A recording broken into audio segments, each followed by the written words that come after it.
Big up, everybody. Special real deal. Yeah, why not?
Oh, hey up, hey up.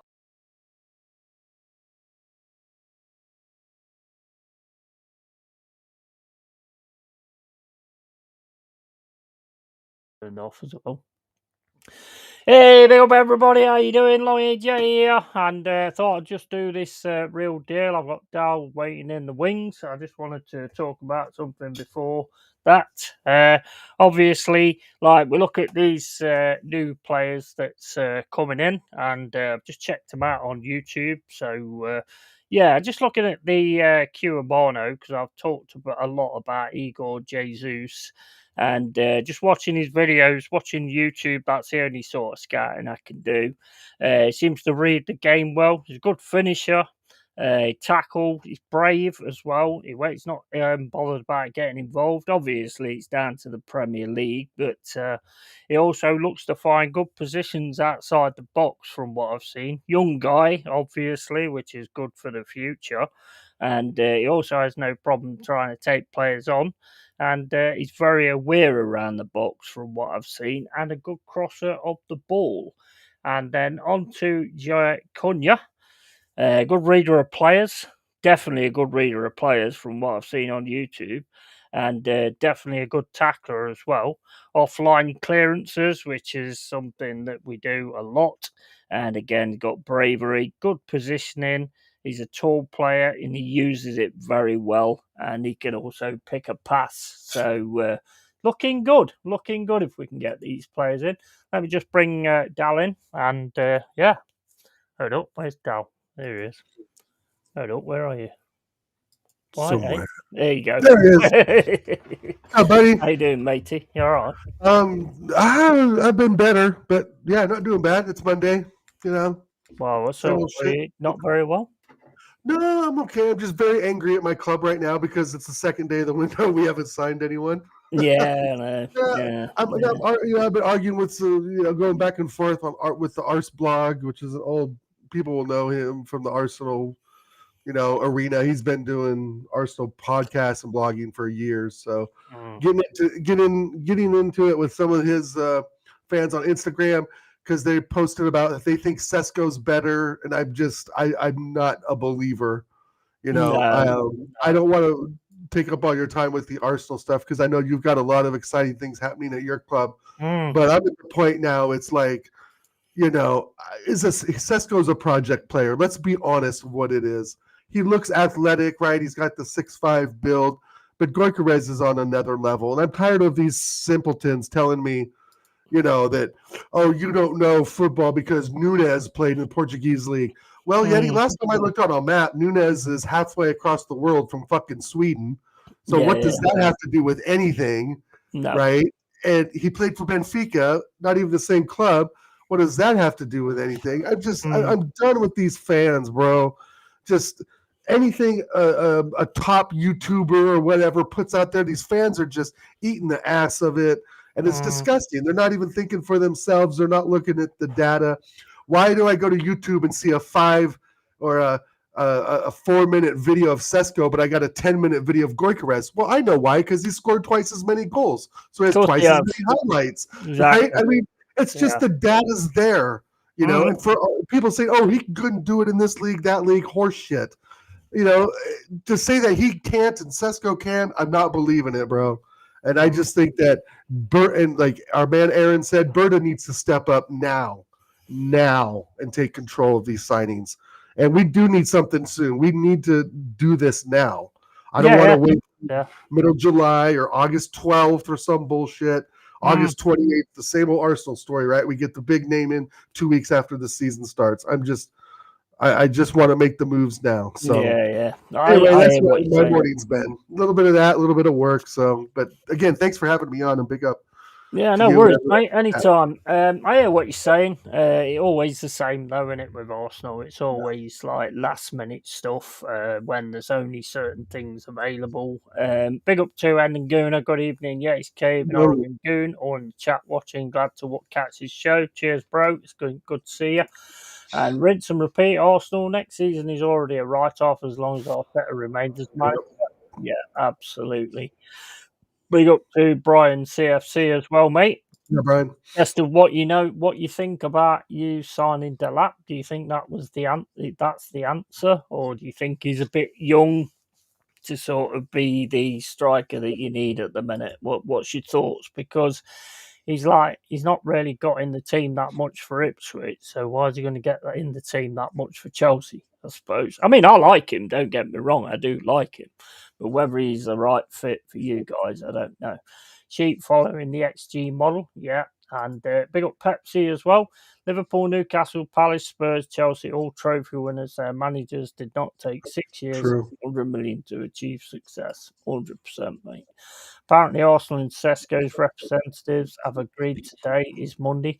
I'll be honest with you, when it comes down to Sesko, it's not a name that stands out. Now, the players that we're looking at, the 3 players, Igor, Jesus, Jesus, obviously we know the other useless Jesus that you've got. Right. Cuiabano and Jay Cunha, I've never even heard of them. But that to me gives a little bit of excitement because it's like, from what I've seen on YouTube, and that's the only way I can actually view these guys because unlike everybody else that makes out that they watch everything that Brazilian league, which they don't. But you know, Right, I'm of not. course not. I'm not going to lie about that and say, "Oh yeah, Sure. I've been watching this guy all season." You know, I mean, they do look good players. They look good Yeah. young players to set up for the youth. I'm loving this Brazilian connection that Mhm. we've got at the moment because what do you get from Brazil? You get quality, and the Yep. next like big Brazilians are cut up and coming. So if we can get Yes, them, which sure, I think we've got sure. one anyway, I think we've got one of them anyway, Murillo. I Right. think he is definitely one He's of an the up and next comer, ones coming. absolutely. And this You goes know? exactly, and you're so good at this stuff, Yeti. Like you said before, if you get big names, it messes up the squad. You've Yeah, said yeah, that. You yeah, said you get the big names in there, it kills the aura of what you've already achieved, right? Maybe not kill it, yeah. right? It has to be the right one, right? Now Hmm. you're bringing in three Brazilians, I assume from the Brazilian league, because they're names we've never heard of, right? Yeah, But yeah. again, you're not Portuguese. spending huge money on a big name that may not fit in. No, It's like no. you're spending a little bit here, a little bit there on three Mm, players. Hey, if two of them work out, fine. If one of them works out, no loss. You put the other two on loan, mm. right? So it's very you called this from day one when we talked about this. What about 4 months ago? I think it Yeah, was. yeah, yeah. So what does it was January, of course, January transfer window. We talked about this. We were talking Mm, about what each of our teams needed, and I said, you need this, maybe this guy. And I think it was someone like Goikarez, and you were like, nah, mate, we need somebody that we can build and bring up and be part of the ethos of the club, because mm. what you have established now is a solid squad. And we talked about this, how they do fight for each other. You see that. Mm. Maybe in some matches in the last 2 months, 3 months haven't worked out that way, right? You've got a couple of losses in there, and you've dropped down the table, obviously, but Yeah, you're yeah, still yeah. so We you're still ran out of you were in steam. the top four for like Mm. 95% of the Yeah, season, yeah. right? Uh, So I mean, there's so much to build on, but I think, and I agree with you 100%. This is the right way to go. Pick up mm. some of these kids for 3 or 4 million, right? You outlay maybe 12 or 15 at the end, but you're not really losing anything, right? No, no. 15 mil is fucking nothing in Mm, football now, right? I guess around 15 mil, right? 3 mil for this guy, 4 mil for mm. that guy, maybe 8 mil for that other kid, you know, somewhere in there. I would rather us almost go that way at times too, because Mm. look at the $65 million donkey we have. Yeah, yeah, How yeah. many players could we have picked up like you guys could pick up for 65 mil, right? Mm. That's the thing. Exactly. So I think Exactly. you hit the nail on the head earlier, Mm. saying that we don't need a big name because it'll mess with the No, squad, the aura in the locker room, and you don't. the You don't. problem is You the problem is with have big those no names. names already. The problem is with big names as well is they come with big expectations. Whereas Facts. if you get like an Igor Jesus and a Kiri Abano and Jay Cunha, there's no Mhm. expectation there. I mean, I was talking to a mate of mine yesterday, and they're a Man United fan, and they Mhm. were saying how you gave up heaven and fucking Mm. what's his name Obi something. Obi. Yeah, just call him Obi or something. Yeah. He's banging them in left, right, and centre. Yeah. So you've gave away two quality Right. players there with the looks of it. Because we want to get a big name in. It's like, why Mm, would you? And that just goes right to the argument of why are we getting Sesko? We let this mm, Obi kid go at 17, 18, but we go for Sesko who just turned 22 a couple days mm. ago. Like, make it make sense. If you want youngsters, we just sold them off, you fucking dickhead. I mean, it's It's just so so frustrating. stupid. Like, what? It's like, I mean, I get the Eddie and Kenny, obviously. He couldn't score at a brothel, couldn't hit a barn door with a machine gun. Yeah, but at least you But gave my him a chance. God, bro, At yeah. least you gave him a Like, chance. just selling out this Obi kid and getting rid of Heaven because he didn't. I think there was like one preseason game he was okay in. It makes no sense, dude. And Mm, and mm. I'm telling you, when Aries got to be looking around. He's He's got got to to be be. looking He's around. got to be thinking about it. His He's got to be agent or thinking about it. whoever's got to be like has to be shopping him around somewhere to get Mm. some time because we bring Zubamendi in. I mean, again, I know that's for Jorginho. I'll take Wanyeri if he's cheap enough. Oh, I'll take him. yeah, you think you think you're going to lose Gibbs White? Well, it's one of them really. It's like it's very possible, but then they're also looking at is it Cherky and Reinders, and I think Turkey is kind of I think Turkey's done. the Morgan Gibbs White mold. So Yeah. I'm not. To be honest, it's all going to come down to Gibbs White on whether he wants to stay or not. And you know what my talk is on that. If you don't want to stay in a Forest shirt, then fuck off. Right. You don't deserve one. And that's how I'll always be. It's how I've always been. And Pet Ended says Sesko is Havertz Mark II. Yeah, that's what I see. That's what I see, to be quite honest. How do you think Edo will get on for Forest? Will he deliver the players needed? Well, he's based in Brazil, apparently.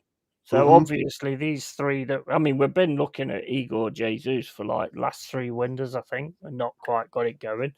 But he's part of that, as far as I know. I'm not 100% sure, but I think he did say he was sending him over to Brazil too. So I don't think Edu was the problem. I think you're going to find that out.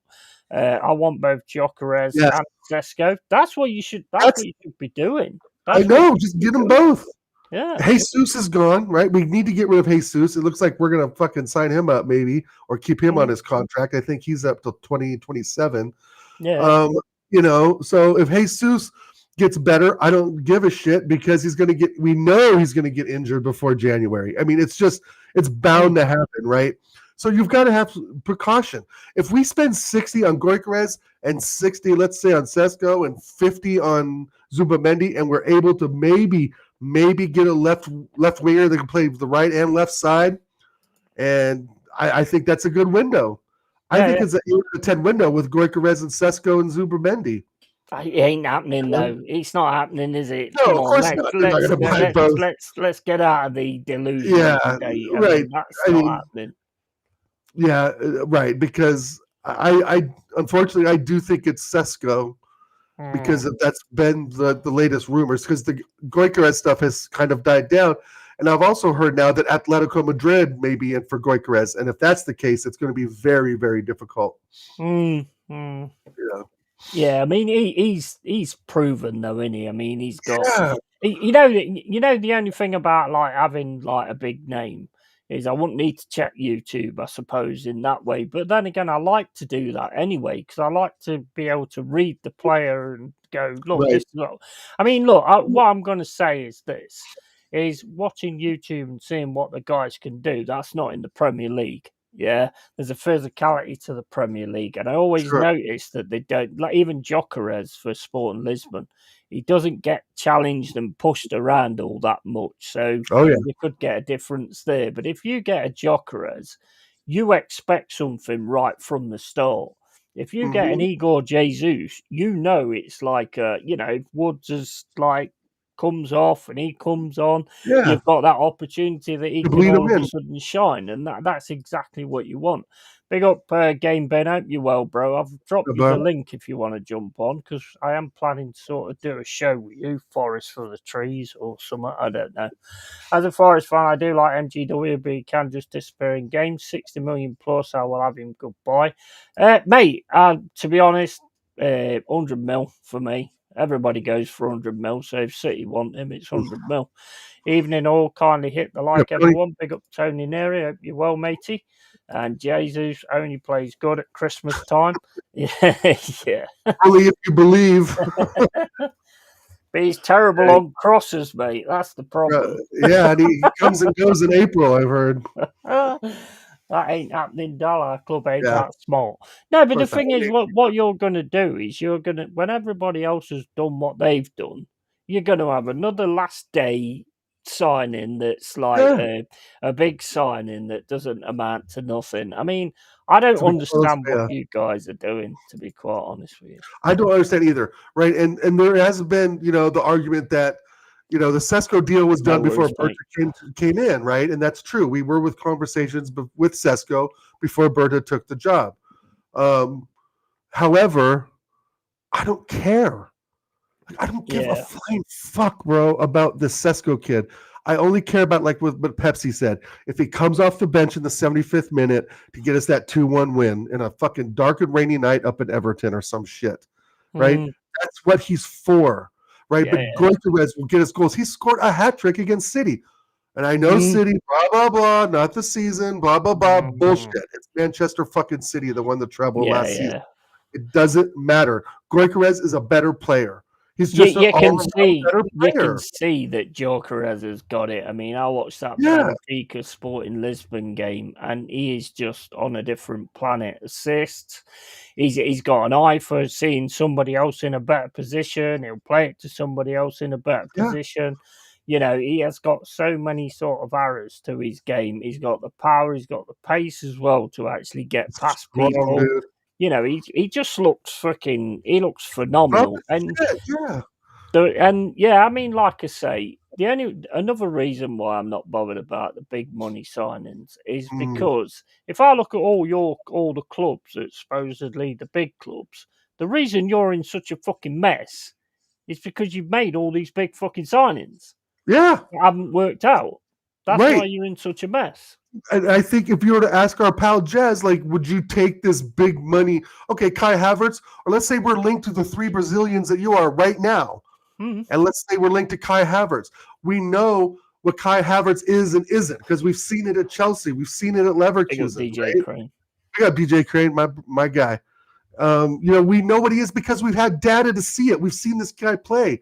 You Yeah. know, and again, it's not like you can't find Sesko highlights. There's not that much out there because he hasn't done much. You know, and I just was I was arguing with these guys on Instagram on Ars blog. This guy had the audacity to tell me, but Sesko is like Holland. Motherfucker, they said Hoyland was like Holland. They said Hoyland was the next Holland. Like, what planet are some of these fans on, bro? He's the next Holland. Okay? He said the same thing about fucking Hoyland at United. And he's got, 4 goals in this whole season or some shit. So the bit they miss is fans are just he's the nuts. next this under a good manager. That's the Correct. bit they miss. You know, yes, he might be the next this, but he's got to be under a good coaching team. He's got to be under a good manager who knows what he's looking for out of those players, and Right. then goes and gets it. I mean, you could. I know for a fact that if we get these 3 Brazilians, we will make them different. And if they've got the quality and the skill that I've seen, with them making them the way that we need to make them, you know, because they've all got power and pace. So he's obviously Sure. going with this counter attack thing, which I think, well, look at PSG the other day. I mean, Oh, they God. absolutely fucking decimated Inter Right Milan. into that wasn't even fucking close. They killed them, didn't they? Jesus I mean, that Christ. was some brilliant That football. was some great football. Yeah, that was some quality football. What do you think of this rumor that's going around that Roma want Nuno? Have you heard that? Oh, I did read that. I saw that on BBC Sport on the app. Well, yeah. I mean, they must like him, but I don't. Ranieri is just the throwaway guy all the time, isn't he? Mm. He wins and out the door he goes. He wins and out the door he goes. It's bizarre. I don't know. It, though, isn't it? It's kind of weird, right?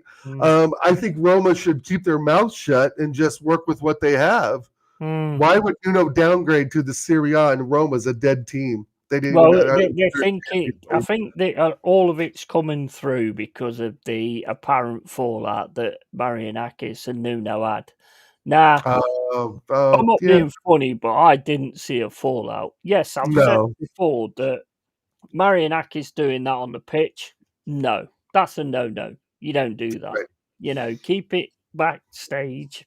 Sure. You've got to say keep it backstage. But he's a very passionate, over-the-top kind of guy who, when he has to say something, he has to say something. He's very much like me, very much like you. If you've got to say something, you just fucking say something. You can't hold it back and then go, oh, I'll say it in 5 minutes, because you don't have that ability. You just explode and go, fuck him. Yeah. You know, and that's pretty much what happened there.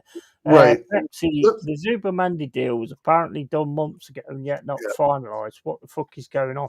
I thought that was already a done deal, to be honest. I thought that was too. Until he wears the shirt, Pepsi. But I want to ask you about the Malinakis break argument again.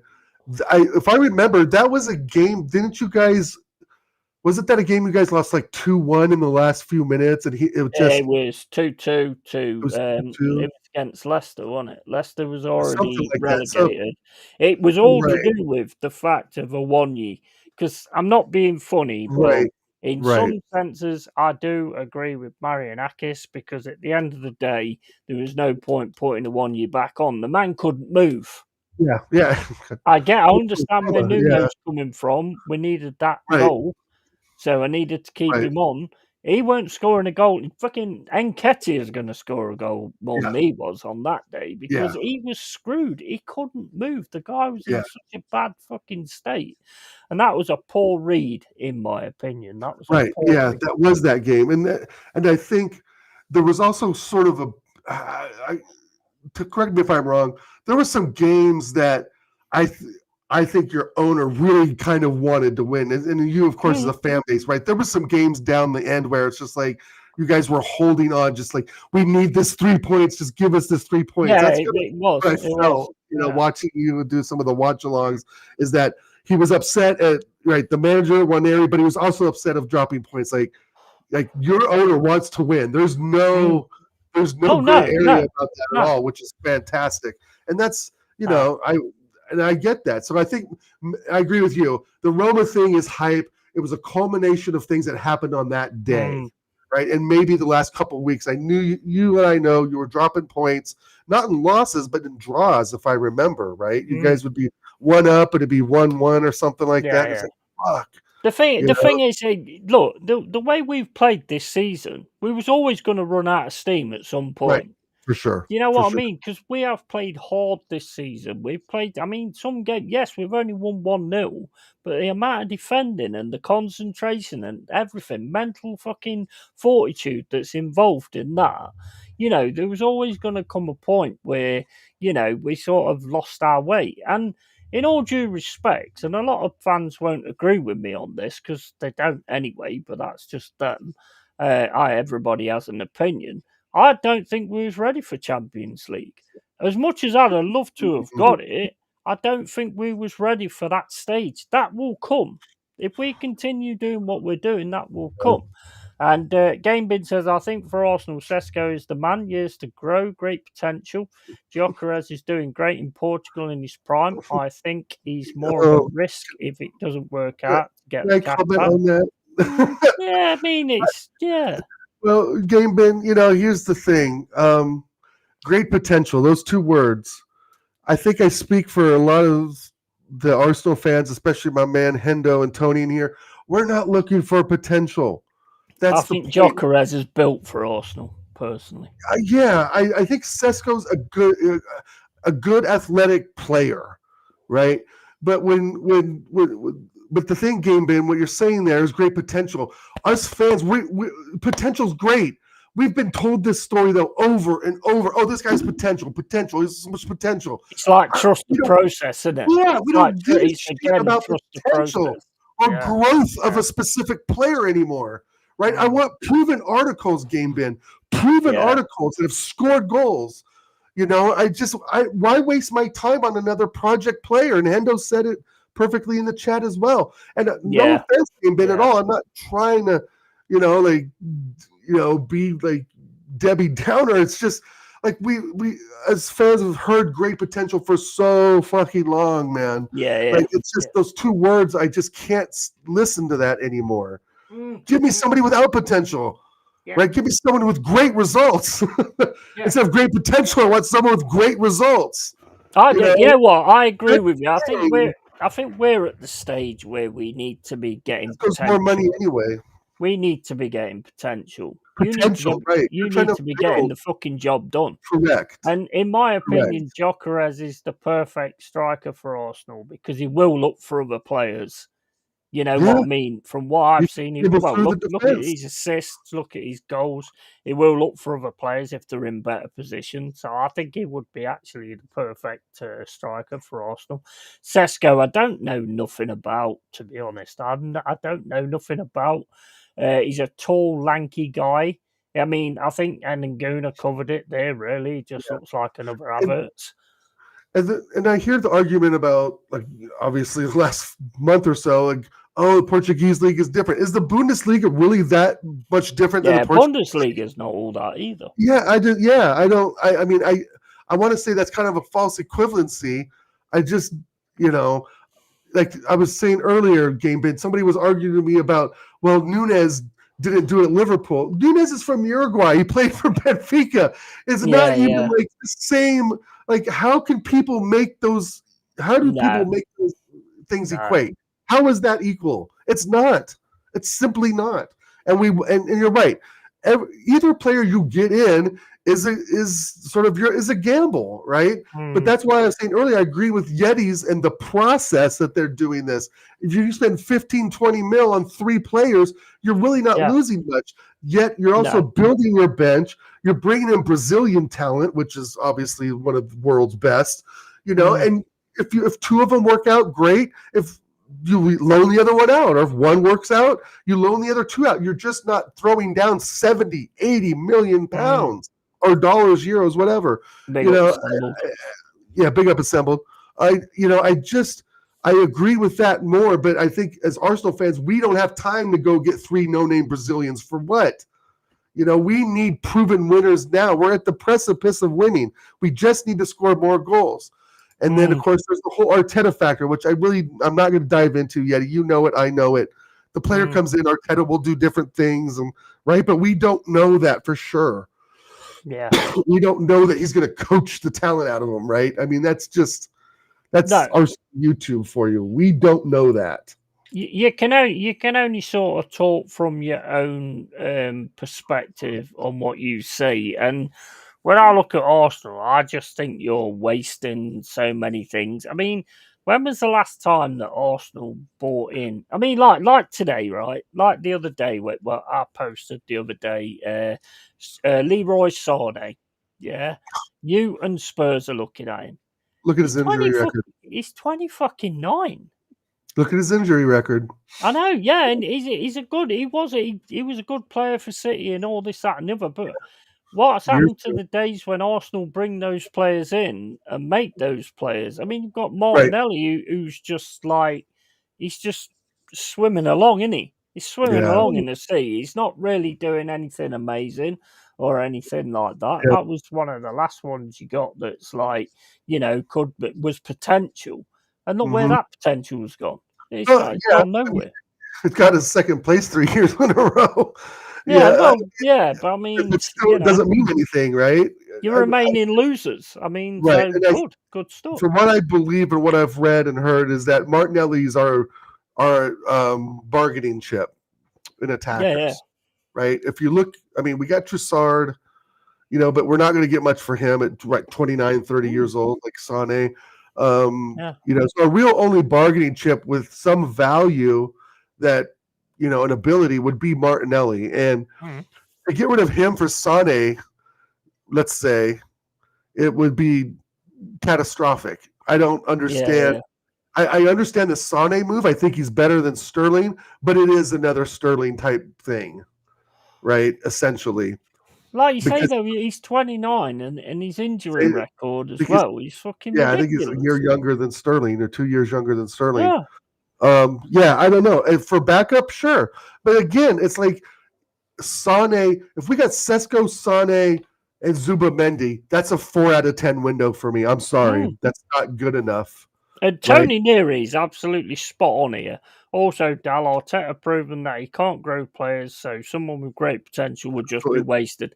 This is why the old trust. You know what? You can have a trust the process you've got a good manager that grows a process. Right.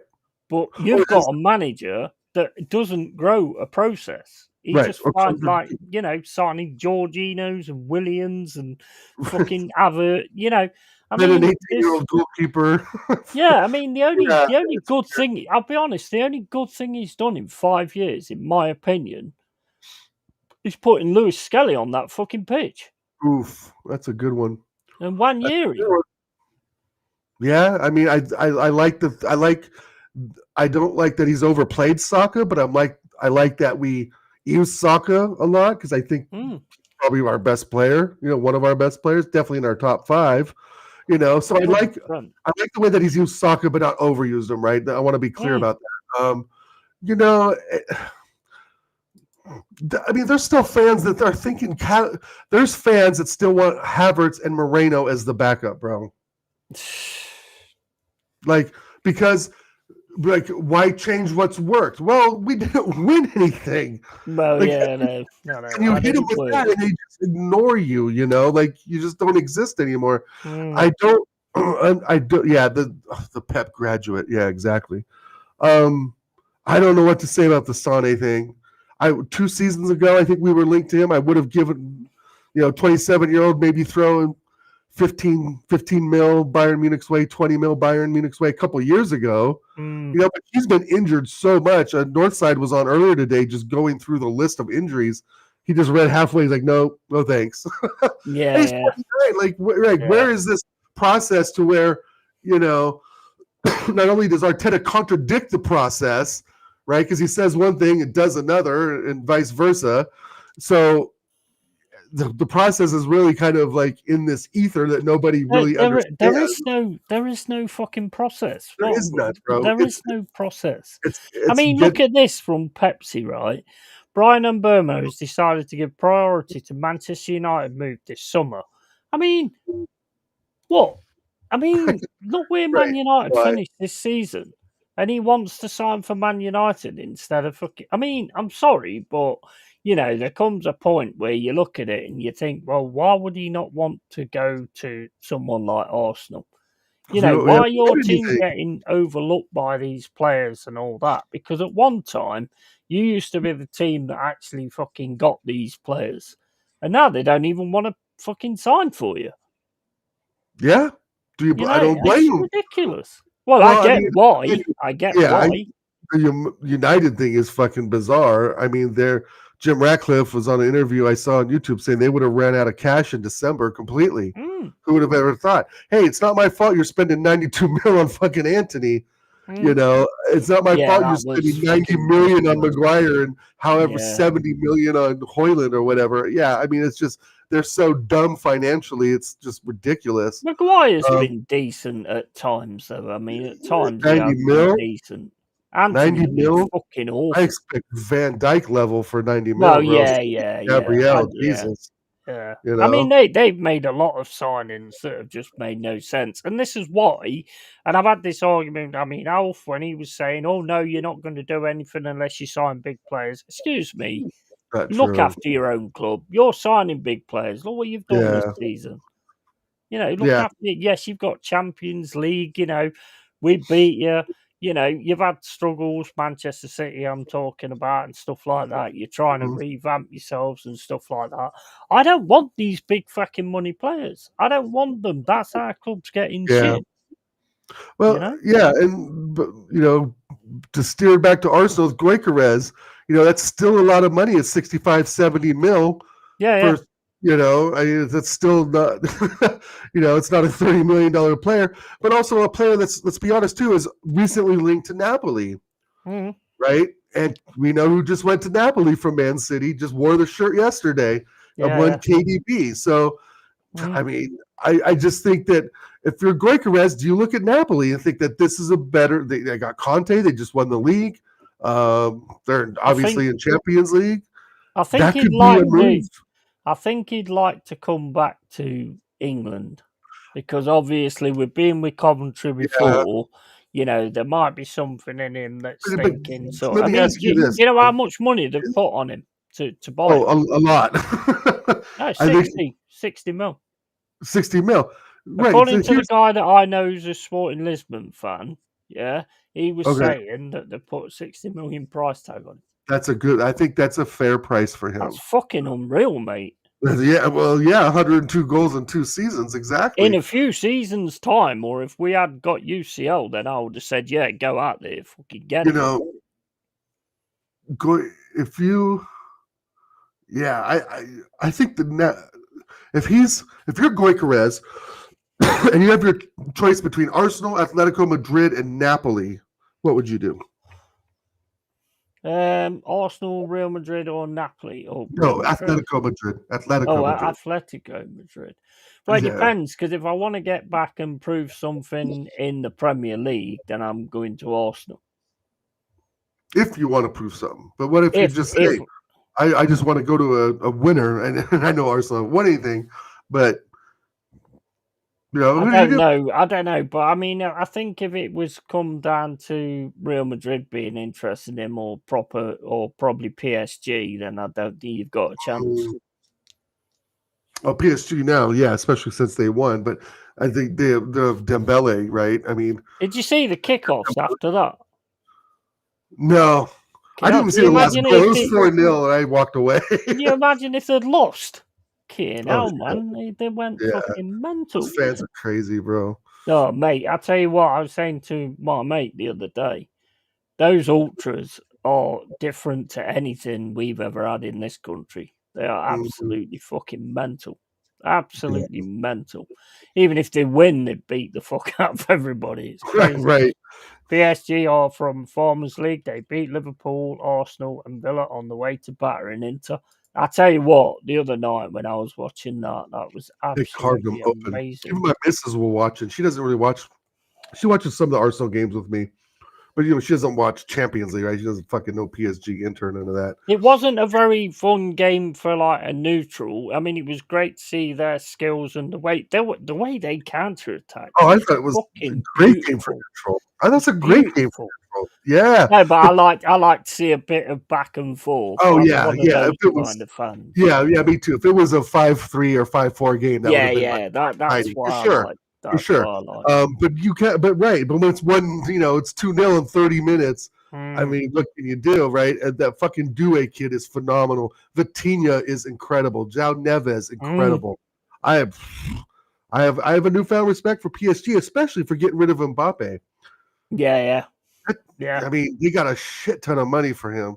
It You just know, goes to show that when there's a lot of teams think, oh well, if we lose our star player, then that's right? it.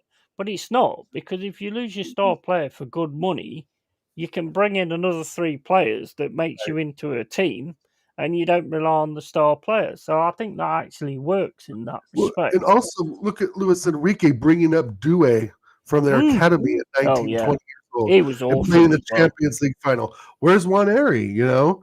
Like why? Like if Waneri was, that's the thing Waneri can look at. If I'm at Due PSG, was awesome. do I have those opportunities, right? Mm. And Waneri may have those opportunities outside somewhere else. You Yeah. know, I think he should just put him on the bench and have him sub in for Odegaard because we know we're not getting rid of Odegaard. Mm. He's going to start, and that goes into what I said earlier on Friday with TJ. Was that doesn't?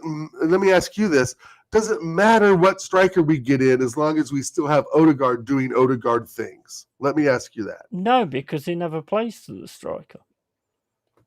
I said Fact. this. I said this the other day. He stands there. You've got Saka there, and you go, give it to Saka. Then Yep. Saka will give it to him. That's when he can do his pass into the box to get your striker to score, and he always backs off and passes it backwards. Right. I So mean, the only time I've actually seen him do anything good was when he did. It was against PSG. I think it was against PSG. I can't remember. But he then went on his left foot and he had that amazing shot. yeah, And I'm like, where the fuck is that all season? and he did the same thing in our last game of the season against I think Southampton. I think he Hmm. scored, or the Yeah, game before. Jokerez 60 to 65 million, which I think they're doing themselves down a little bit there, to Oh, be dude, honest. yeah, They he's an could get a lot more than that. $85 million player, maybe not almost They 100. could get 100 mil for that guy. Those 100%. kind of numbers. Terry Neary says, out of those three, I'm going to Atleti, play alongside that damn Frenchy greaseball.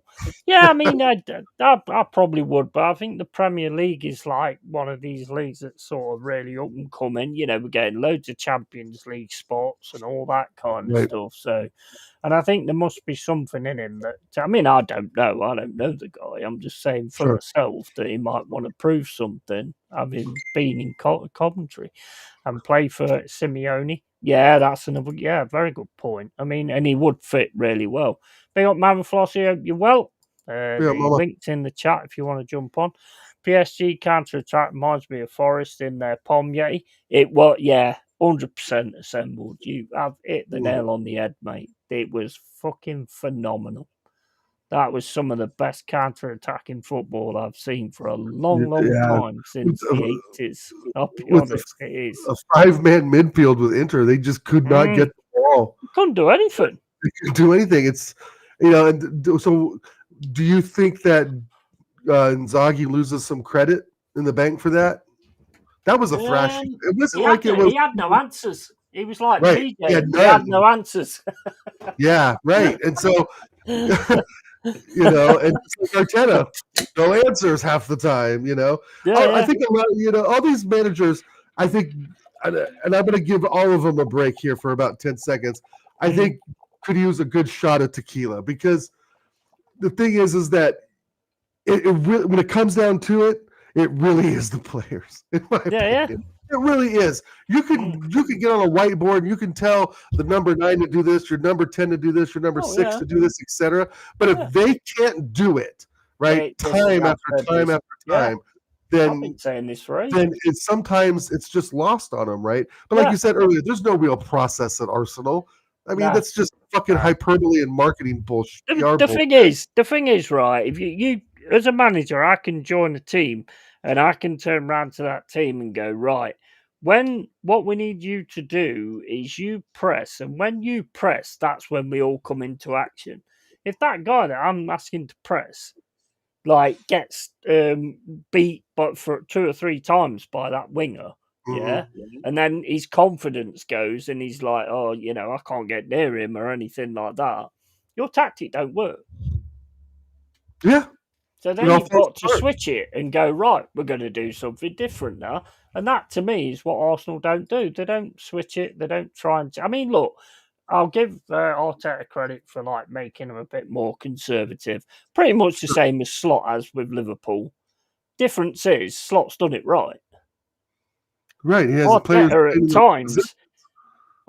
at times, you're playing against fucking Ipswich and he's doing the conservative thing. And it's no, you do it against fucking certain teams, but then when it comes to the teams you should beat, then you let your guys go. Gung-ho style, this, that, and the other. And I think that's where he gets it wrong.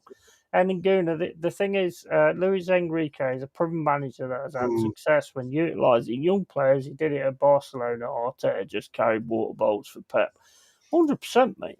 100%. Can't argue that. I'll be back in 1 second, mate. Yeah, sure. Even you could go on, Hendo, and say even Xavi Hernandez, was the reason. What's his name? Lamine Yamal. I think I spelled that right. Lamine Yamal is where he is now because of Xavi, right? I mean, yeah, it's just I don't know, guys. I'm already getting clicks on my Instagram posts about why I want Gyökeres over Sesko, and people telling me I don't understand football and the Portuguese league is muck. Well, we've struggled against Porto. We've struggled against Benfica.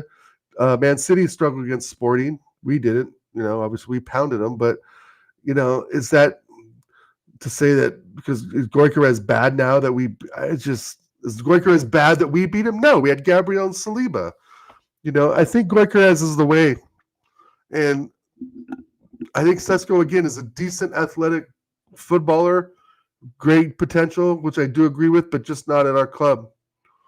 Yeah, Fabio Vieira, Lukonga. I know, Hendo, it's crazy.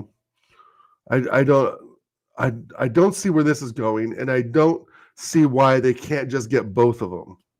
And I know that sounds crazy, but we need a replacement for Jesus because we know he's going to get crocked again. And of course, we never really replaced Nketiah.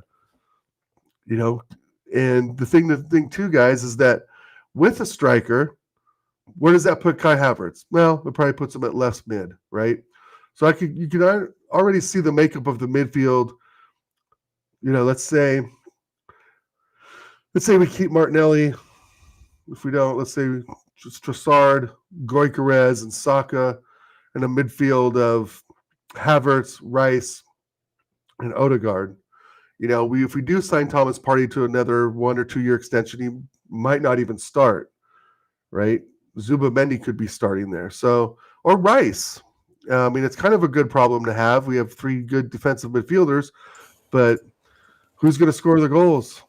I don't see where the goals are coming from, and I'm desperate to sign this Gyökeres guy, and if it's less money than Sesko, the proof is in the pudding.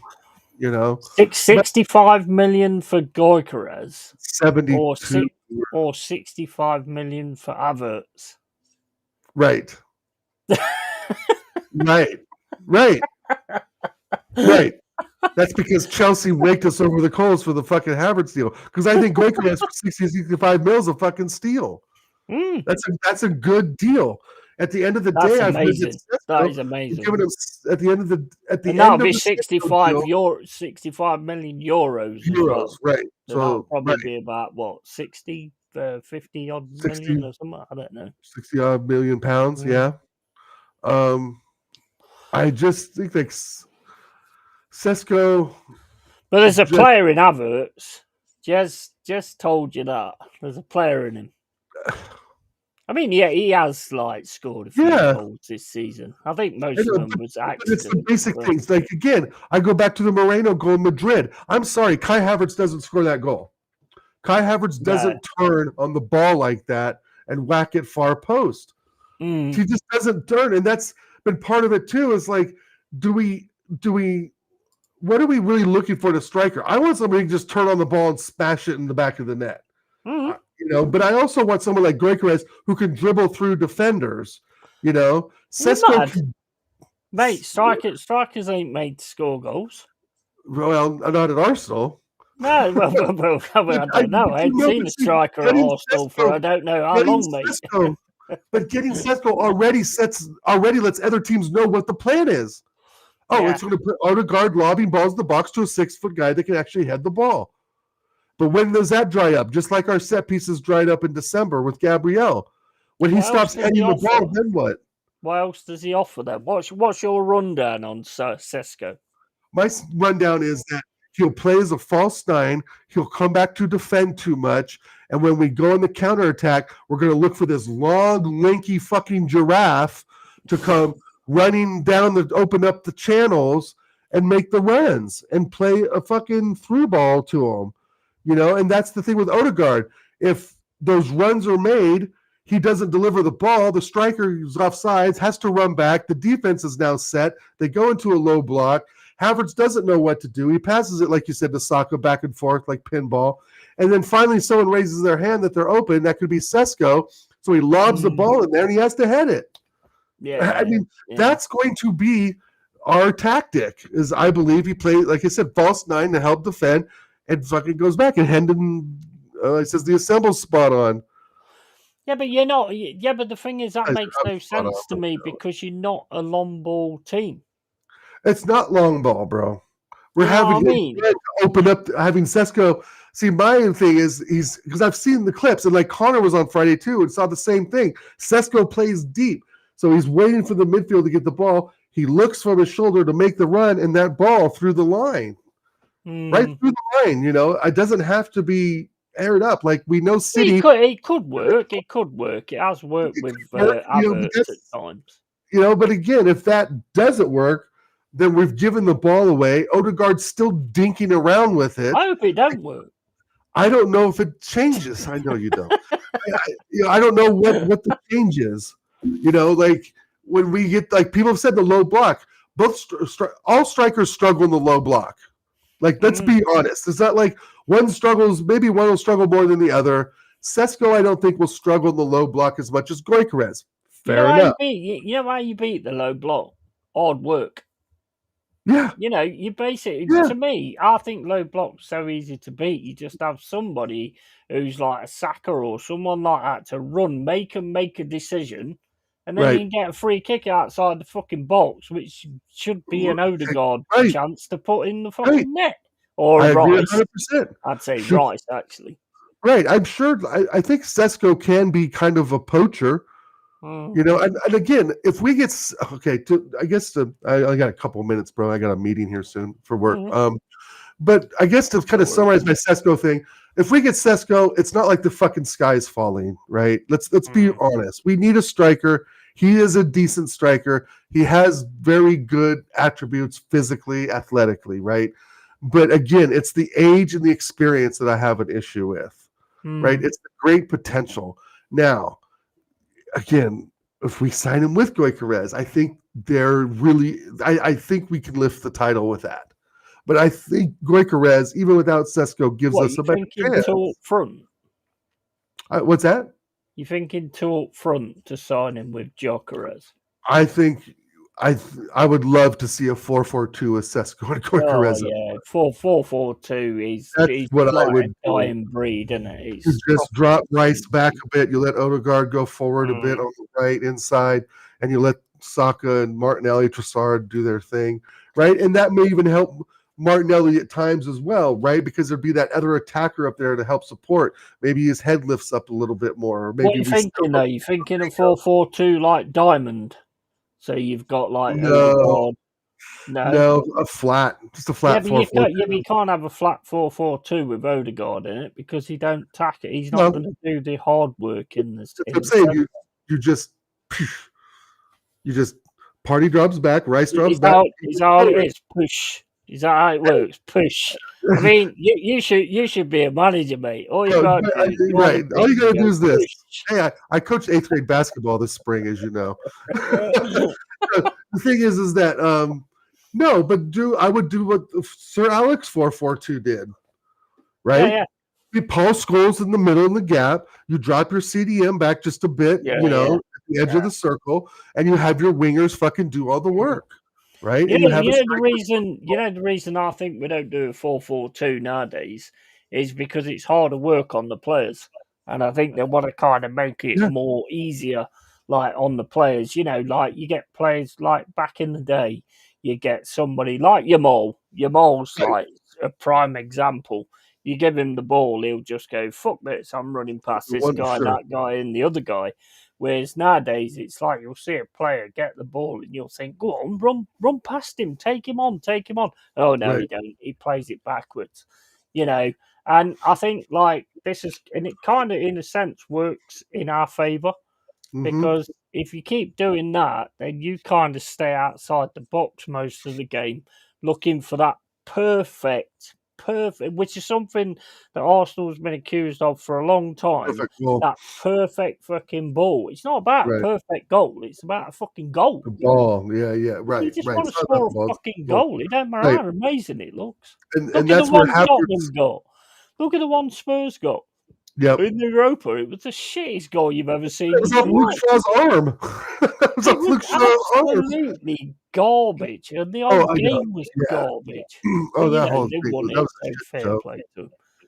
But have you Yeah. heard they've sacked him, haven't they? And I'm not sure. I think that will happen. I've But I don't heard know they've sacked who him. the fuck they gonna get in. Hmm. Hey, if they I want to mean, go through, if Thomas they're not Frank. able, bro, email some That's timekeepers. what All I'm right. hearing. Thomas Frank. They're going to try and get in. Yeah, we'll see. But I got an email. I got to go, buddy. Thanks for having me on. Yeah, mate. Anytime. You know that, bro. Yeah, thank you so Yeah, much. you know that, Big up bro. the You're chat. welcome on here anytime. Thank you, man. See you guys Yeah, soon. Big up the chat. anytime, Cheers, matey. buddy. Take care. Cheers. Love, mate. Catch you later. Cheers for being on. Sometimes if a manager wasn't all that as a player, I believe they don't make great managers. Yeah, that's true. But I mean, there's a lot of there's a lot of players that are actually good players that don't make great managers either. Stuart Pearce is one for a start. I mean, he's not the greatest manager at all.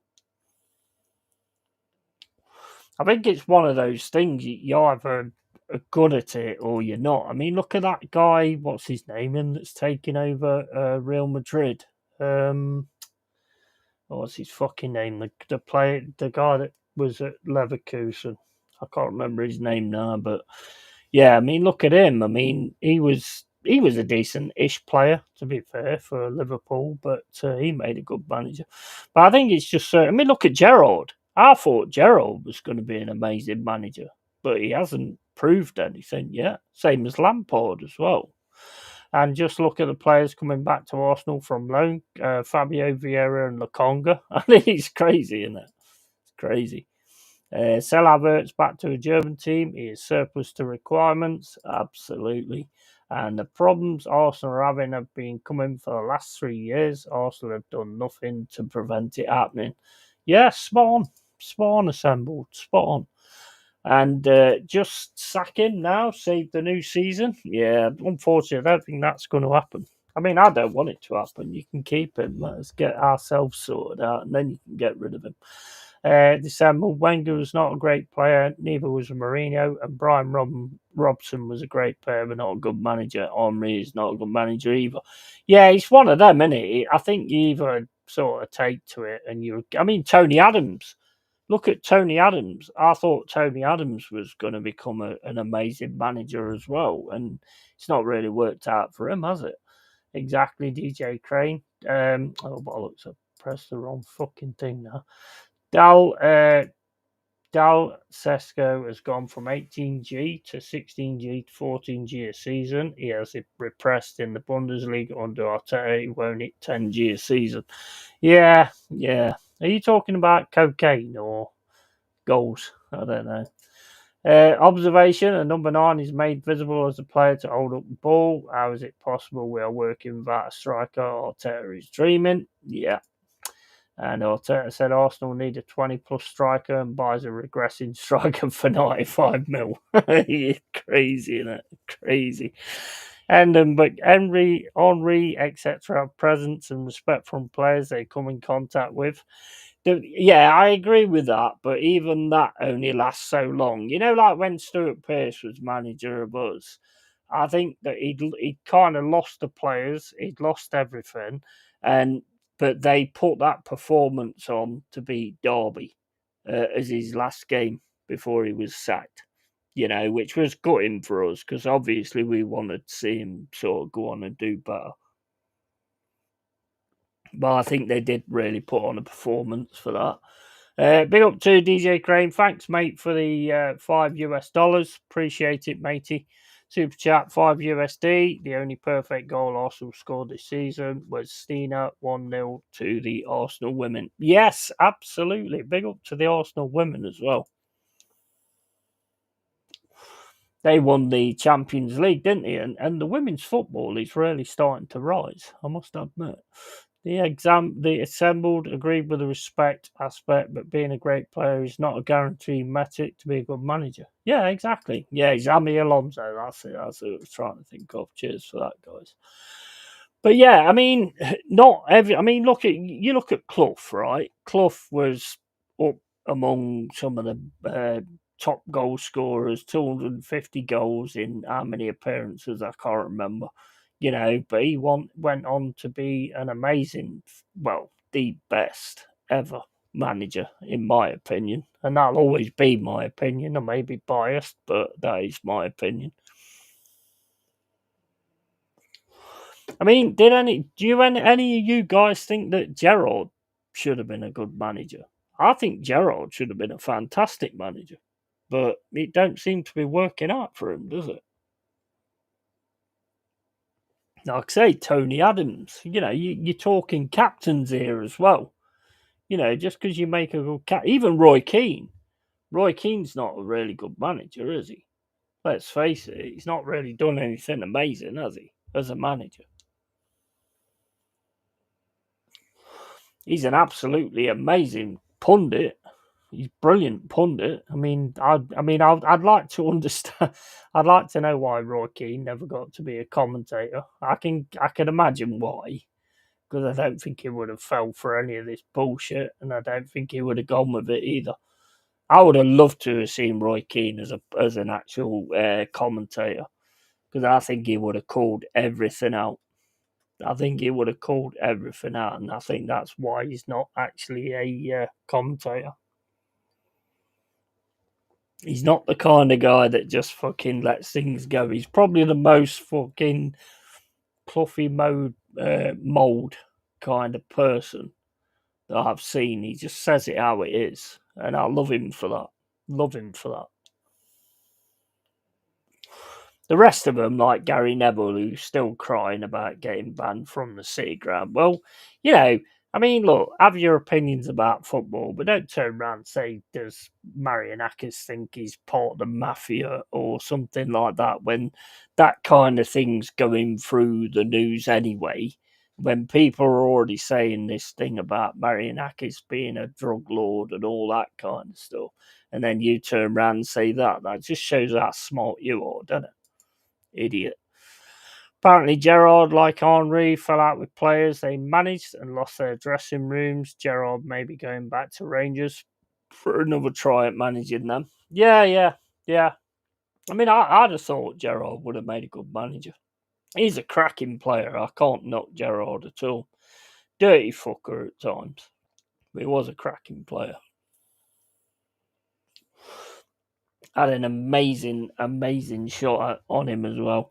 I mean, back in the day, I was sort of like looking at sort of managing a small team or something like that. You know, it was like a thing that you could do, like a what do you call it, like a work experience sort of thing. I would have loved to had a go at that kind of thing, but if I'm anything like I am on Football Manager, I get very fucking aggressive, and I don't think that would have gone down too well, do you? I mean, I feel for all you guys. I feel for you Arsenal fans and all this, that, and the other. But at the same point, I'm like, well, you know, it's about my club, not yours. Do you know what I mean? I mean, what do you think about like if Spurs sack Ange? I mean, I've heard twice now that it's been done, but I don't know whether it has. Did you see when Keane Souness had a set to? I think it was on Sky. Yeah. Souness was another like tough type of player as well. But he weren't a great manager though, was he? I don't think he was a great manager. Mark Hughes weren't a great manager. I mean, Xabi Alonso is looking like, you know, he's going to go on to be one of the greats. I mean, obviously he's with Real Madrid now, so, you know. I don't know. I mean, we'll have to wait and see on that one. But with what's kind of going on at the minute, I mean, Liverpool's acting quick.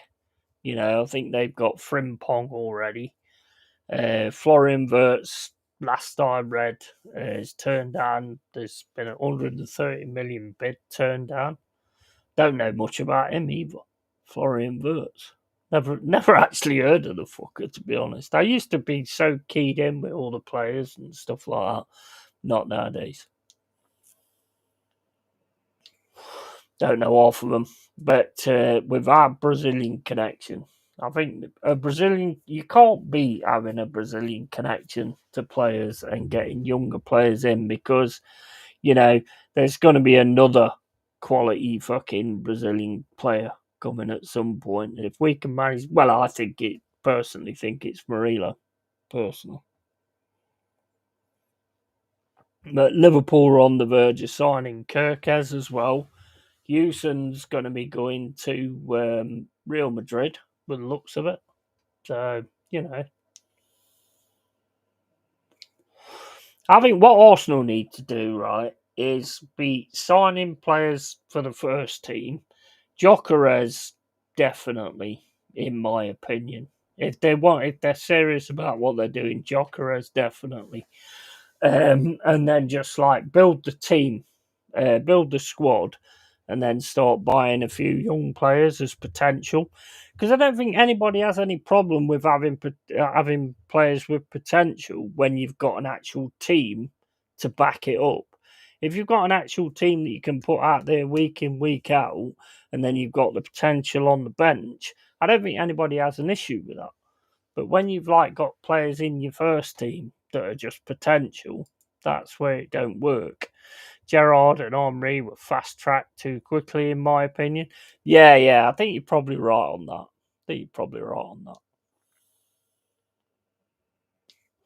See, I've got to a point now where I don't want like past heroes as managers because it's so difficult when you have to let them go. You know, when you know that they've got to go, but you don't want them to go. Like, I mean, Stuart Pearce. I mean that just ripped me apart when we knew we had to get rid of him, and you knew we had to get rid of him. It's honestly, it's absolutely gut wrenching. You know, imagine if you guys had Tony Adams and it don't work. You know, you've got to. He's still a legend. He's still a legend, but he stays a legend as a player, not as a manager. and it pulls you apart so much when that has to happen because you love that guy. He was absolute fucking 100% class. Yeah, Hoddle. Yeah. Hoddle, another one. I mean, it's just, I think some players sort of take to it and some players sort of don't. It's crazy. It's just how it works, isn't it? And the weird thing is, a lot of players it actually does work with are the players that are sort of like, I don't know, bit part in great teams that you wouldn't expect to sort of be managers. I mean, Gary Neville gave it a chance, but I mean, obviously that went to shit. Big up Endinguna. Catch you later at Yeti's Cave. Enjoy the rest of the show, folks. Ciao for now. Endinguna, make sure you watch Mobland. I don't know if you have, but if you haven't, then make sure you watch it, bro. Fucking brilliant. Absolutely fucking brilliant. But I mean, it's like us in this conference league. I mean, I'm not too worried about it, to be honest. I think it's a good sort of like stepping stone towards like where we want to get, and I'm happy to be pulling in these players from Brazil, these young players, because one of them could be the next fucking Thiago Silva or, the next fucking, what was his name? Fucking Ronaldo or whatever. They have the quality, we know that. They've definitely got the quality in Brazil. So, I mean, if you can actually sort of mould them the way you want to mould them, then you can get some fucking damn good fucking players out of that. So I'm all good for that. And Murillo, I mean, to me, he's going to be a world star. He's 100% going to be a world class star. No doubt about it. Danilo obviously had the injury at the start of the season, which sort of hampered himself. But I mean, during like the pre-seasons and the friendlies and stuff, he looked really good. So, I'd still kind of work with him as well. And that's what I love to do. That's what I always love to do when I play Football Manager. Just bring in all these players. When I play Football Manager, I like to get a team together that works, and then like bring young players in that's got a possibility to work at some point. And I think that's the way you do it.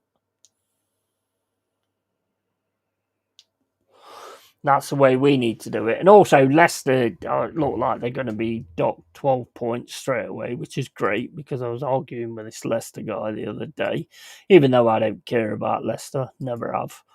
But he was giving it the big and, what happened to you winning the league? I went, well, what happened to you staying in the fucker? You know what I mean? I got no issue like giving the shit back when they start giving me the shit. Couldn't give a toss, to be honest. Say what they like, as long as you've got the ability to fucking bring it back. You can say what you fucking like about my team.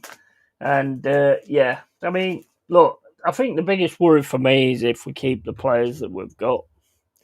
Morgan Gibbs White, Murillo. I think we should manage to keep, what's his name? Fucking hell, what's his name? The Serbian guy. Milenkovic. Is it Milenkovic? Yeah, I think it's Milenkovic. I think we should manage to sort of keep him. I think Ola Einer's actually, he's actually activated his 1 year thing, so we definitely got him for next season. And we got to build on that. I think Nico Williams is getting a new contract. There's somebody else who's getting a new contract as well. Anderson is a big fucking player for us as well. We need to keep hold of him. I'd say Morgan Gibbs White, but I don't know what's kind of going on there. I want to keep Morgan Gibbs White, but it's down to what he wants to do, isn't it? They're not going to do what I want them to do. They're going to do what they want to do. And as I've said, always, if you don't want to play in a Forest shirt, then go away. Piss off. I ain't got no time for that. No time for that whatsoever. Let's have a look at a video on this Sesko dude, because I haven't actually seen this Sesko dude. Let's have a look. Sesko. Right, let's have a look, see what he's all about. Right, Benjamin Sesko is unbelievable in 2025. I can't play this, obviously, so I'm going to have to put the volume off. Right, let's have a look. Right, so he's a big guy, definitely a big guy. Right foot, CAM or centre forward or striker. Let's have a look. Oh, wow. I mean, he'll take people on. Nice finish as well. Really nice finish. Dinks it over the keeper. Yeah, I mean, I do like the way he does that. That's nice moves as well in the box. The way he took that round there and made himself an opportunity. I don't know. I don't know. Watching this, I'm kind of changing my mind. Actually, you can definitely finish. Definitely finish. Pick a pass as well. Sees other players.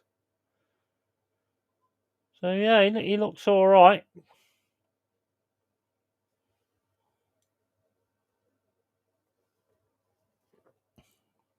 Ball comes over the top. Played to Where's Sesko then in that? He's not even in it. Have I got the wrong Sesko? No, that's not Sesko, is it? Right. So he's good on the ball. He's good dribbler. He's definitely good on the ball. He's confident.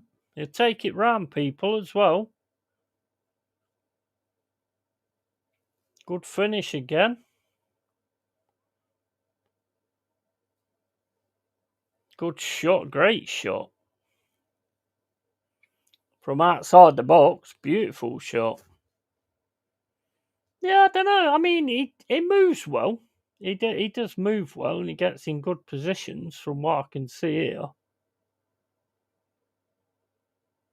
Clever player with his feet as well. I don't know, because I mean, you can watch these, and it's like, oh yeah, man, he looks fucking absolutely amazing. But it's like when he's like in an Arsenal shirt, it's Premier League, isn't it? And the thing is with these things, for me, is like, yeah, you can see the qualities of a player, but you can also see like the space that they get and the lack of pressure that's on them as well. So it's going to be to see how he gets on when he comes to the Prem. I do believe that. I think the Prem's a different league, and it is a little bit more in your face. But I don't know. I mean, from what I'm looking at now, I think it looks all right, to be honest. But I mean, this is like in the league he's playing for now, so I don't know. I mean, I wouldn't say no, to be honest. He looks all right. Looks capable. I mean, fucking 5 players he's took on there.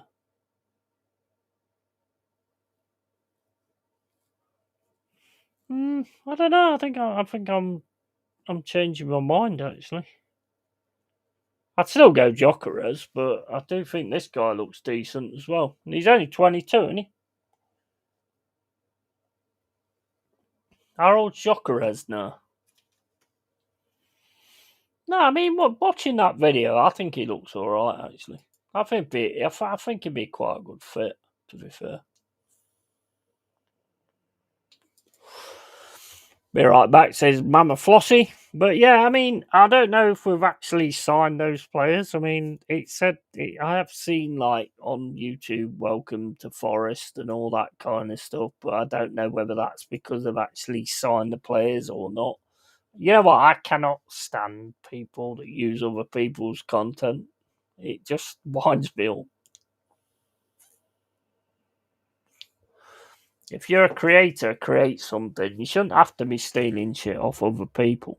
You know what I mean? I don't know how all that works though.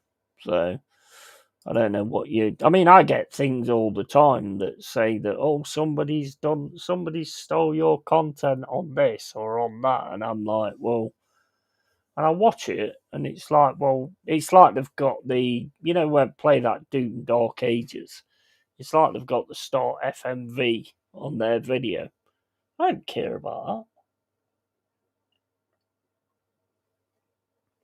That don't bother me at all. But like, if they've got your actual gameplay, then yeah, fair enough. But obviously, then they mute out your voice, so you can't hear your voice. It's just the gameplay.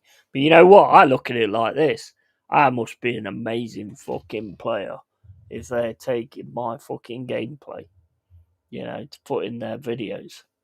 So I look at the positives in that respect. Big up to me, because I must have been amazing in that instance when I was playing that game. So yeah, that's why they're taking my content. So all good. I don't really care about that. I think the most thing that I would care about is if I'm saying something and they're not saying it, yet they're using my content to say it. I think that would sort of bother me more. It's like, you get out there and you say it, or when they do these auditing things and they steal the auditing content, it's like, well, you're not out there risking your fucking life or standing out there in the middle of a protest getting attacked and all that kind of stuff. So you shouldn't be doing that. You shouldn't be allowed to do that anyway. That's absolutely fucking ridiculous.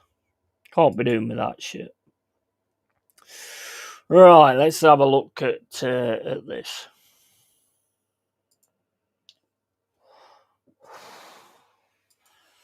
Let me just get this sorted out.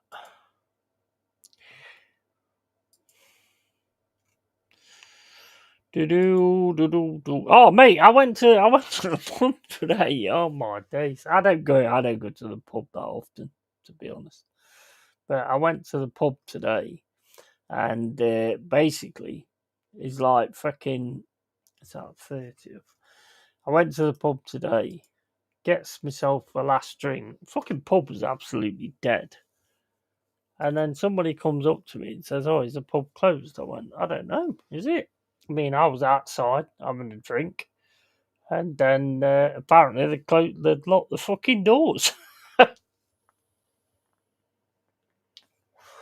That was about 7 or 7:30. I'm like, what the fuck? Why are they locking the doors at fucking 7:30? But there's nobody there, so I mean, why stay open if there's nobody there? It makes no sense, does it? But I will be finishing that Doom Dark Ages, hopefully tomorrow. Get that one finished and then go on from there. But back in the set, I need a piss.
Hey, Bill Fuzzy, mate. How you doing, bro? Drop you the link, mate, if you want to jump on. have a chat. Be interesting because I want to see. Because I think you've signed Cunha, haven't you? Have you signed Cunha? I don't know. Let's have a look. Hold up.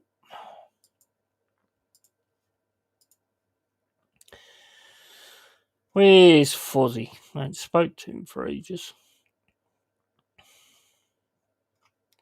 Here he is. Right, yeah. There's the link anyway. Jump on. Mind you, this is the real deal, so I mean I can drop the fucker in the chat, to be honest. Yeah, I can drop the fucker in the chat. Don't matter, does it? Interesting conversations on my show earlier about morals and morals, morals and politics in football. The other fellow was a little frothy around the mouth for what I said, though. Yeah, come on, mate. Talk to me about it. Come on, talk to me about it. There's the link anyway, bro. If you want to jump on. Here he is, Mr. McFuzzy. How you doing, bro? Feeling like a Happy Meal now you said that. McFuzzy. Oh, mate. But well, you've had so many names on this fucking YouTube. It's unreal, isn't it? Some of them a little bit over the top, I think. Yeah, the string of accounts that have compared me to the worst people in human history. Why do they do that to you? I don't get it. I don't know. It's just probably just for a bit of a laugh, but I'll tell you what, the person I had in my chat in my show earlier probably will want that to become a reality, to be fair. So, really? Well, what happened? Well, basically, he sort of came in like Miley Cyrus does on the Wrecking Ball, right? Straight through the side of your wall into your living rooms, and it is a lot of this perpetuated moral talk, right? About you want Qatar to own your club, mate? You think they care about United? Don't you think they love the club? Are you dead? Are you sick? They just want to sports wash, and I'm sort of doing the maths in my head, thinking about when he says, "Oh, you think the city owners care?" And I was like, straight away, this guy's lost all sense of argument here. Because if I'm not mistaken, right, in a sports washing environment, is it a nice thing for everybody else? Not really. No. But when it comes to caring about the club, why is it that when somebody goes to sports wash, they spend lots of money? Why do they spend lots of money? Because they want to win. You're a football fan, and you win everything, you become champions.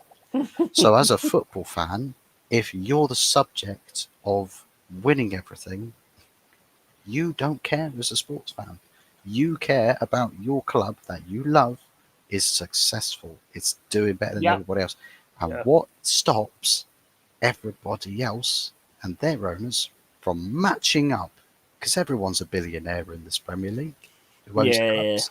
Everyone's a billionaire. Everyone can do it. Some can do it more so than others. Absolutely. Yeah. FFP might say this club can do it more than that club, or PSR, or some can be more dodgy than others with the books. Like, and his argument about PSR, like, oh, well, they only Man City only got by PSR slightly last summer. I'm like, yeah, they took one summer off, and now they're buying half of the planet again. Like they're going ham this summer transfer window. Doesn't seem like they're very held back by PSR at the moment, because they've not sold anyone for some big bucks. They've not had to make pure profit sales. They've not really done that for a little while, since like Cole Palmer or something. But that was like, I think that was last summer, wasn't it? Or the summer before? I think it was the summer before. But, I think it was last summer. I think. But yeah, and then it's like, but he had no courtesy for thinking about, say, Newcastle, that hasn't spent a penny in like three seasons, but they're Saudi owned. Yeah. So what happened to the sports washing with Saudi? They've basically hired a good manager, some good players.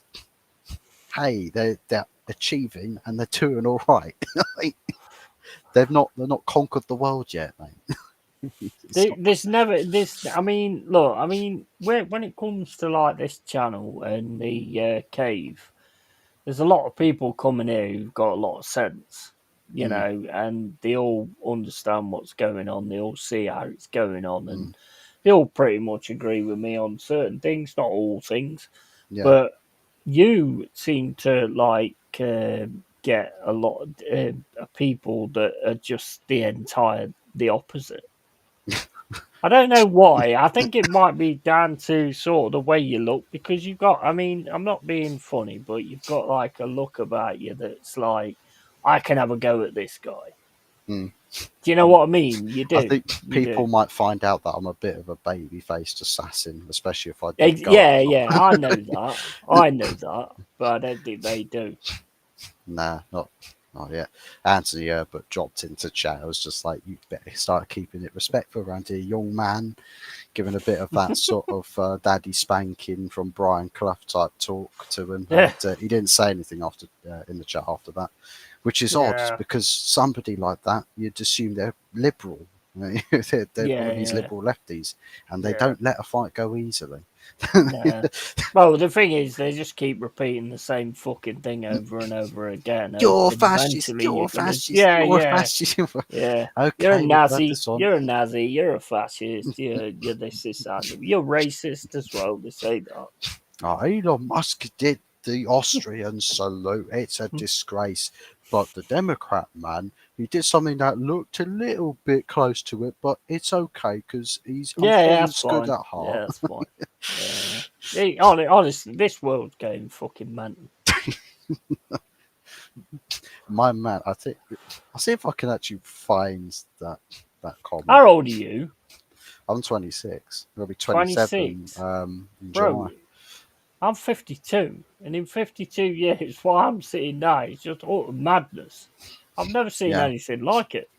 Honestly, I'm like, you know what? I sit and read like things on social media, and if I continue to slap my head, I'm going to end up like fucking Hannibal Lecter in a fucking thing with covering my mouth over not to eat people. It's just ridiculous. Right. I'll say the last comment that he put into my It's got chat. that Jimmy Carr look about him. Got that off about me too. So yeah, I'll read out this comment and you tell me, would this make you as a football fan of a football club in Nottingham Forest happy with the club proceedings? So, okay, so if Putin took over your club, bought all the best players in each position and won the lotto for the next 3 years, you'd be happy? What? That's his comment. And I'm like, well, as a football fan, yeah, he's making my club successful. You can talk about your human side of it all you want. I'm talking about football. He's making my club successful, and he's always also taking over wasters that used to be fucking actors. We've got owners at the club currently that take money out, that bought the club that in by means that is now illegal. So they literally broke a law. You're complaining about Middle Eastern sports washing the club as to why you don't get Qatar. That's more of a Saudi issue than a Qatari issue at the moment.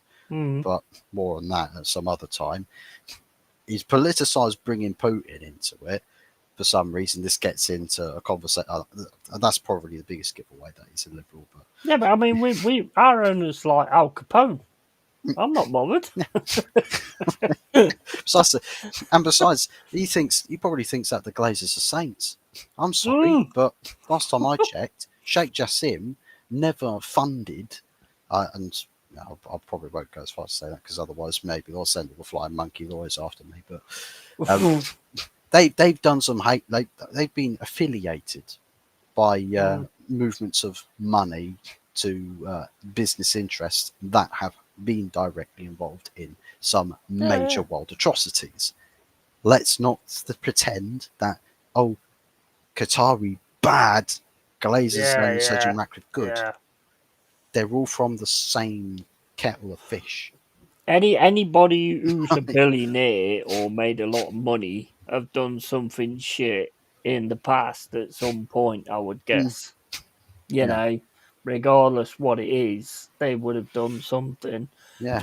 that to us would have been like, oh no, I'd never do that. But to them, it's like, oh, who gives a fuck? I'll become a billionaire. So, Yeah. you know, it's the same kind of thing. But have you actually signed Cunha? Yeah. Well, You have actually got him, have you? yes, he's gotten on the bandwagon of posting Man United related stuff every fucking day now. It's like, I woke up a Man United player today. I was just like, shut up, shut up, not right now. Come back to me in August, please. With that. Do you think Bruno's going to go? I was. Or are you okay with Bruno going? Oh, I'm absolutely fine with Bruno going. But Cunha's apparently, better, I think. well, apparently with Bruno, he was like, well, I do want to go, but I won't go if my family doesn't want me to. I'm Oh thinking, my days. nah, brother, you spent 3 weeks, right, thinking about the Saudi offer, and then you say, actually, nah, I'm not going to, because his family only now doesn't want to go.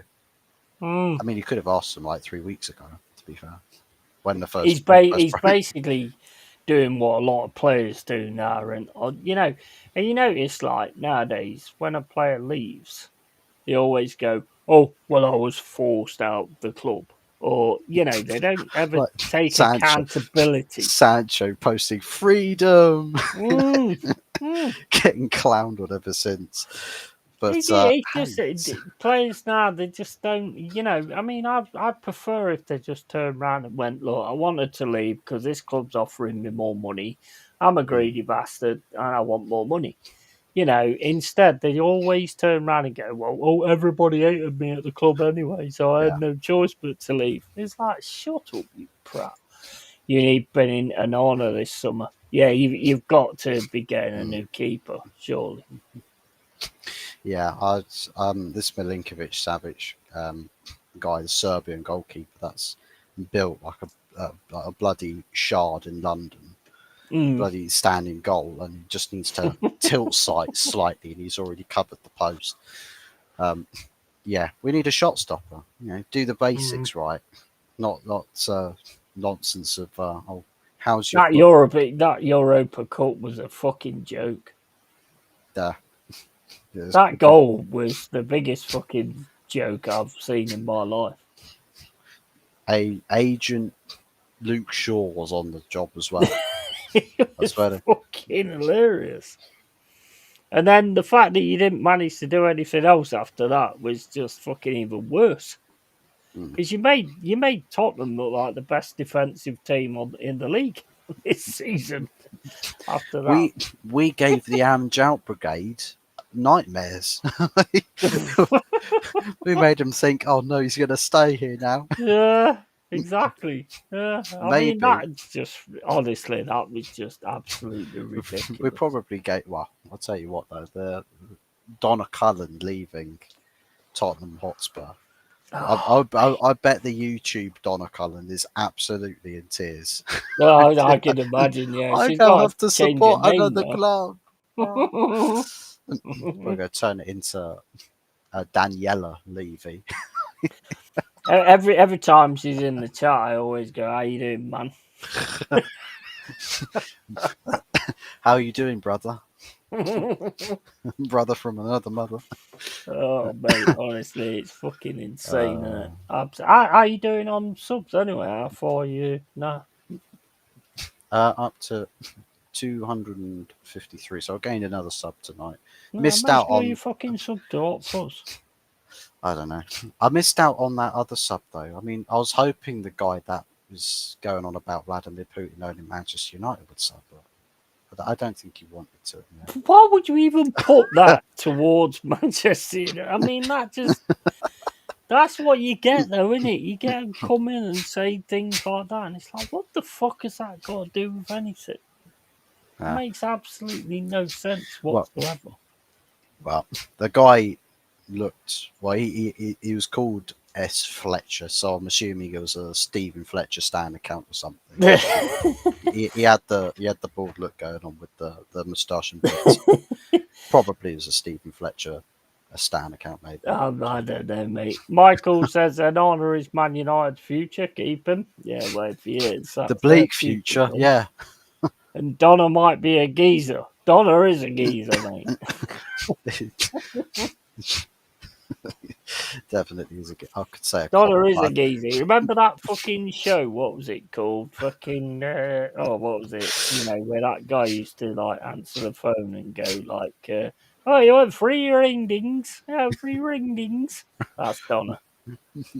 I swear I could say something, but it probably be deemed as racist. So slightly racist. I probably wouldn't. Mate, when it's done in comedy style and when it's done in jokes, who cares? You know. Yeah. Yeah. But protect yourself, mate. I'll say it. Just send me the joke. I'll say it. I don't give a toss. You know, Yeah. at the end of the day, it's all about having a laugh and having a bit of fun. No fucking like, you know. I don't know if you. I did the Real Deal on Friday, about 6 hours, and all sorts of shit was said on there. I can't remember half of it, obviously, because I'd like fucking 20 pints and whatever. But yeah, it is what it is. But what do you think your guys are sort of gonna do sort of after that? I mean, is it, you know, the Cunha deal? Have you done that like over 5 year installments? I think it's 3-year installments that we're doing it. I think Do you it's think that's a bit out of order though to like small teams that need the money? I suppose it's just dependent on how they prefer the deal being done, because they could immediately say, well, we actually just want it up front, but they're agreeing to having the installments. Yeah, but they've got no choice though, have they? Because as soon as Cunha is that Man United are interested in him, even though how shit you are now, he's still going to want Man United. So as soon as the player wants Man United, the club's got no choice. Otherwise, they're just going to have an unhappy player on their books, aren't they? Yeah, I suppose that could be the case, but then you could also say as a club, we will sell him at this package deal, but we want it up front, such as the release clause. Like, we'll only accept the release clause, and somebody may look at that and go, I won't do it straight away, but later in the window where clubs might get more desperate, they'll find a reason to sign a player like Cunha. Yeah. So yeah, I think it's just Wolves just thought, well, I'll take the instalment payments for 3 years. The value overall matches what the player sell demand was. So we're not getting paid less money. It's just the same amount, but just more across multiple years. What's your thoughts on Amorim? I feel like we should go ahead with backing him to see what he does with like his players, his team, and a pre-season of getting his system under wraps and everything.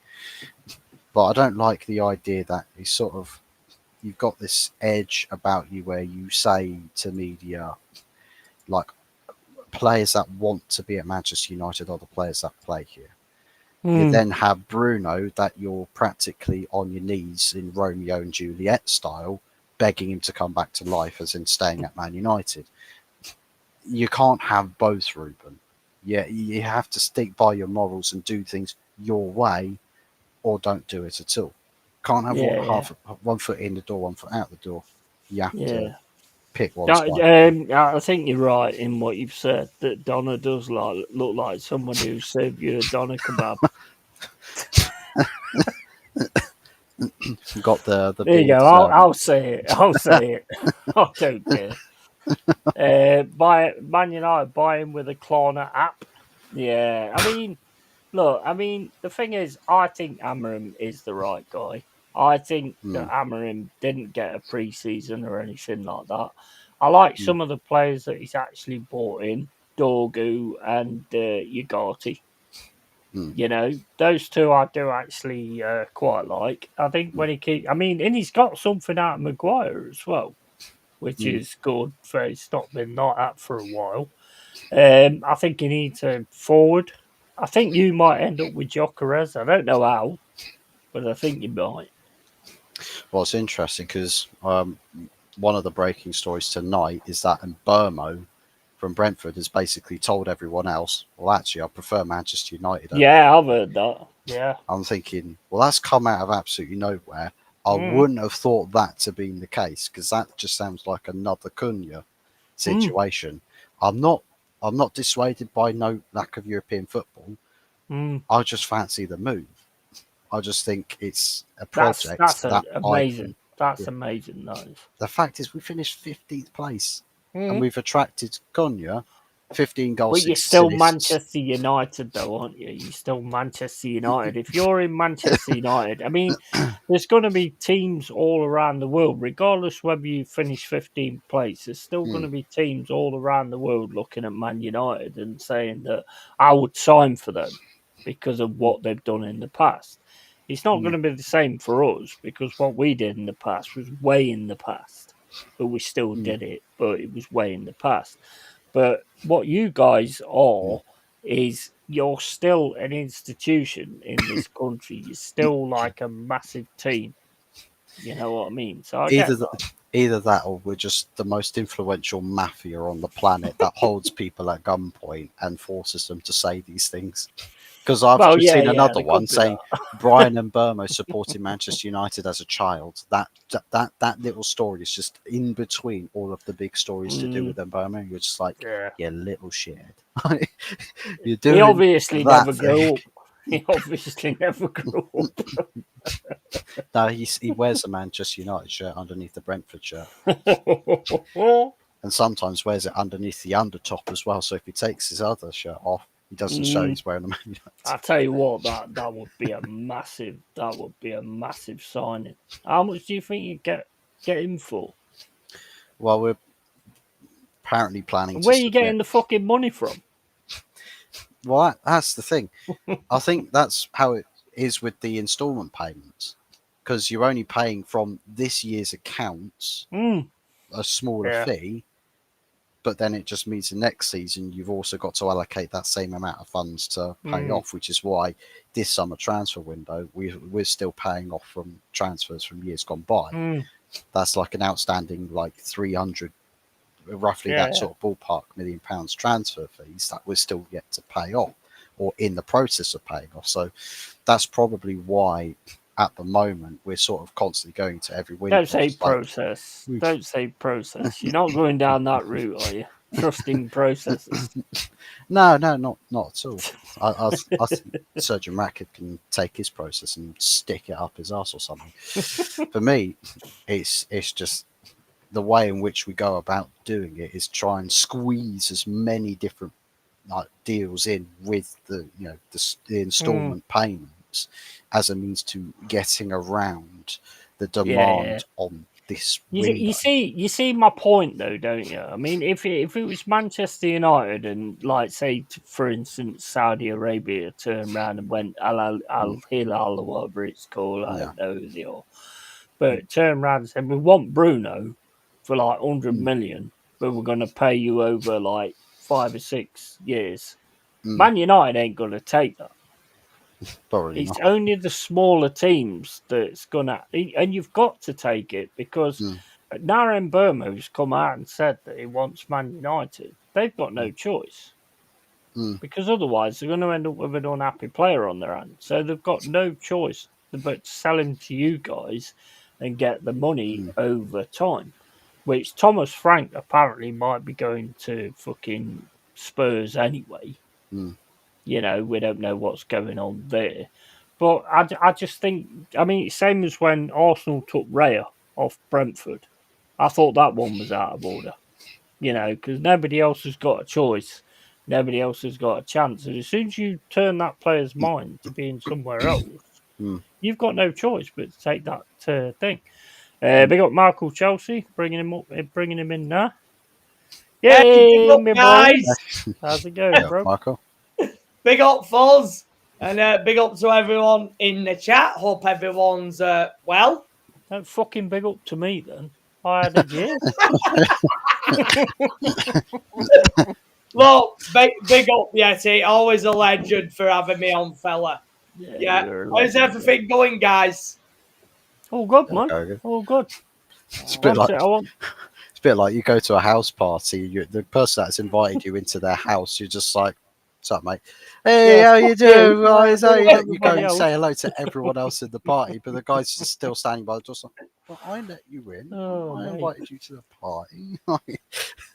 Fucking disgrace, mate. Yeah, but I mean, what they don't realise Didn't is even I wipe can his just do feet. that.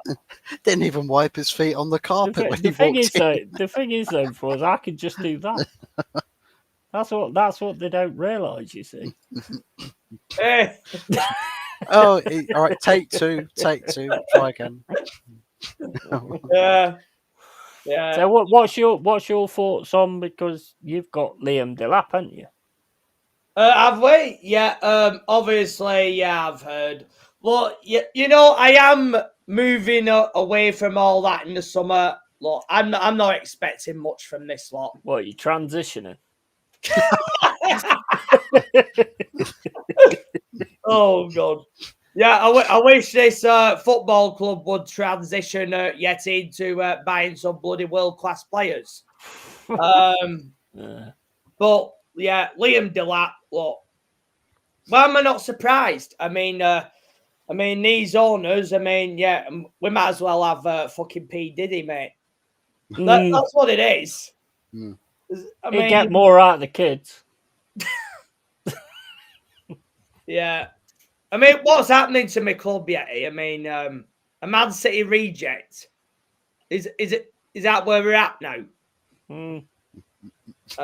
It's a weird one, because it would be like reverse psychology in the striker transfer battles, where Delap should be the guy that the club that loses out on Gyökeres, for instance, turns to, or Osimhen. But if Man United, say, lose out on Delap, they're like, oh, we've lost out on our priority, let's just go sign Gyökeres. You think, why didn't you just go for him in the first place? Why'd you start at Delap? Yeah. What? Yeah, and we've had numerous chances. I mean, they'd rather buy two kids from bloody Sporting, and yet we could have got Gyökeres in that time. Yeah. It makes.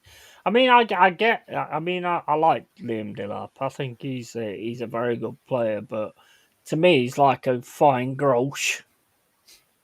He's not ready yet. Yeah. Do you know what I mean? Yeah, He's you know what? You know what? Don't worry, Yeti. I think we're probably going to loan him to you in January, and then watch him do well for you guys. I'll take that, bro. I'll take that all day long. Yeah, I like him. I mean, what do you think about the 3 Brazilians that we're looking to bring in? Igor Jesus, striker, 24 years old. Kiabana, left back, 22 years old, and Jay Cunha, who's like 20 years old. All of them look pretty decent from what I've seen. Yeah, I go Jesus. I mean, from what I've seen of him, you're going to be getting a player, Yeti, and that's what I've seen. Yeah, and of course, at one time, West Ham were interested in him. Back in fucking West Ham's always interested in the players we want. Fuck off, Tom. Yeah, exactly. But yeah, if you get him, that's a major signing. Yes, 100%. But that's a good example of a football club that is being run properly by football people behind the scenes. Yeah, and scouting players. Yeah, and picking out the right players and stuff like that. Feels like with Chelsea's strategy, some of the interest of clubs that scout potential players, they hijack them. They'll say, actually, that could be a great investment. The snatch that player. Yeah, definitely.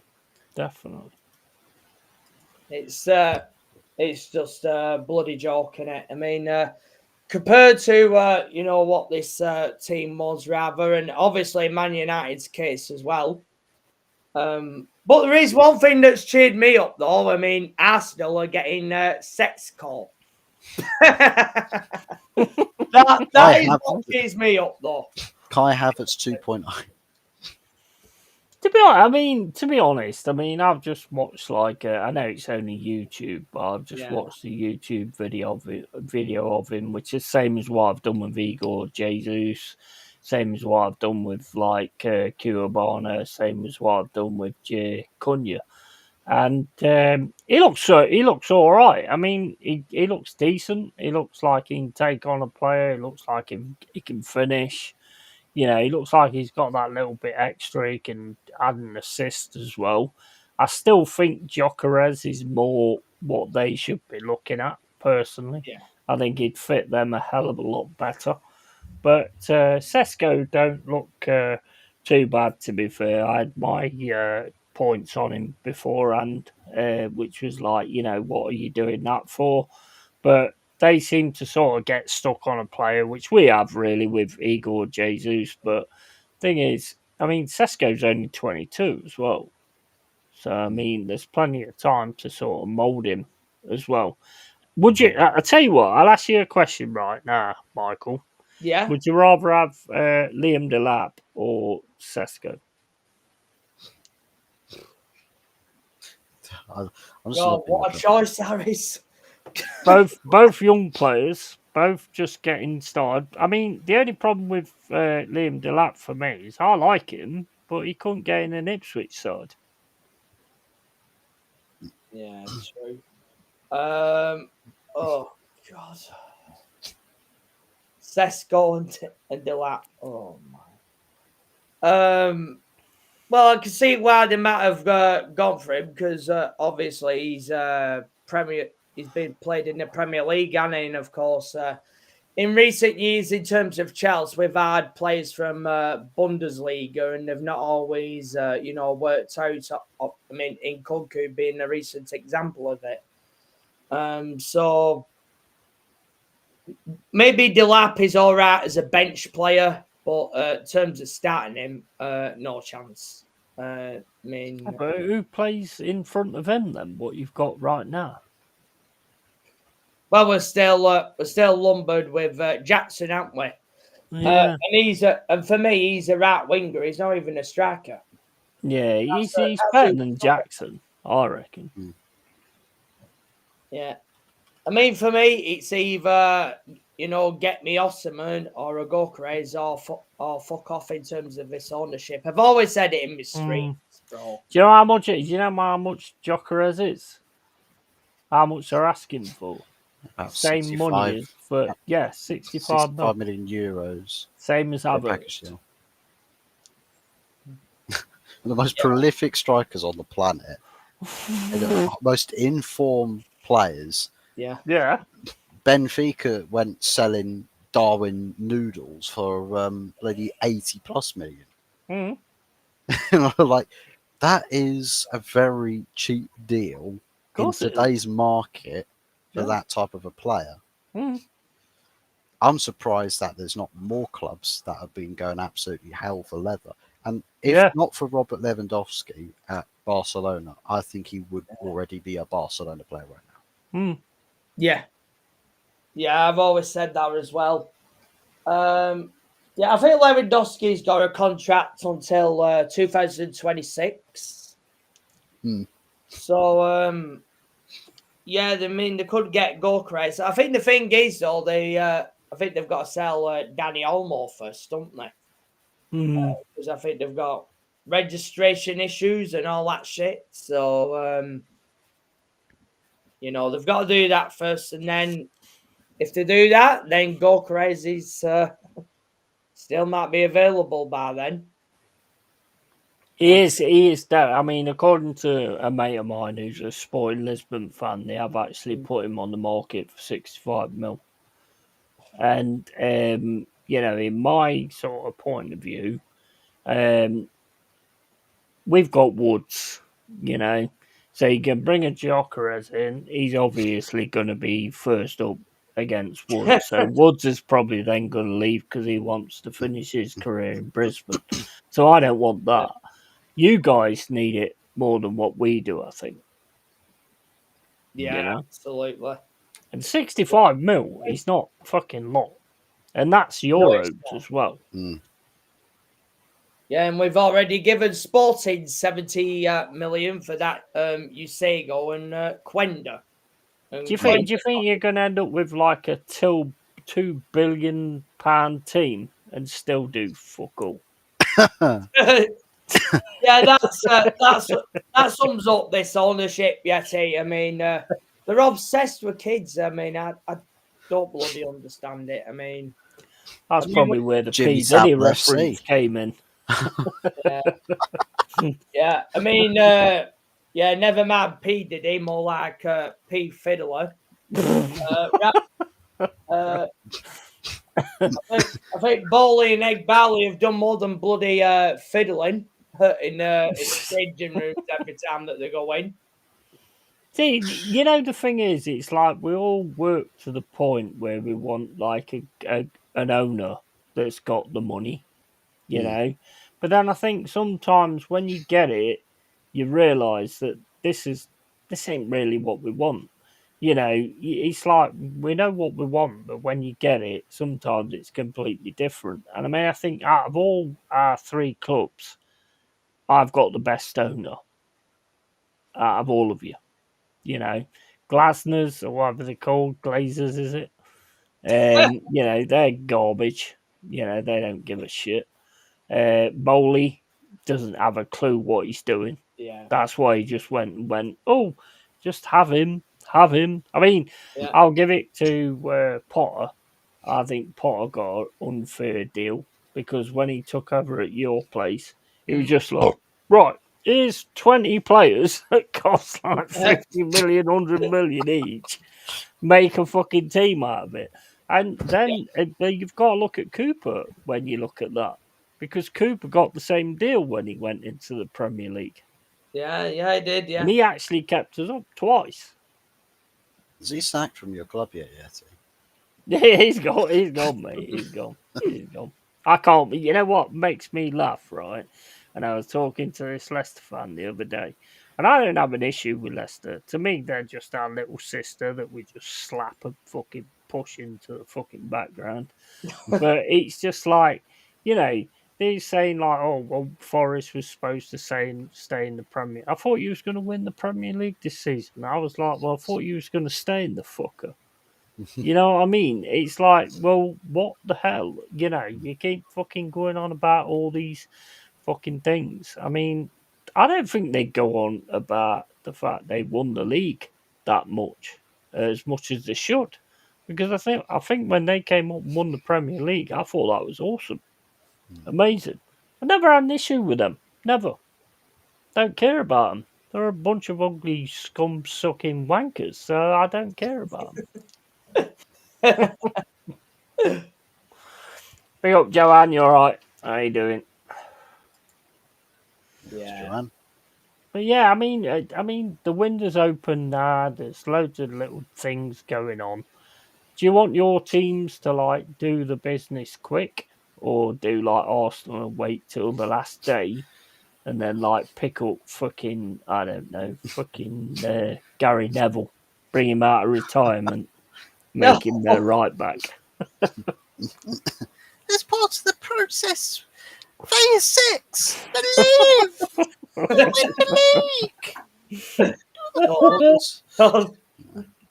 Yes, have here with that. I want my club doing business quick because we need a pre-season where a squad is training together. Yeah, 100%. 100%.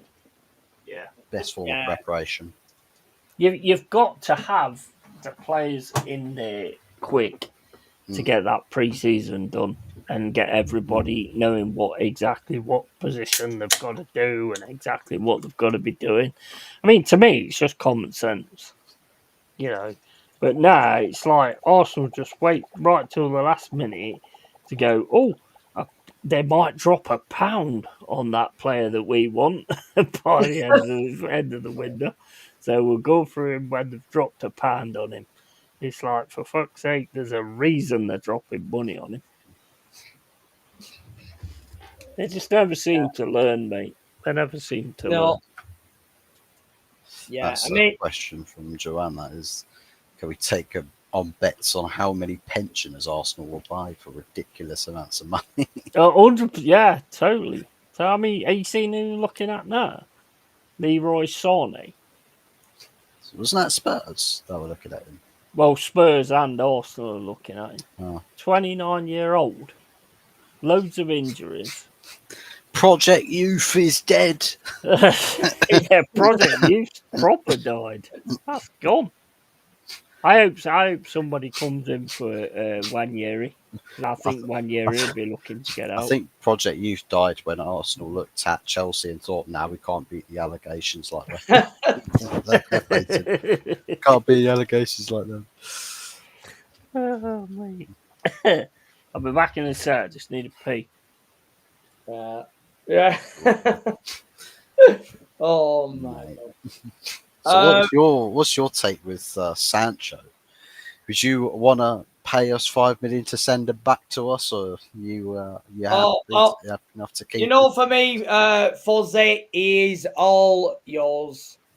I mean, if you guys want him back, he's all yours. But God, I mean, if we buy him, I mean, what are we going to do with him anyway? Because we've got Estevao Willian on the way, and obviously we've got Neto as well. So where's Sancho going to play? I mean, that's what I'm wondering. Tea lady. Most expensive tea lady. You know, he should be at Dortmund anyway. I don't know why he's ever come to the Premier League. I mean, he should have gone to somewhere. Well, yeah, he should have stayed in the Bundesliga ideally. Bundesliga or Liga. I don't know about the league. I think he could have done it at the Liga because he can be quite technical. He's good with his on-ball ability. I mean, just look at Anson, for example. You know, for somebody who's a fidget spinner with 2 legs and 2 arms, he's found some form of impact at Real Betis. Yeah. So Sancho can find freedom at a club in Spain. Yeah, well, I mean, I think a lot of the time it's like when I totally think a lot of it is to do with pressure at your former clubs. I think Hudson-Odoi had it at Chelsea. I think Elanga had it at Man United. And I think when they go to like other clubs like ours, they kind of sort of find a new lease of life where they can sort of, you know, play and be themselves.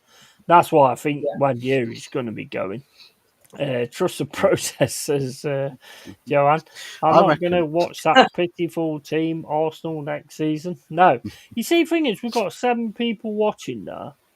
Only Joanne's speaking. So that's 6 fucking spies. And I know you all. I know you all. I'm sending the drones around. Sending the what's it? Oceanic. Yeah. Speak. ICBM. Speak.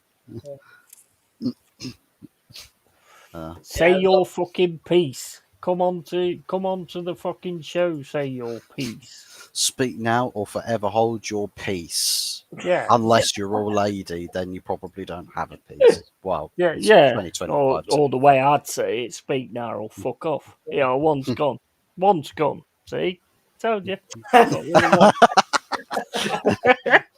The old bait and switch. Oh man. One's like, oh shit, I'm out of here. Fucking hell, you might know who I am. Fuzzy, love was you what's really, going Tony. on with United then?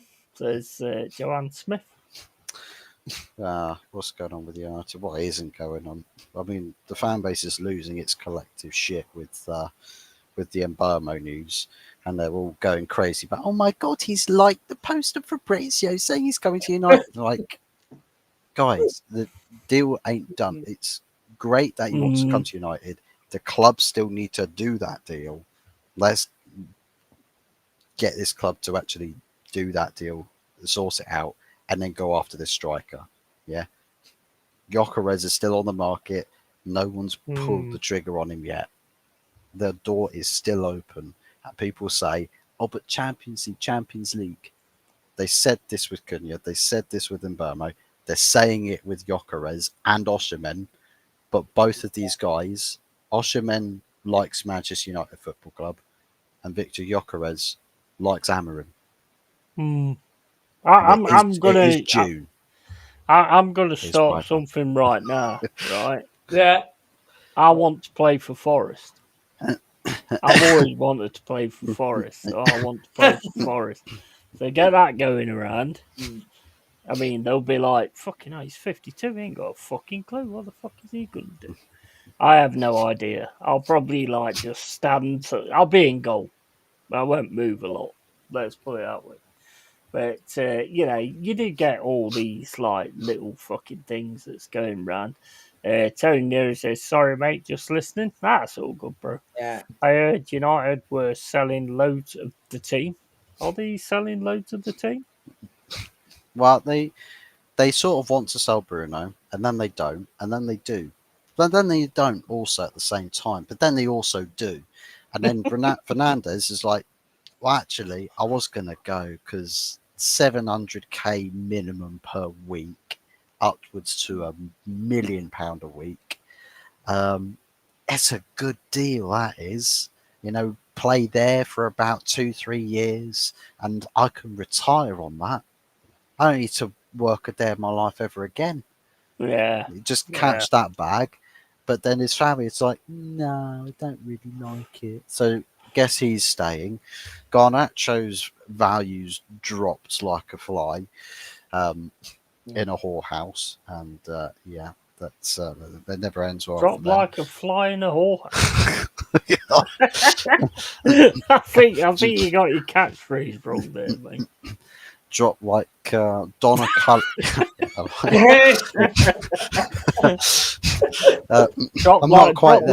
Basically, Garnacho's dropped like Donna Cullen on Fuzzer's dick. Wow. Drop like Donna Cullen's pin 45 from Daniel Levy. Get out of that club.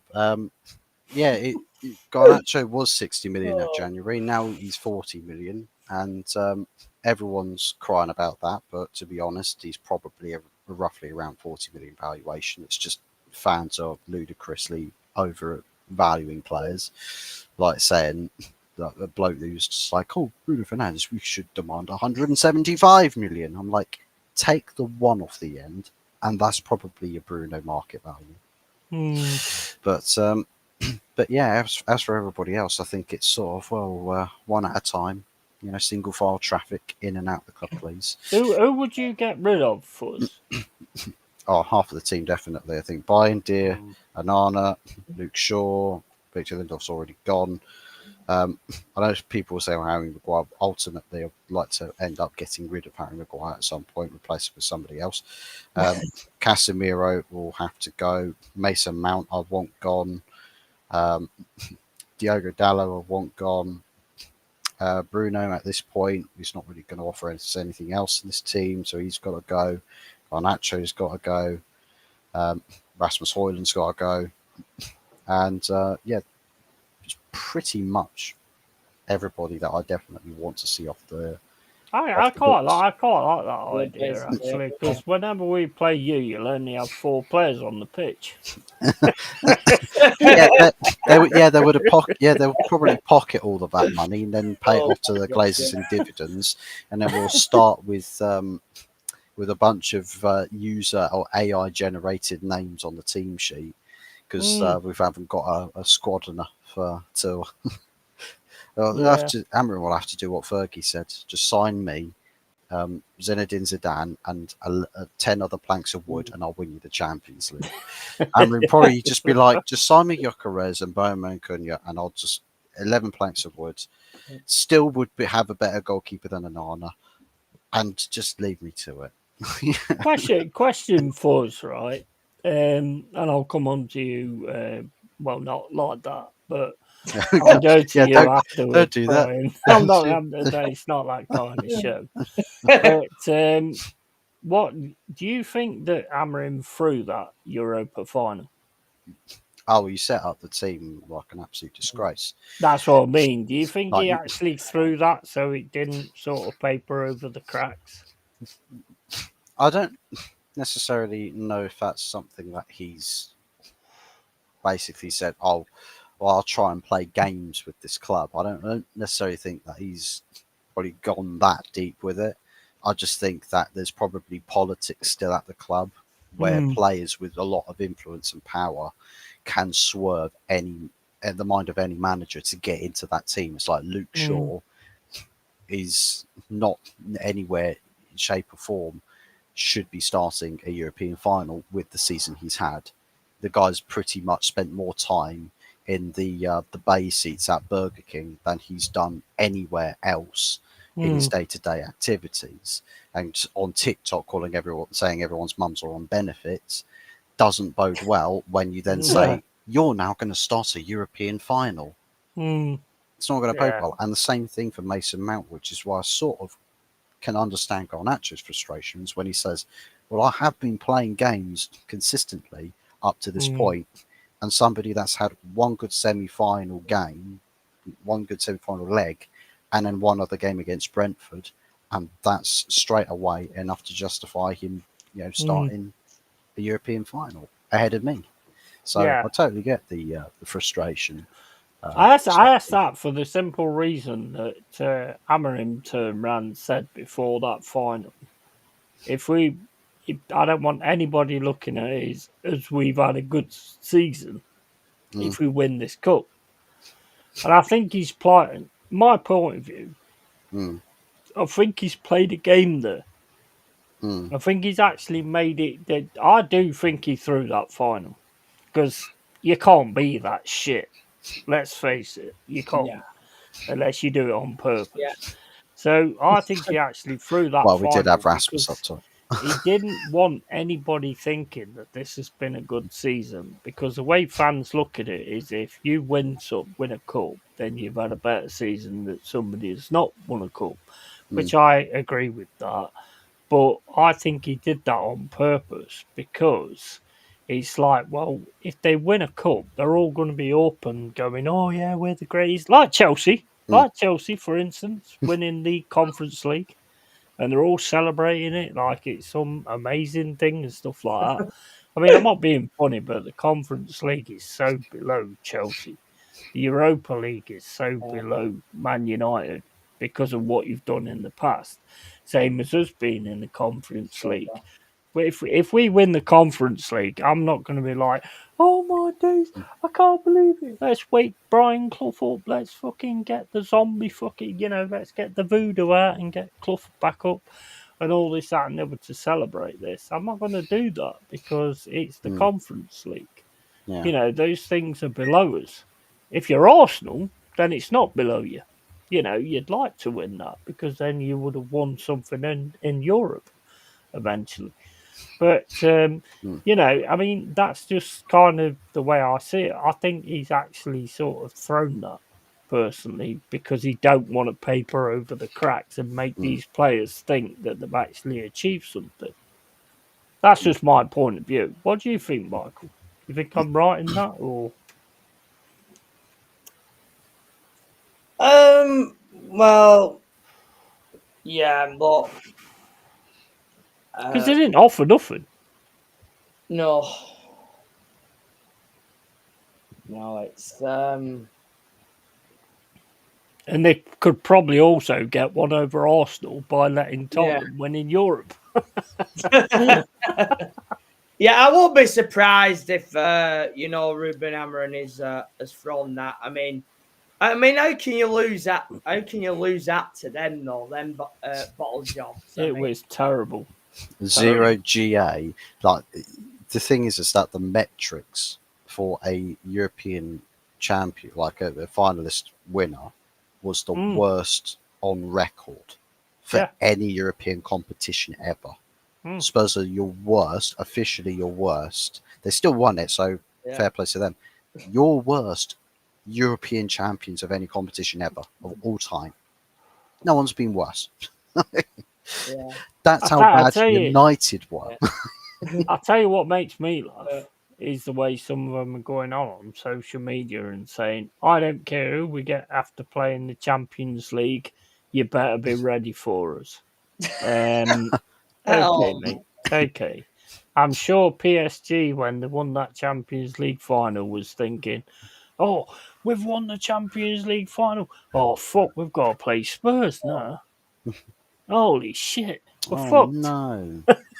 What will we ever do? They're all going to absolutely batter Spurs. Yeah, they will, yeah. The funny thing is, just imagine if next season, if we've got all of our targets and Amarim's playing his style of play, what if we actually embarrass Spurs next season? Well, they'll be like, a part of me wishes that we kind of didn't win that final now. Yeah, exactly. Buyer's remorse, man. It's hitting me like a truck. I mean, same question goes to you, Michael. What players would you get rid of? Oh, blimey, where do you begin with this team?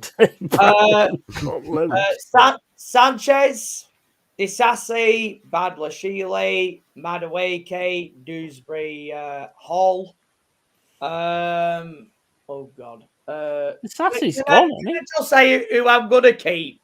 Yeah, I might be better. Yeah, because if it were me, I'd get rid of most of them. Okay, just Cole then. Just Cole. Yeah.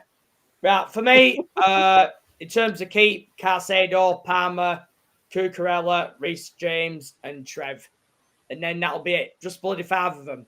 And then for me, bin the rest. Get a goalkeeper, get 2 centre backs, get a backup left back for Cucurella. I think we might need another right back again because Gusto is not it. We're gonna need a DM. I like Gusto. I actually like Gusto. Yeah, he can only play right back though. That's the problem, Yeti. And maybe he's good going forward and stuff like that. I mean, I've actually quite liked him this season. Cucurella is an annoying bastard, but he's one of those annoying bastards that you'd like to have in your team. Yeah. You know, he's one of those kind.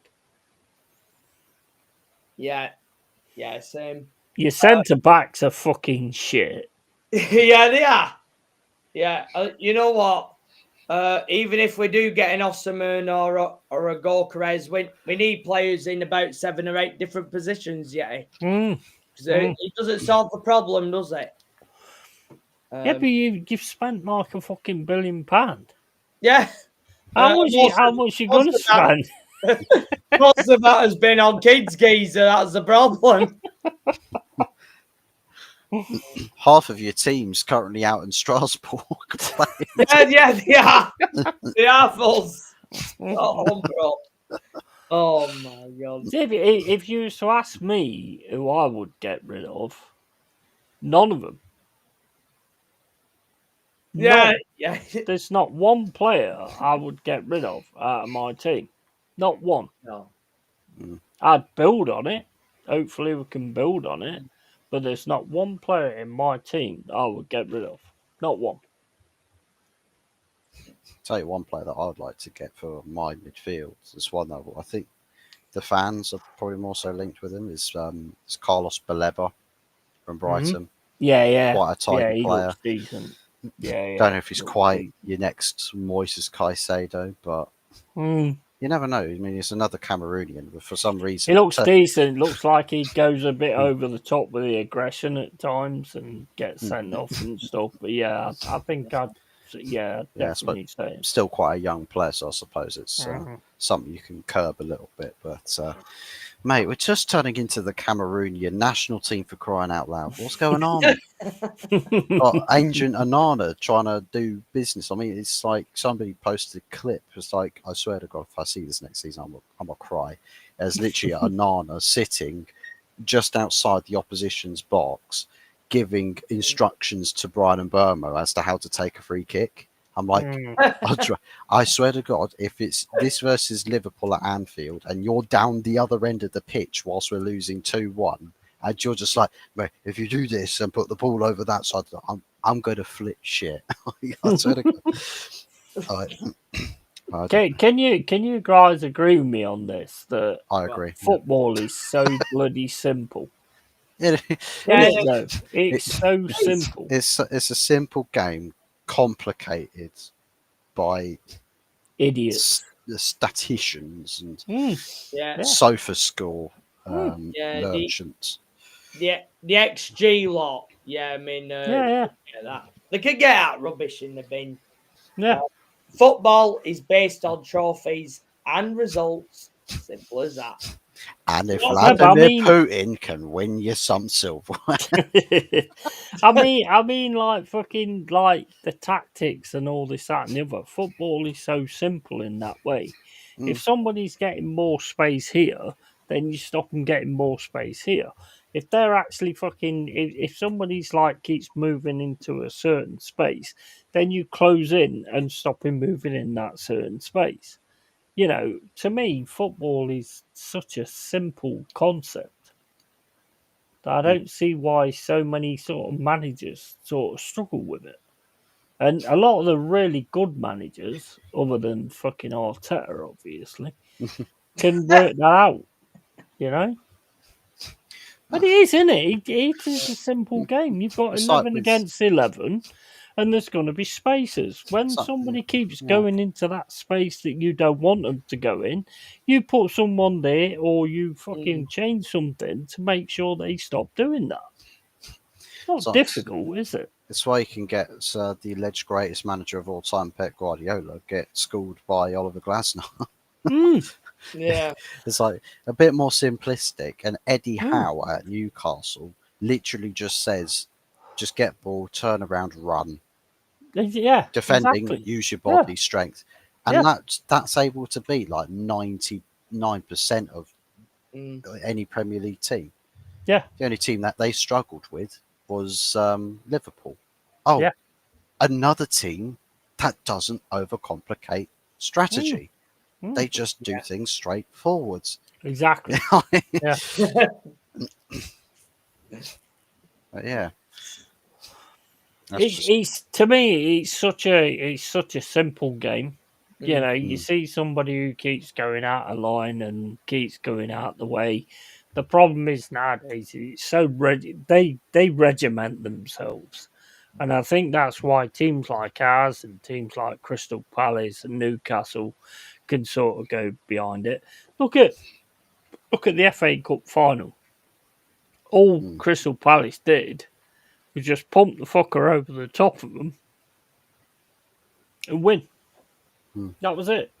If you can actually fucking win that battle in the midfield and you know where everybody's gonna go, then all you've got to do is have somebody up front that's clinical and can put the ball in the net.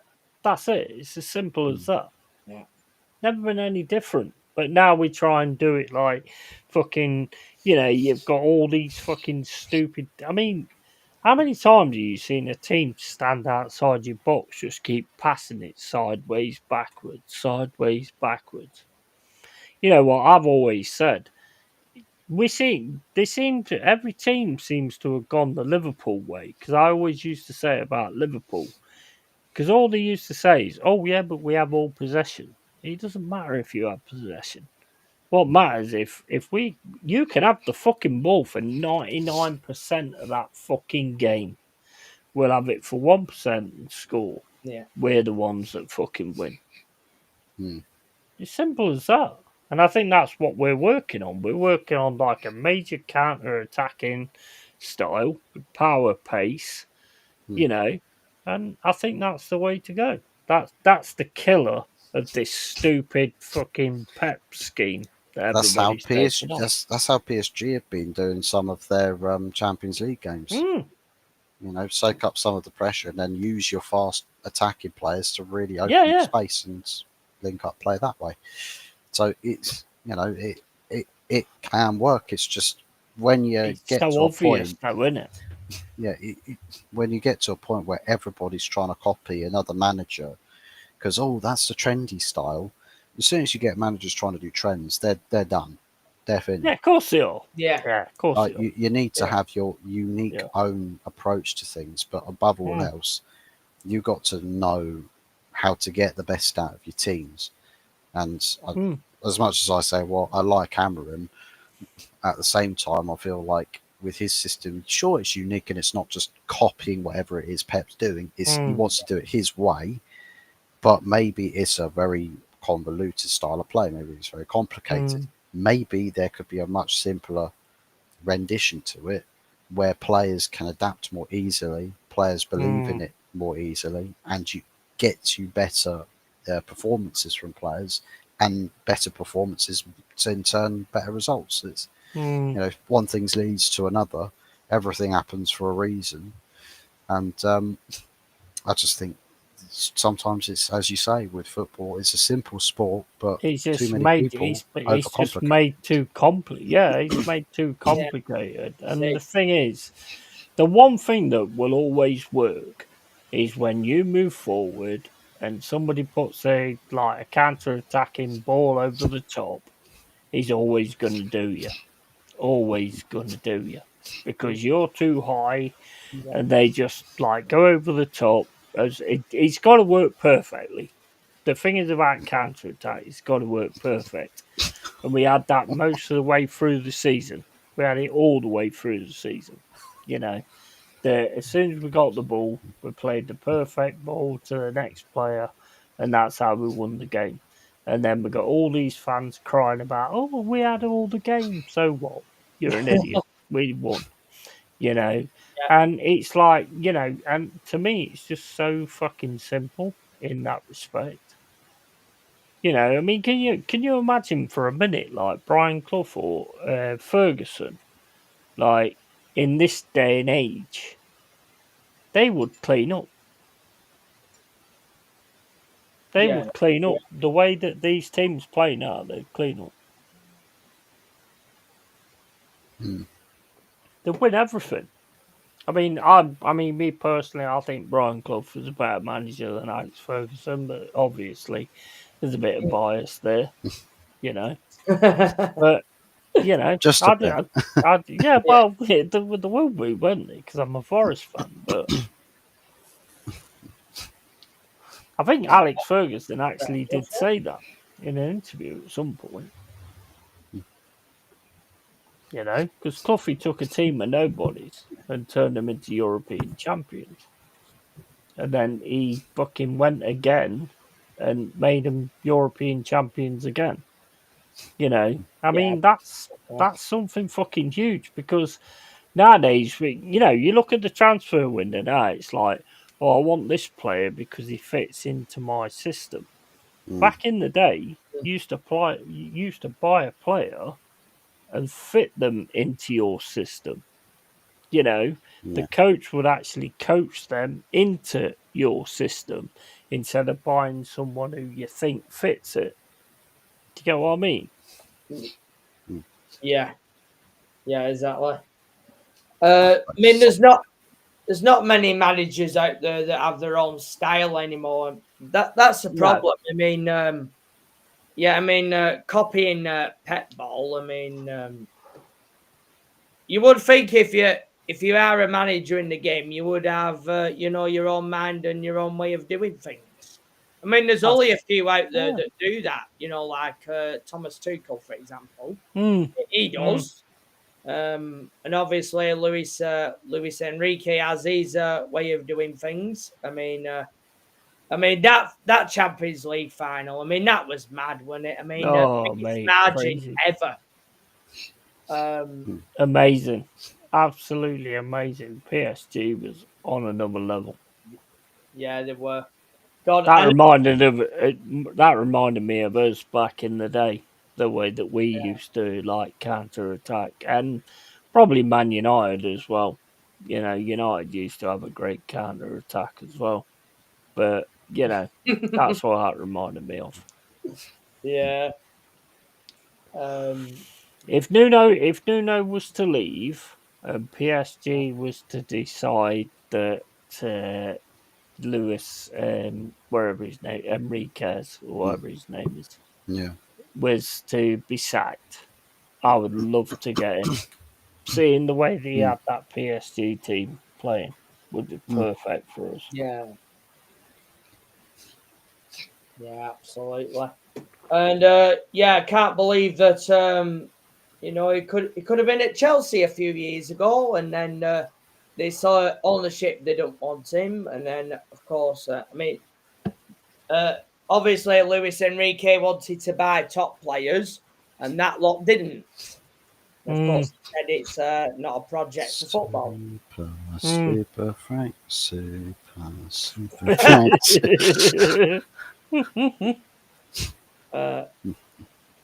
Yeah, well, at least Frank Lampard did get us in the top four, though, has to be said. And that was with a transfer ban of all things at that time and all.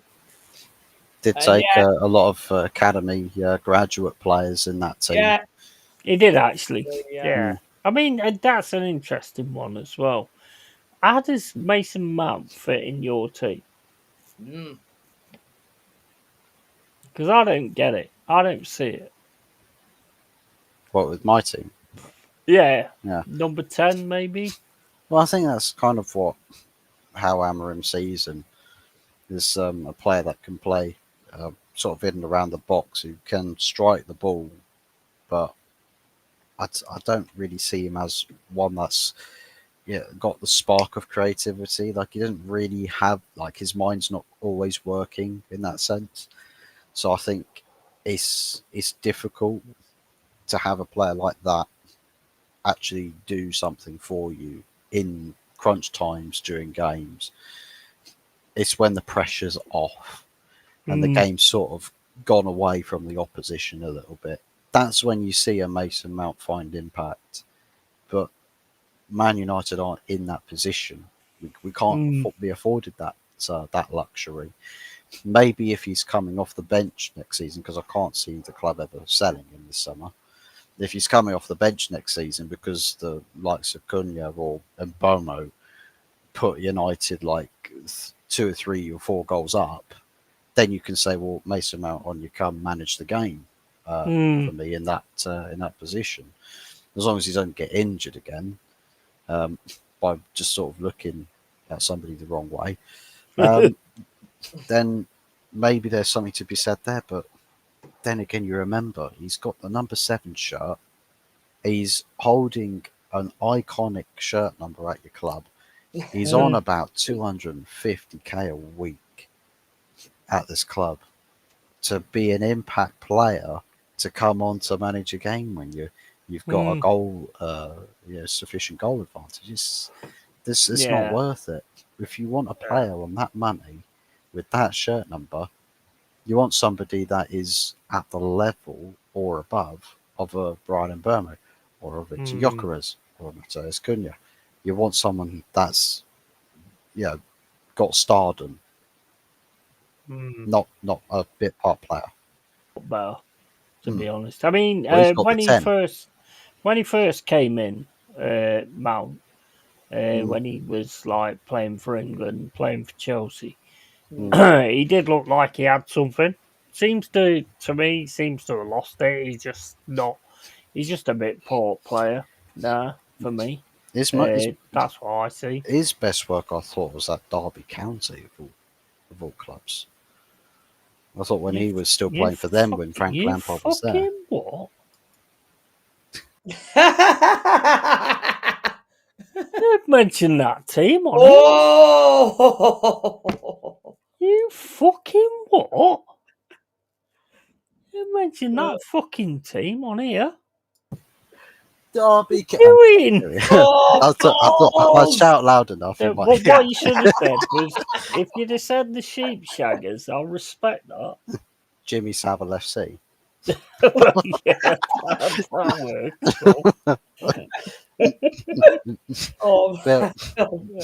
But yeah, I think for that club, that's probably where he had his best performances as a player. Goes to Chelsea, first couple of seasons. I think that season where they had the transfer ban, where Mason Mount was playing in behind, was it Tammy Abraham? At the time. I think that's where he found a lot of his impact. in that Chelsea team. But with Kai Havertz and Timo Werner and all of that lot, when they started coming into the team, I think just role-wise just got a bit more complicated, and nobody then really understood what he was as a player. It's just, the guy started drifting, and for some reason United looked at that and went, "Oh, we'll be the difference makers. We'll turn his career around." And pay £55 million for 2 games. We've so far had 2 games. Well, decent performances.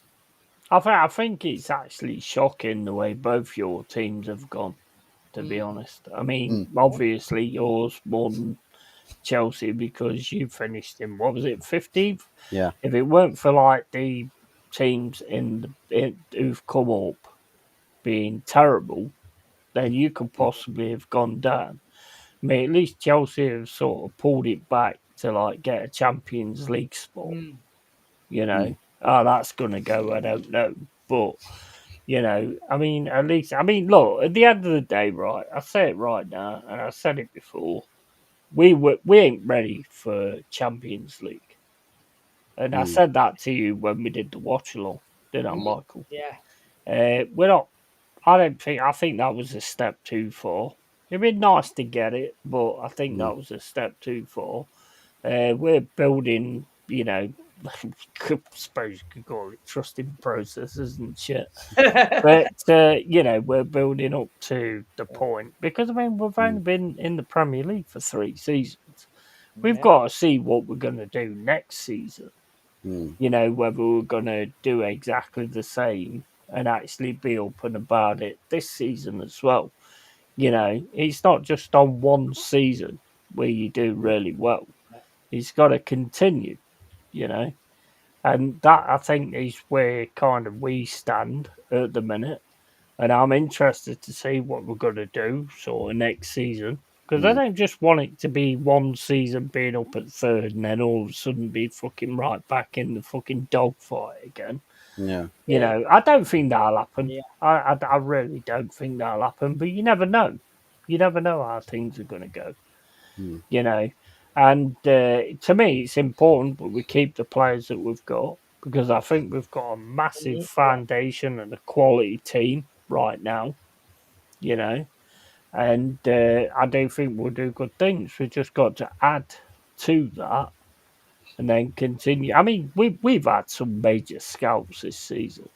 Beating Manchester City for the first time, beating Liverpool at Anfield for 55 years, doing a double on Man United.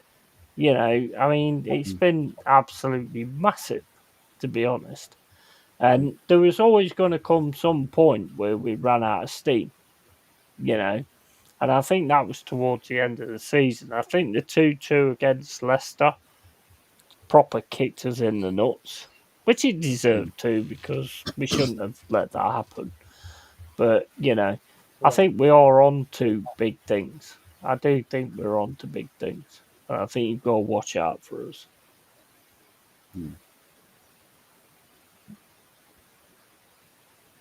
Yeah, very true. Yeah, of course. Well, you've got European football next season. It's Conference League, isn't it? Thursday, yeah.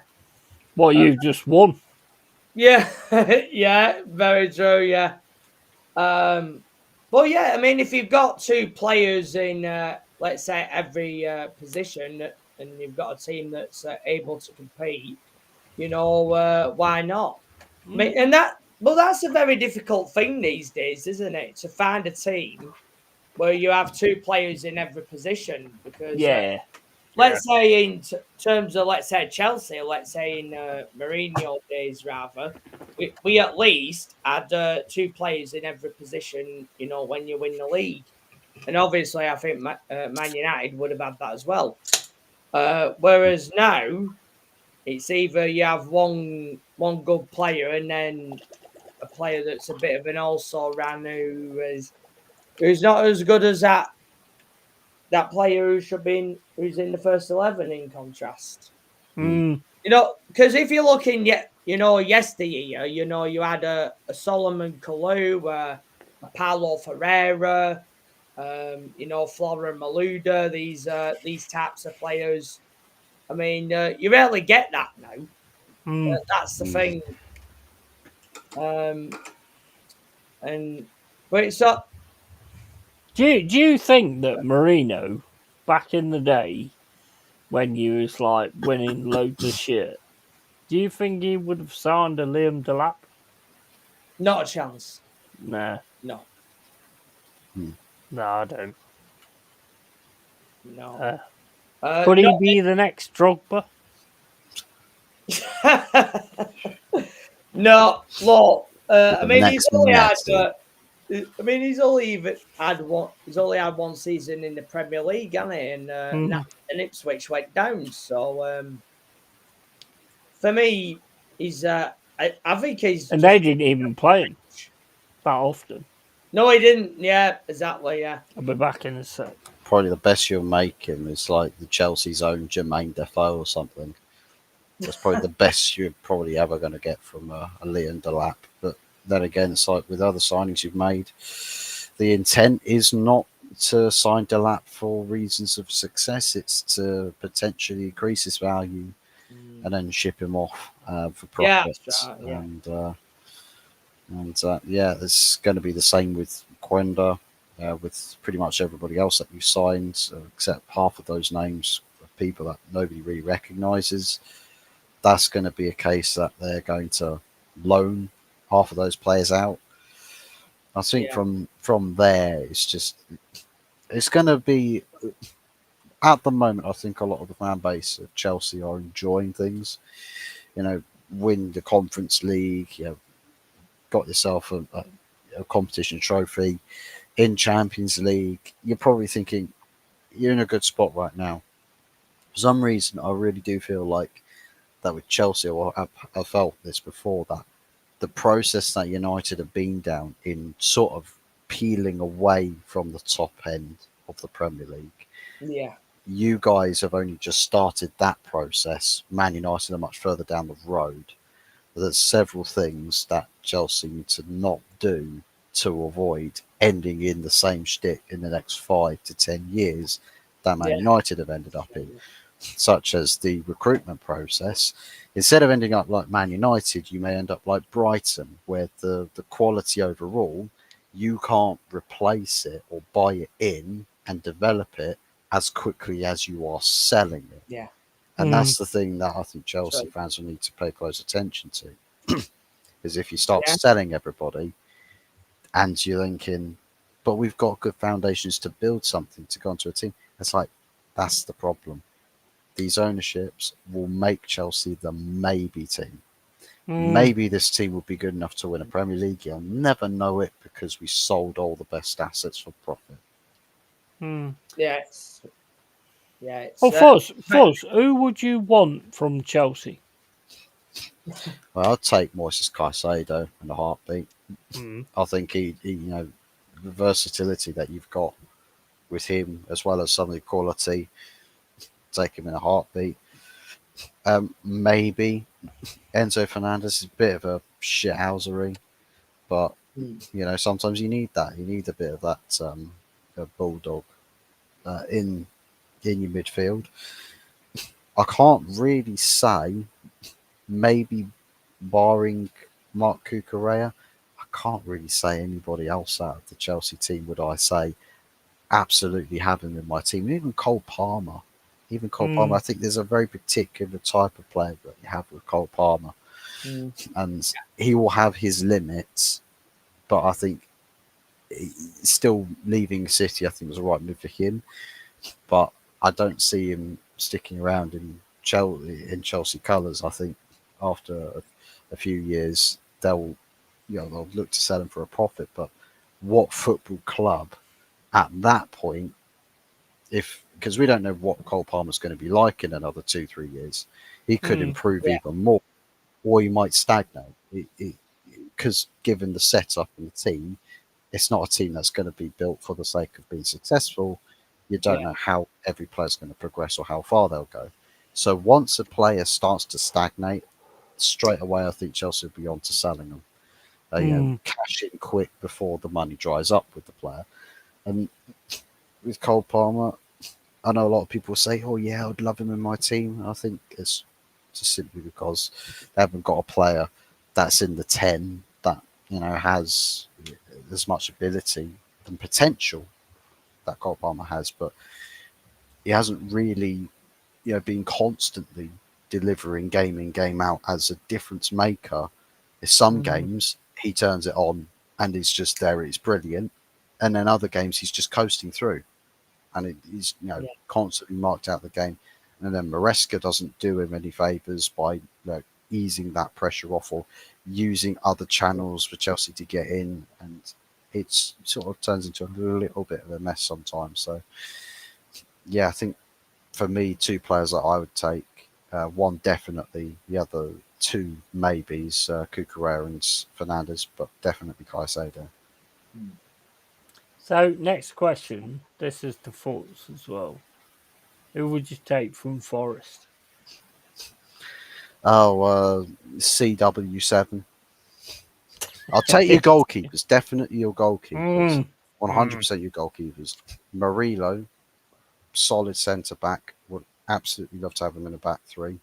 Would do wonders on one of those, either left side or right side. Probably the left side of the back 3. Would give his wing back a lot of confidence as well with having a solid centre back in there. Sturdy midfielders, I think. Dominguez, maybe Sangari, one of those 2 probably feature. But with Chris Wood, definitely I would have him as like a player to rotate with your starting striker. Because we sort of had that back in the day with Chicharito. He's not your starting striker, but someone you can always rely on, and he's just always present, ever present in that team. I think, judging that United, if in the scenario that we have like good players in all these different positions, players like a Callum Hudson-Odoi or an Anthony Elanga to change things up, to switch things up, they are very viable. He used to have him. Yeah. Yeah. Buyback clause, please. But those players are not O-liner. ideal. Not O-liner. Probably not. Milenkovic? I think Milenkovic was being linked to before for like several summer transfer windows, and we never acted upon it. It don't matter because we got him. So would you have him now? On the precipice that you'd have our whole team, wouldn't you? You'd have our whole team basically, wouldn't you? Well, some players no, but I'd say half of that team, I definitely see them getting away into our team easily. So now, Michael, who would you take from Man United? Fucking nobody. Man United. Oh my bloody god. You could say Cunha now because he's a Man United player. That's a tough one, yeah, now. The only one. Can't say hammer him. As a player, hell yeah.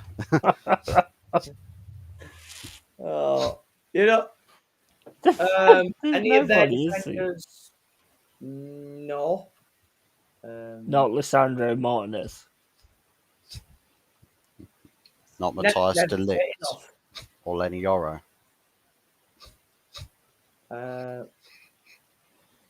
Funnily enough, we went. I'm sure we were mentioned with Lenny Yoro at one time, but yeah, you guys got in there, and I think I think Real Madrid were in there as well, weren't they?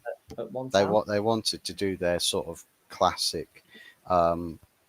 Join us now for our set price, or he'll join us on the free next summer when his contract runs out. I think we just paid up. De Ligt's going to be like a Yap Stam, where it takes him time to actually get involved, and then when he does, he's going to be fucking really good. Well, I mean, he's got leadership traits. He's 19-year-old captain of Ajax. So he's got leadership qualities there. Just needs to find the right time to make him the captain of Manchester United. But Michael don't want none of your players. No, no, It's not so one. they're not. None of them are really good enough, and none of them are going to be of big value either. Well, I mean, Mainu. There is one. Anyway, there is one that's going to be major value. Yeah, I mean, they can keep Garnacho. I mean, don't want him at Chelsea. No, thank you. No, on the other side. On the other side. Amad Diallo, potentially to, push Madueke out the team. 100% take his spot. 100% Amad Diallo. 100%. God, yeah, he'd be the only one. So who would you take out of my team? The goalkeeper, Murillo, Milinkovic as well. It's good in the same answer I did.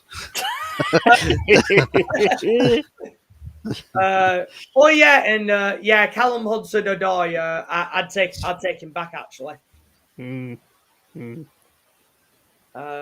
It's just a shame when he was with us, he had that Chris Wood injury. Chris Wood, Langer. Chris Wood would be good in terms of link-up play. I mean, as long as he Langer. Morgan Gibbs-White. Oh, that's another player that I've forgotten about. Morgan Gibbs-White. I'll tap in Cameron's team. That is a good shout. It'd actually if we'd signed Cunha, I'd actually have it split between Morgan Gibbs-White or Cunha. 100%. Probably slightly edging towards Gibbs-White. Rather have Morgan Gibbs-White. Because he tackles and he gets involved, as well as puts through balls in and all that kind of stuff. None of this walking stats that everyone's seemingly interested in now since we signed Cunha. That's why, guys, be careful. I've got to be really careful with Brian Mbeumo. I have to be so careful because I've not analysed his walking stats yet. I've not seen the percentage of games. It could be a dud. It could be a dud. It could be a dud. I didn't do it by what you might get. If you might get, then I'll have Mbeumo and I'll have fucking Cunha as well. But Cunha ain't no Morgan Gibbs-White. Morgan Gibbs-White, you can put him in the midfield, you can put him as a number 10. He will get involved, he's 100%er. You know what I mean? He swap will their do passports, any it of might be a those bit more jobs. accurate. You know what I mean? So now it comes down to who would I take from your team? Yeah. So who would I take from Chelsea? There's only one, Cole Palmer. That's it. Yeah. Only one I would be interested in. Man United, Diallo. That's the only one. And they both play in the same kind of position anyway, but I love Amad Diallo. Could have Super Rasmus Højlund. Oh, you know what? Rasmus, when you first got him, I thought, you know what, this guy's got something. But after sort of seeing him over the season, nah, not good enough for Forest, bro. Not good enough for Premier League. Nah, honestly, I wouldn't even bother. To be honest, if you get Mbeumo, then obviously, I mean, he's class. I mean, whether he said that or whether it's just been made out that he said that, it doesn't mean anything because at the end of the day, it's down to his agent and whether he's going to sort it out to sort of go to your team. But if he goes to your team, it's going to be over like a month fucking thing or whatever it's called. Yearly installments. Yeah. Which to me is going to be a bit unfair on Brentford. Wow. I want Wissa. Wissa, I Wissa. think, is underrated. Good I save. do. I think he's quite an impactful player. I want Wissa. Very But I good mean, save. if we get like Igor Jesus, then I'll take that 100%. Yeah. I'd say you'd probably have to act quick because Brentford are having quite a few players poached. I think their goalkeeper's going to buy Leverkusen for Ten Hag. Yeah. Uh, Well, they've pulled in Kelleher from Liverpool. Mm. He's a good keeper. Swivel on that one, Tony.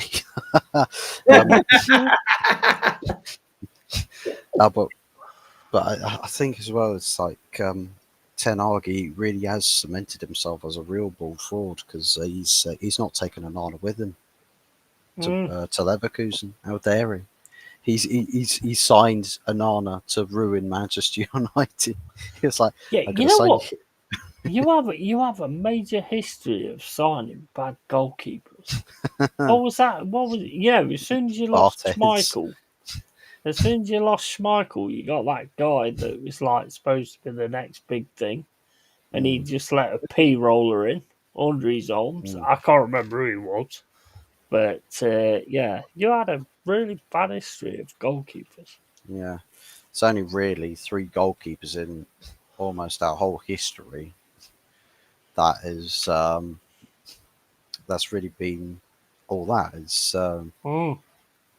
Peter Schmeichel, Van der Sar, and Yeah, David De Gea, and that's it. yeah.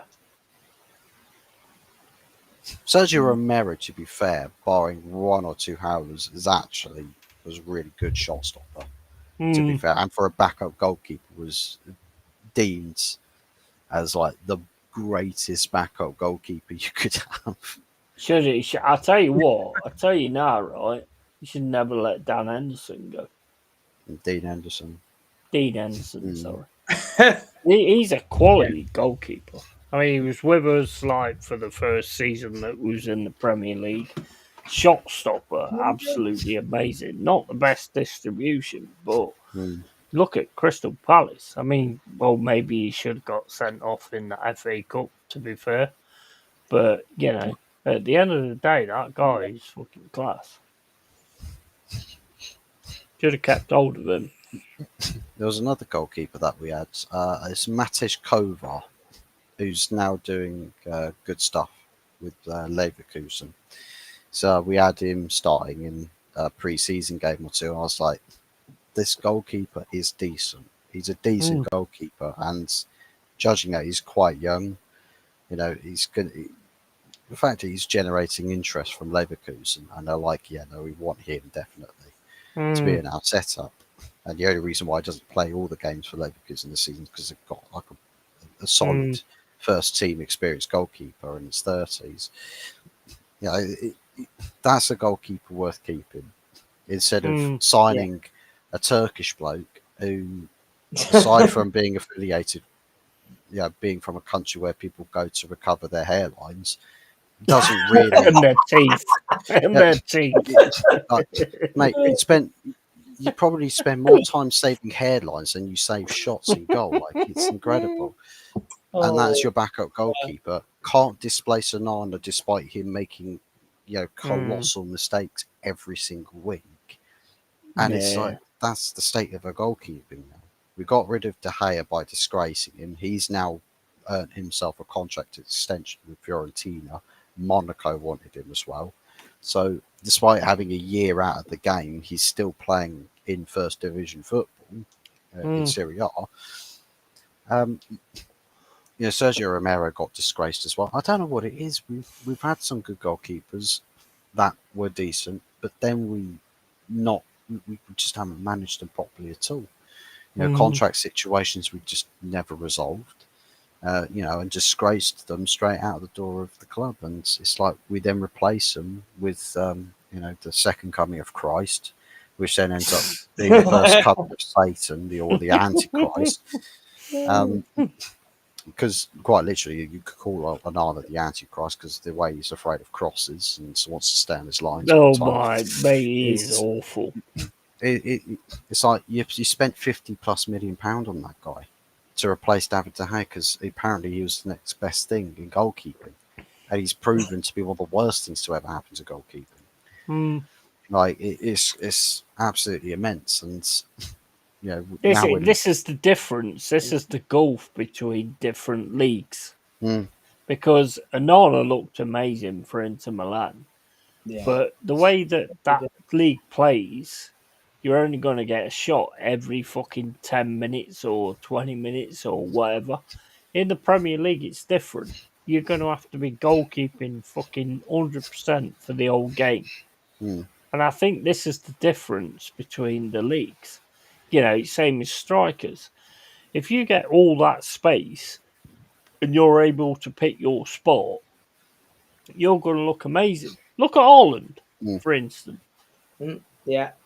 Haaland looks normal. He looks just a normal player in this league Mm. to what he did in the Bundesliga. Yeah. If you watch some of the highlights of Haaland, he was scoring goals for fun. He was just running through players, scoring left, right, and centre, and all this, that, and the other. This league's different because you Mm. you will get somebody on you. You will get, and this is the same with Jokeres.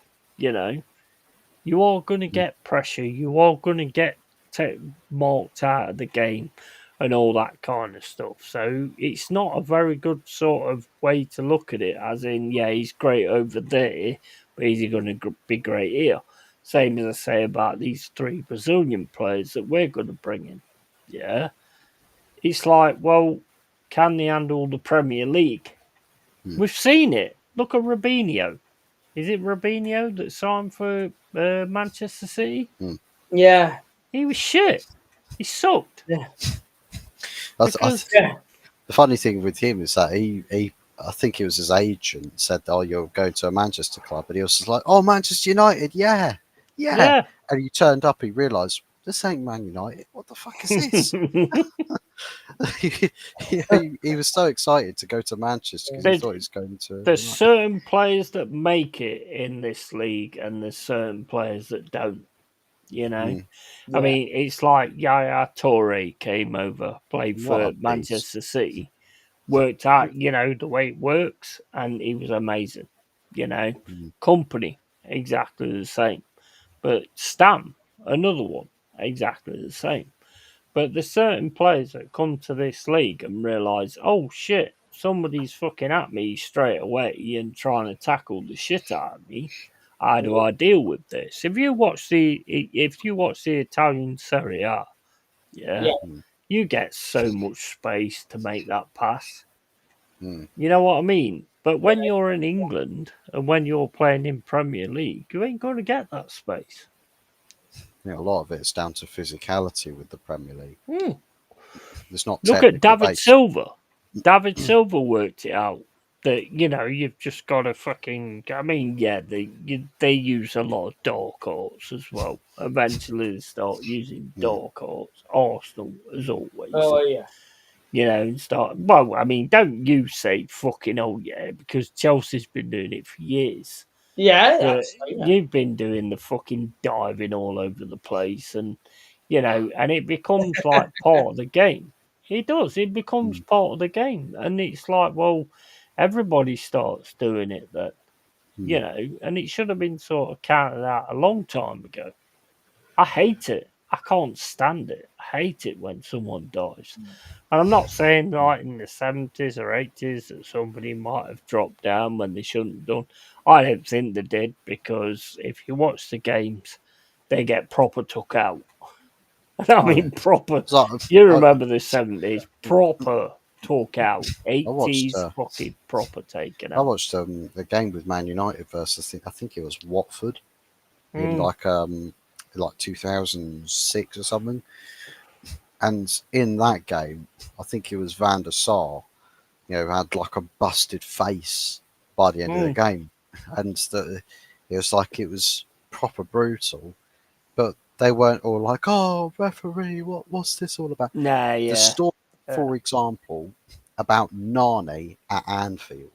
I don't know if you've heard of this one, where Paul Scholes went over after a crunching tackle on Nani. He took one look down at him, saw him cry, was like, fucking wet wipe. Seriously, Yeah, literally, yeah. they took a much lower or a dimmer view of their own teammate because he was crying on the deck at Anfield. Meanwhile, you get other players that are just like, well, I just suffered a near career-ending injury, or I've just had a near career-ending tackle. Oh well, Yeah. back up. I could give it to you now. Mm. Like, that's what it all used to be, but now everyone just cries the second that the wind changes direction.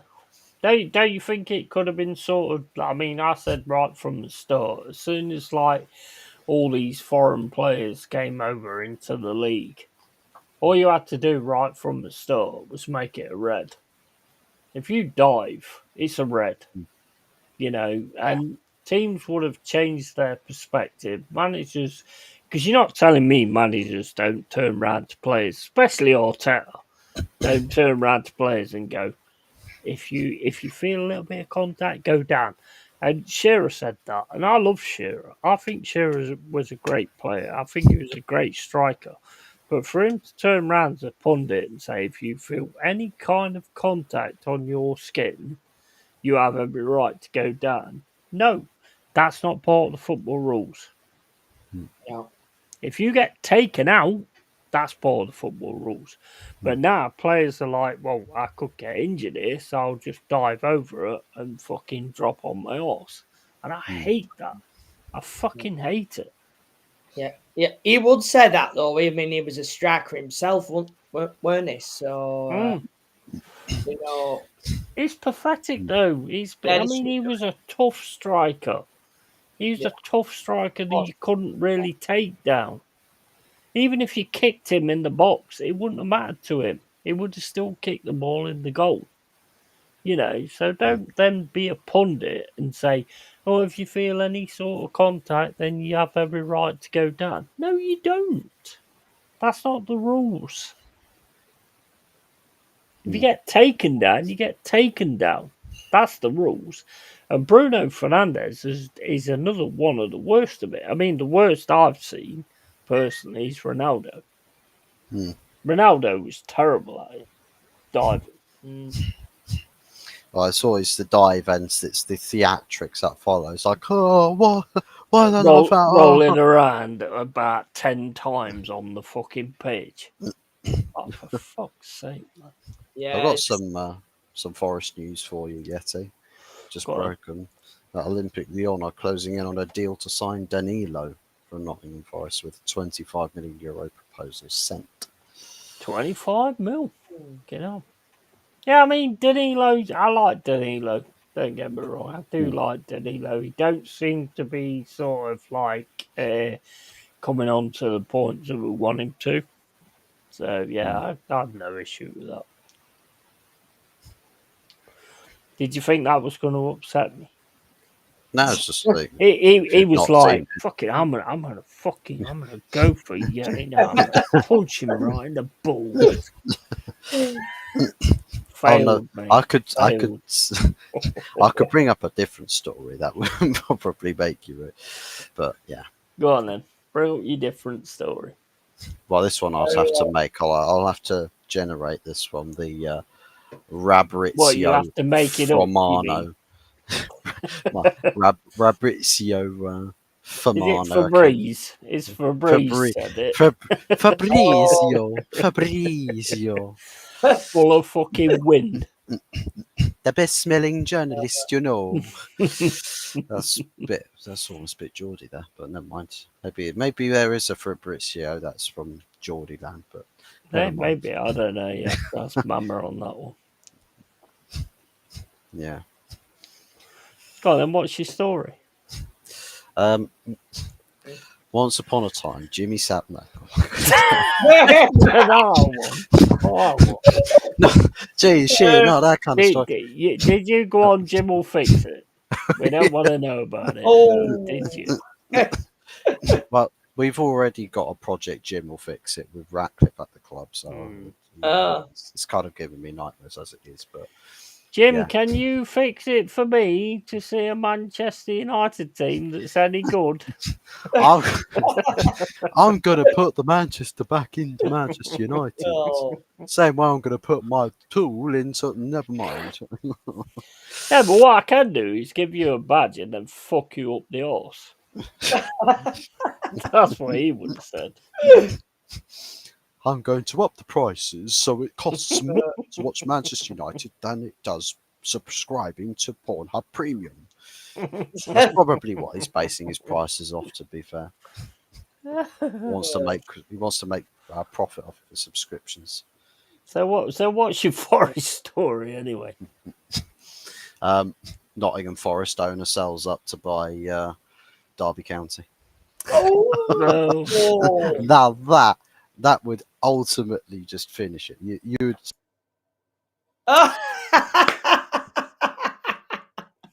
How many times do I have to say not to mention that name? Oh. How many times? You know? demolition derbies, I think, Call are them sheep shaggers. If you call them sheep shaggers, I'll accept it. But don't call them that bullshit name. But to be fair, that would be a story that would royally piss you off, though. What if Derby got fucked by Jimmy Savile? I'm not sure I'd be fucking bothered about that. Oh, he's got to remove himself. He said the name. It's like Lee Gooder with his bloody adverts. Every time he says adverts, he's got to take a swig. You know this video is cancelled now, don't you? Oh yeah. I couldn't give a fuck. More talk here about Jimmy Savile than there ever was in the BBC. That's that. You know what? Tony was here, he'd be covering everything I up. don't give a flying fuck. You know, I just turned around to me and said, "Oh, you shouldn't say this, or you shouldn't say that, or you know, you should do this to monetize and all this, that, and the other." That's not why I started this shit. So I don't care. I'm here just to say what I think. You know, fuck whether it gets fucking cancelled or not. I don't care.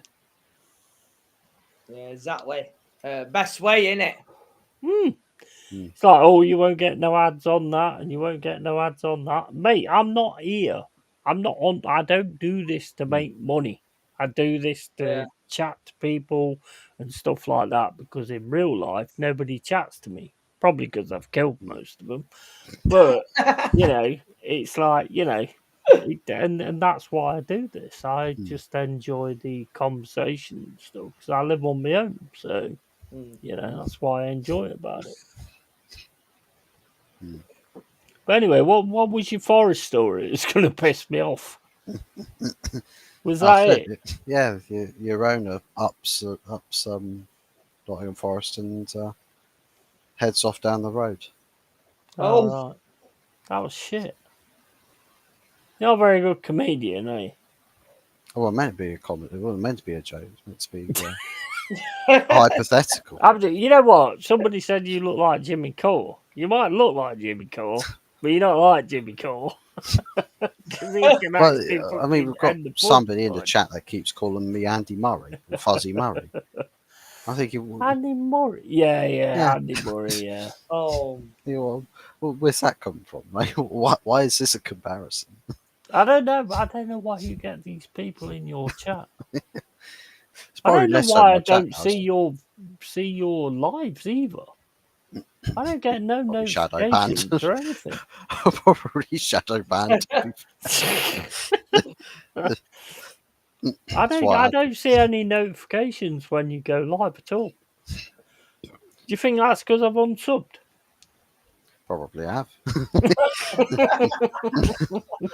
For all I know. Mate, it goes crazy. I mean, I get people like talking to me afterwards going, "Oh, you did a show, I didn't see that," and all this, that, and the other.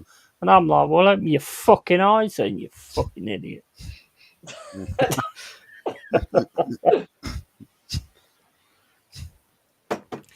But no, like I say, I don't do this for money or anything like that. I'm not interested in anything like that. I love like having conversations with people. Michael, you're an absolute ledge. Fuzz, you're an absolute legend. It's been a while since I've actually had you on my stream. You know, obviously, I understand that you've had served like 5 years in prison, but and you can't get on YouTube. But you know, you're always welcome, mate. Oh my days. Oh, wow. But Michael, how's your Grand Prix going? Your Grand Prix, because I know you love pricks. Yeah, all well and good. You know what? I'm just glad that we're in the summer now. You know, there's no watch-alongs, and all that. I mean, oh mind you, I forgot we got the FIFA Club World Cup, haven't we? Oh, I can't believe we're in that. Yeah. I tell you what, guys, we'll do like a Monday, since with it being the summer and everything like that. Yeah. We'll do a show with you, yeah, Mm. on a certain day. I'll let you know, yeah. I'll do a show with you as well for us because me and you always like get on really well. I mean, I'd rather just do like the real deal, and then if you want to come on, Yeah. then I'll just start the real deal, and then we'll just any day, Monday to Friday, and just have a general chat later on at night or whatever, if you're up for that. Yeah. Yeah, I'm always absolutely. open to the invitation.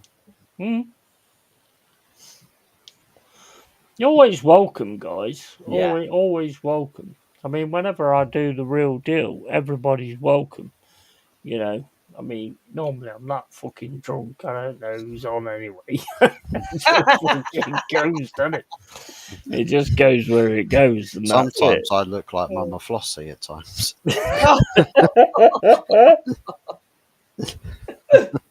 Oh, God. You ain't that good looking, bro.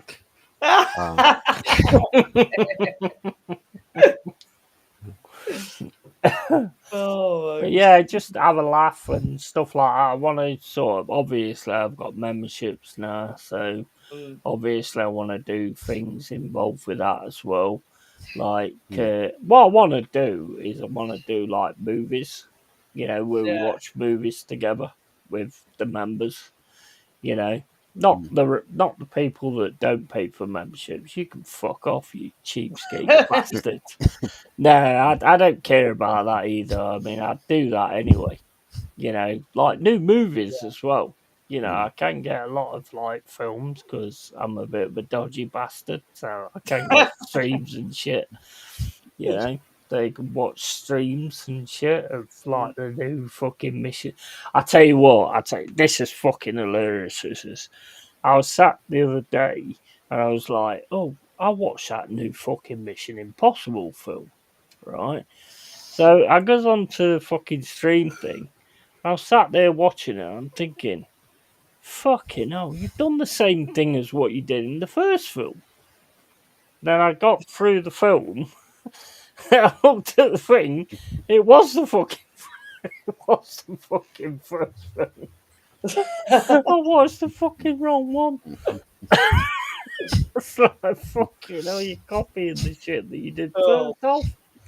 And I noticed I actually was just sitting watching the actual first fucking film. Do you not question how Tom Cruise had done suddenly age reversing? Yeah, I was thinking, have they done like a AI to make him look younger or something? This don't make no fucking sense. But I was like sat in bed and I had like fucking 15 points, and I was just like, oh well, whatever. They've done this. And then I noticed afterwards, I was like, this film was made in 1996. And I was like, oh, you fucking prick. You absolute prick. Hey mate, you've always got to accept your idiocies. You know what I mean? Don't like fucking drop them back. If you're an idiot, if you're a prick, then fucking accept accountability. And I'm an idiot and a prick many times, so I always accept it. You know, that's just how it goes. So, what you got coming up anyway, Mike? Oh yeah. Yeah. What you got England. coming up anyway, Fuzz? There, go on, Mike. Go on. Well, actually, this week, not a lot. I mean, I know England's women are in action tomorrow. I mean, let's hope that they are women, on of porno? course. Yeah. Is that on porno? And yeah, surely it's a real deal on Friday, isn't it? Yeah, man. As well, yeah. Every Friday, 100%. They've got like what's the women doing this week? Apart from pole dancing and ironing clothes.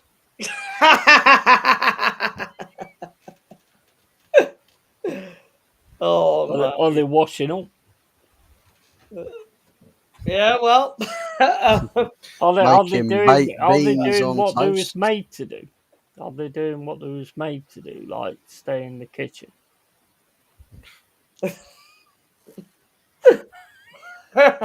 Oh my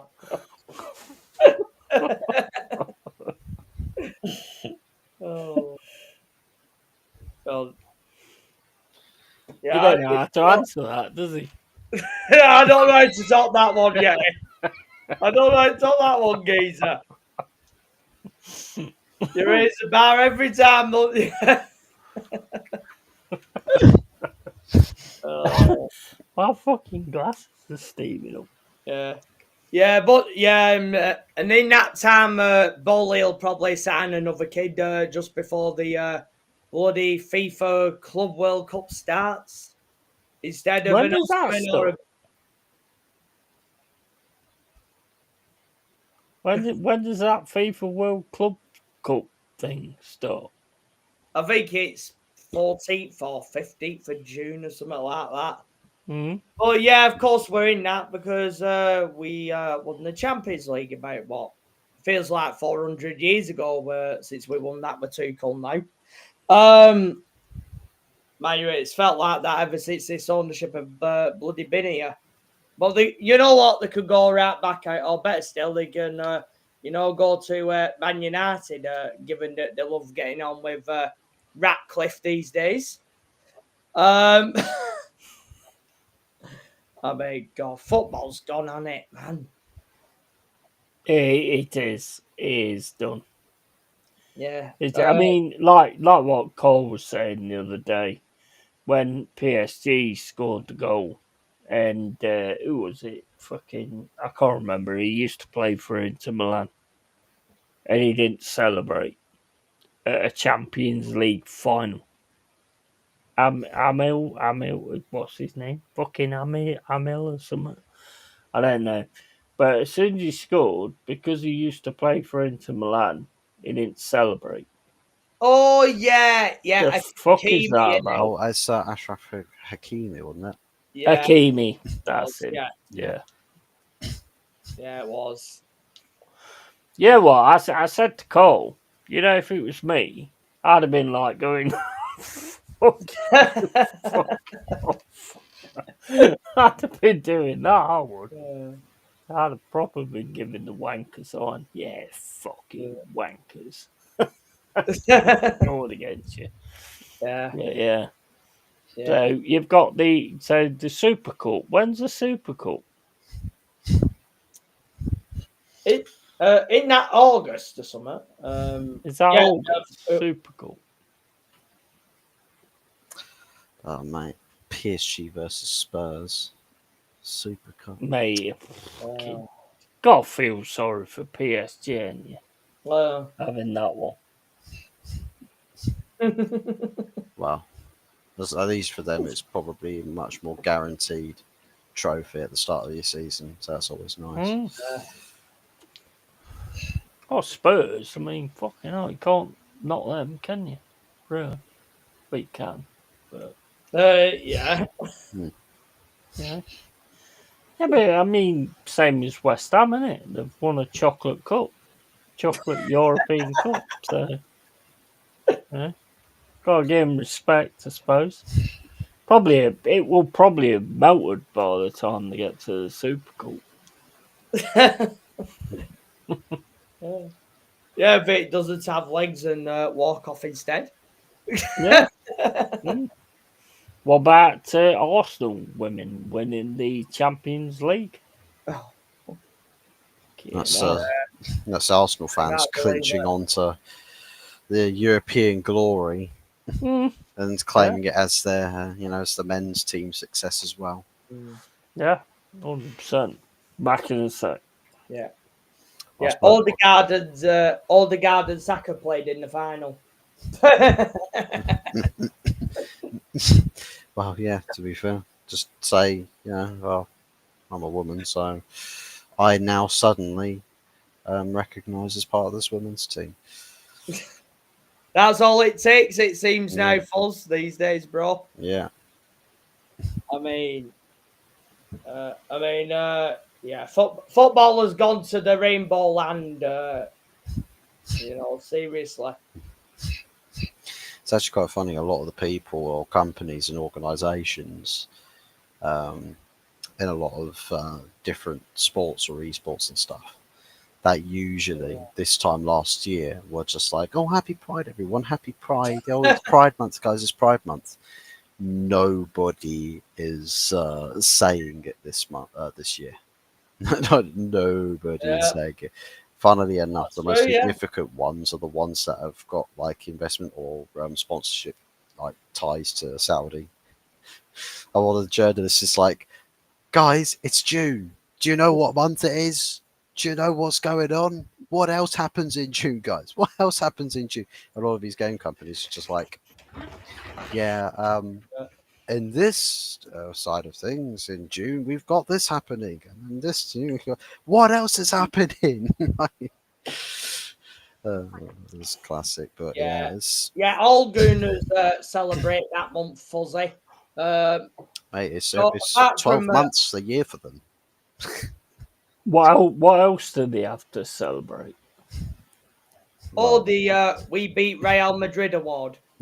Mikel Arteta wearing Yeah, I tell you clothing. what, guys. I tell you what, right now, right, is if it weren't for me liking Carl Rossi and Jez, Lee Gunner, and the rest of them, I would fucking destroy every single one of them. Yeah. Honestly, I would fucking go in on Arsenal big time. But because I have respect for those guys, that's the only reason I hold it back. Otherwise, I would totally fucking rip the shit out of every single one of them. Yeah. Oh, yeah. I noticed that Lee Gunner's been called out again. You know that Teletubby Robbie yesterday. He was doing one of them keep and sell shit videos, and then of course he got to Odegaard. Oh, so Robbie. Yeah. Yeah, and then he got to Odegaard, and oh yeah, I'm keeping him. He's the best player in the team.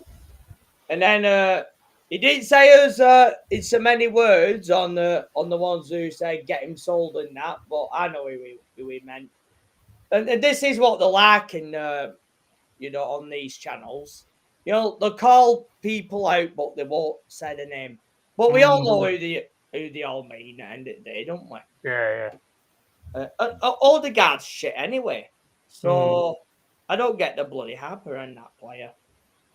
Have you ever heard me not say the name when I call somebody out?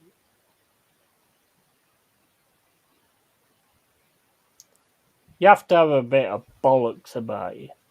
If I have a problem with somebody or I have to say something about somebody, I will always say the name. Always. Yeah, that's. Hardly any of them watch this shit anyway, so and if they do, then bring it. Let's see how well that goes for you. Yeah. Yeah, I don't know why they just don't bloody say it. Well, that's what you should do. If it means that much to you, then say the name and make it a thing. You know, I will, 100%. Yeah, it's just cowardly end of the day, in my opinion. Of course it is. Of course it is. You know, it's like people being in protests and having masks on. You know, what's the point in that? Yeah, If you're at a protest of something and you've got a mask on, then you're hiding who you are. So you don't fully go with what you're doing. You know, take your fucking mask off, you pussy. Yeah, Oh, you you're just talking worried like that. yeah, Antifa, or how some people call them, Yeah. trans Tifa. Yeah, Oh, well, yeah. trans teeth. Yeah.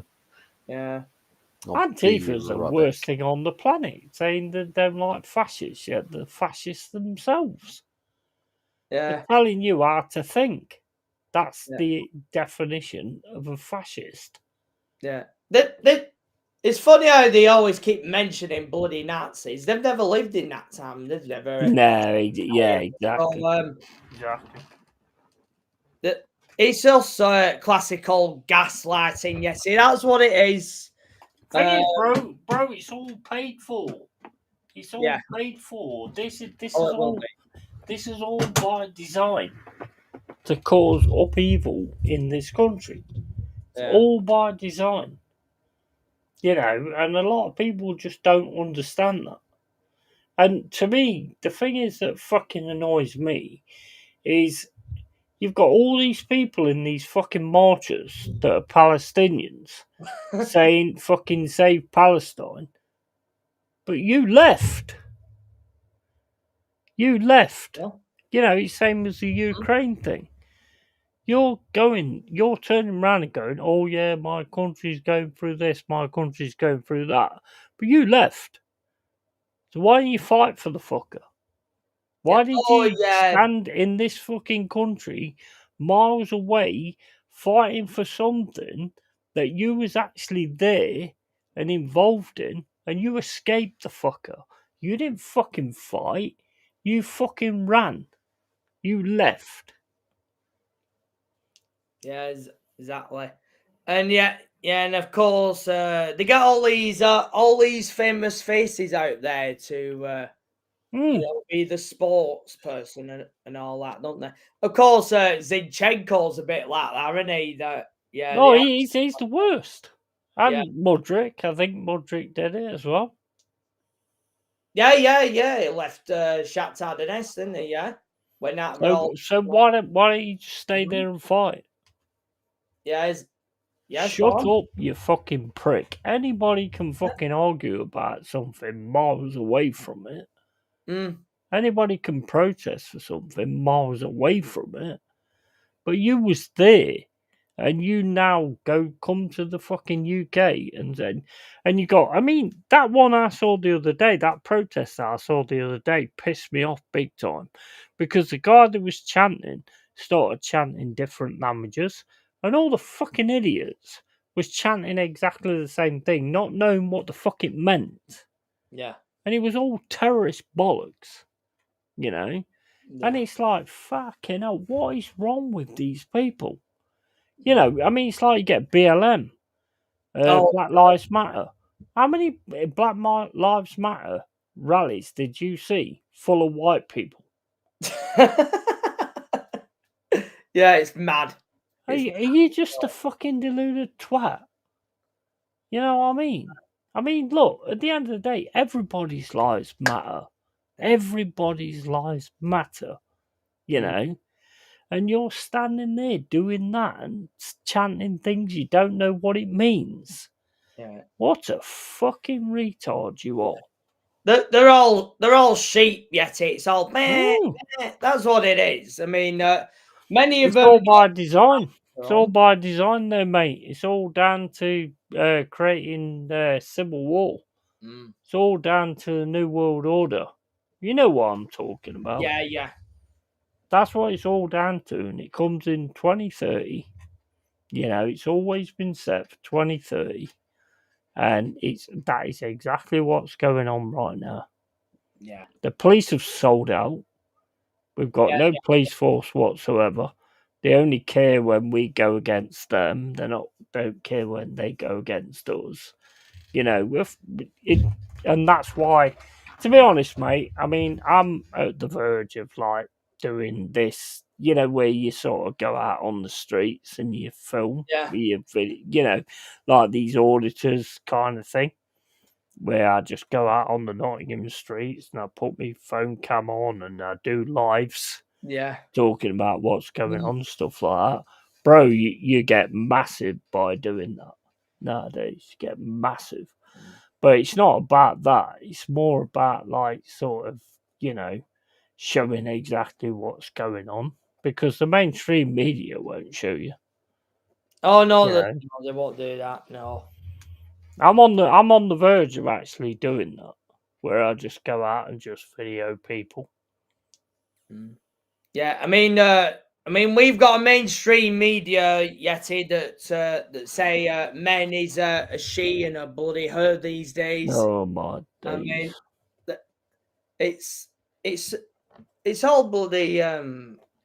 People used to have a mind of their own once, and wasn't the basis of let's say World War II and World War One, wasn't that all about freedom of speech as well? Yeah. And obviously that's the ultimate thing they want to take away. They want to take away your own mind and freedom of speech. And then as soon as they've got them two things done, they want everyone to fall into line. But look, I'm not doing that shit. At the end of the day, for me, you know, a man is a man and a woman is a woman, and a lot of people out there they need to bloody deal with it. Yeah. And then I mean, everyone's in on it. This is the thing, isn't it? I mean, it's the medical professionals are in on it. The teachers, the ones in the high jobs. So many have sold out. You know, the people that own the hotels to bring in these people, you know, they've sold out because they know they're going to get a wage and that they know they're going to get the money and all this, that, and the other. So many of us have actually sold ourselves out. But you've also got like the gangsters that bring in these people as well, you know. Yeah. And to me, it's fairly obvious. I mean, I said it on Friday, right? If they're going to throw the passports in the sea, then make sure they have to have a passport before they get on the boat, and make a picture of those passports so you know exactly who they are, whether they throw them away or not. But then you've got France, which is like doing their thing, which today I've seen like they're taking pictures of these people getting on the boat. So they're taking the piss out of us as well.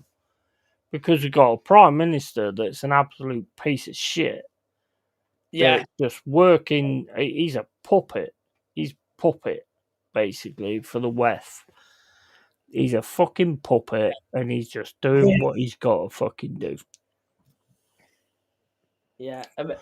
Everyone. I know the deal, mate. I know the deal. I've got fucking common sense. And then you've got all these people, and I think most of them are fucking jabbed. Yeah. Because they're just idiots. Yeah, and yet these and all these people they're leading what privileged lives out here, and yet and many of these will not go to the bloody Gaza Strip though. Well, they won't do any of that. Yeah, we had that conversation the other day, didn't we? Yeah. No, it's like, if you want to protest something, don't protest it 10 fucking 100 fucking 200 miles away. Get in there and fucking protest it there. See how well you get. Yeah, it's like I'm sick of it. I'm sick of it. It's like all these celebrities in Hollywood. Yeah, they give it all the big gun. They say they're going to leave the US and all this, but they won't do because of how privileged they are out there. So they're not going to do it. I might go out and start it tomorrow. Actually, there might be a live tomorrow where I walk around Nottingham. I don't know what's going to be going on or whatever, because I think everybody needs to start doing that. and making sure you fucking video the police and what they're doing as well. Yeah. Because the police have completely sold us out. You know, I watch some of these things like Charlie Veach and, you know, all these kind of things, you know, Ace Audits and all that kind of stuff. And it's like, you know, you see it and there's so many things, there's so many officers don't have no idea what the oath is or whatever. Don't have no idea the way shit works, you know. And we need to all just get out there and start videoing these people so everybody can see exactly what's going on, because the media ain't doing it. The No. media just follows their own fucking. They're already paid off. Yeah, it's as soon as you waft a fiver or a tenner in front of someone, and then they're gone, and then that's it. Mm. No values, you know, are chucked out to the window. Ultimately, Yeah. it's. I mean, the thing is, it's the way they react as well when they're getting videoed. Nah, you can video me all the time in the world. I mean, I know I'm a YouTuber, so it makes no difference to me. But Yeah. the thing is, you can video me even before that because I know I'm not doing anything wrong. So I've got no issue in you videoing me.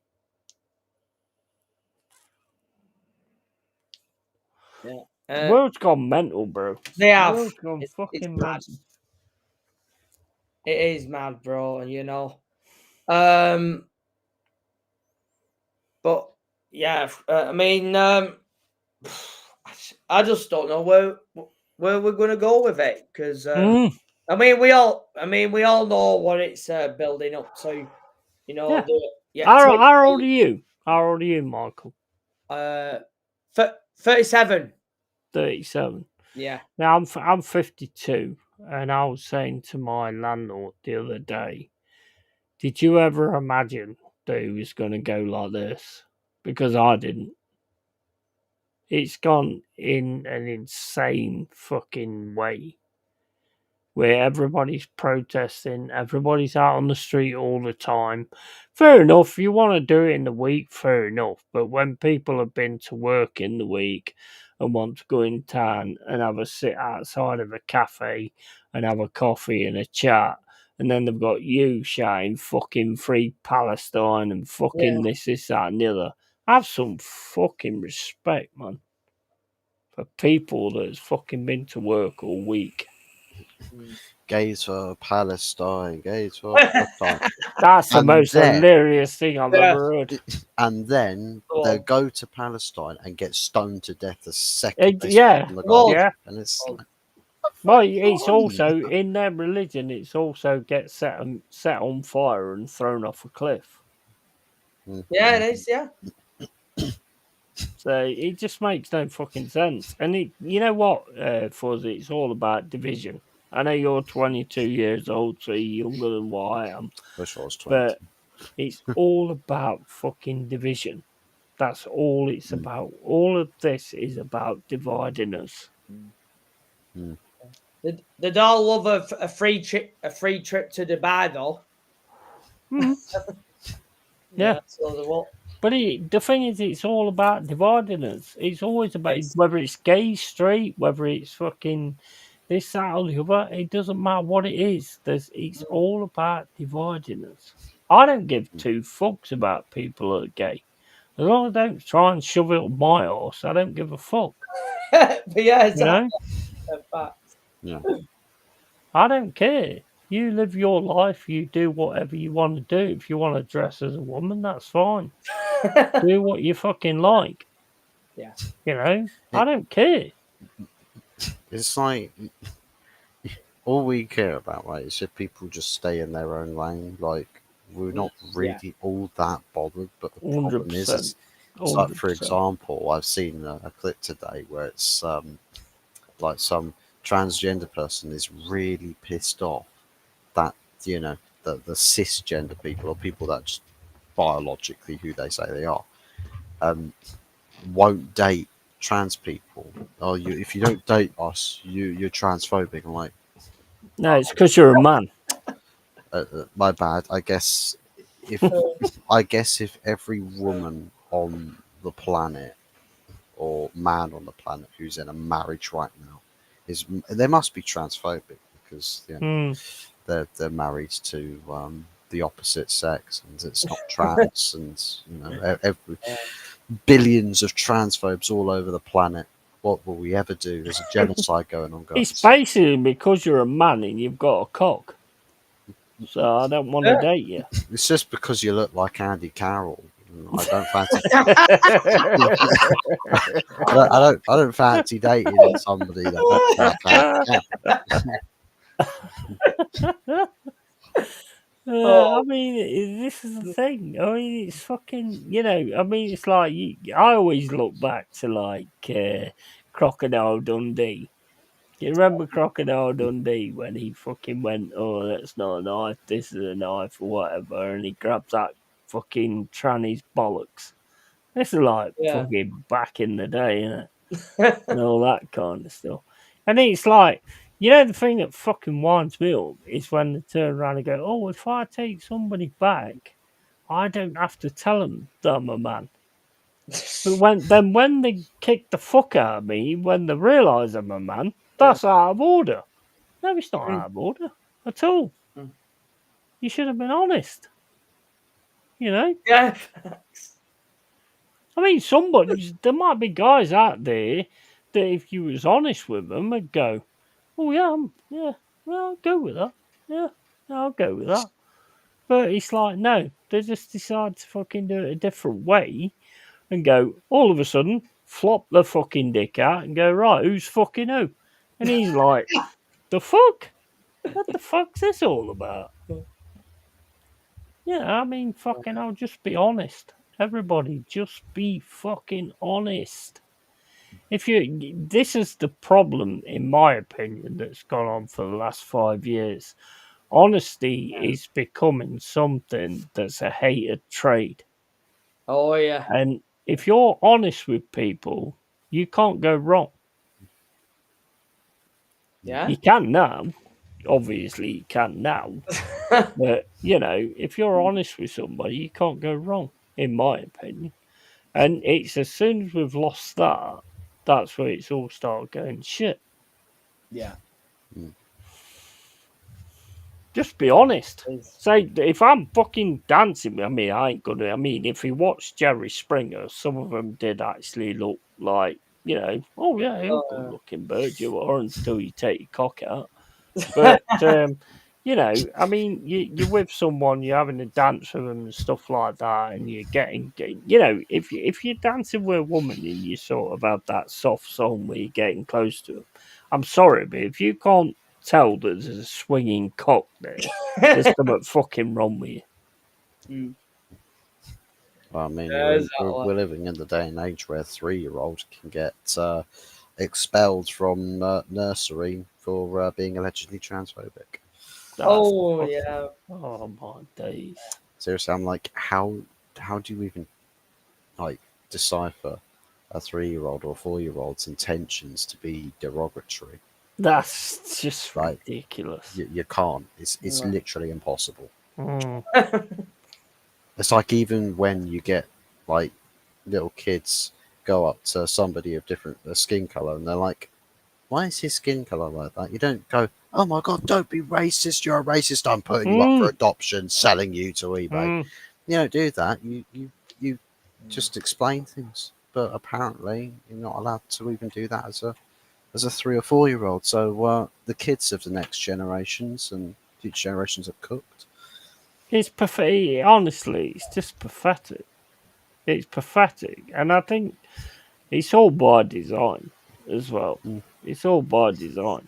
The people in power know what they're doing.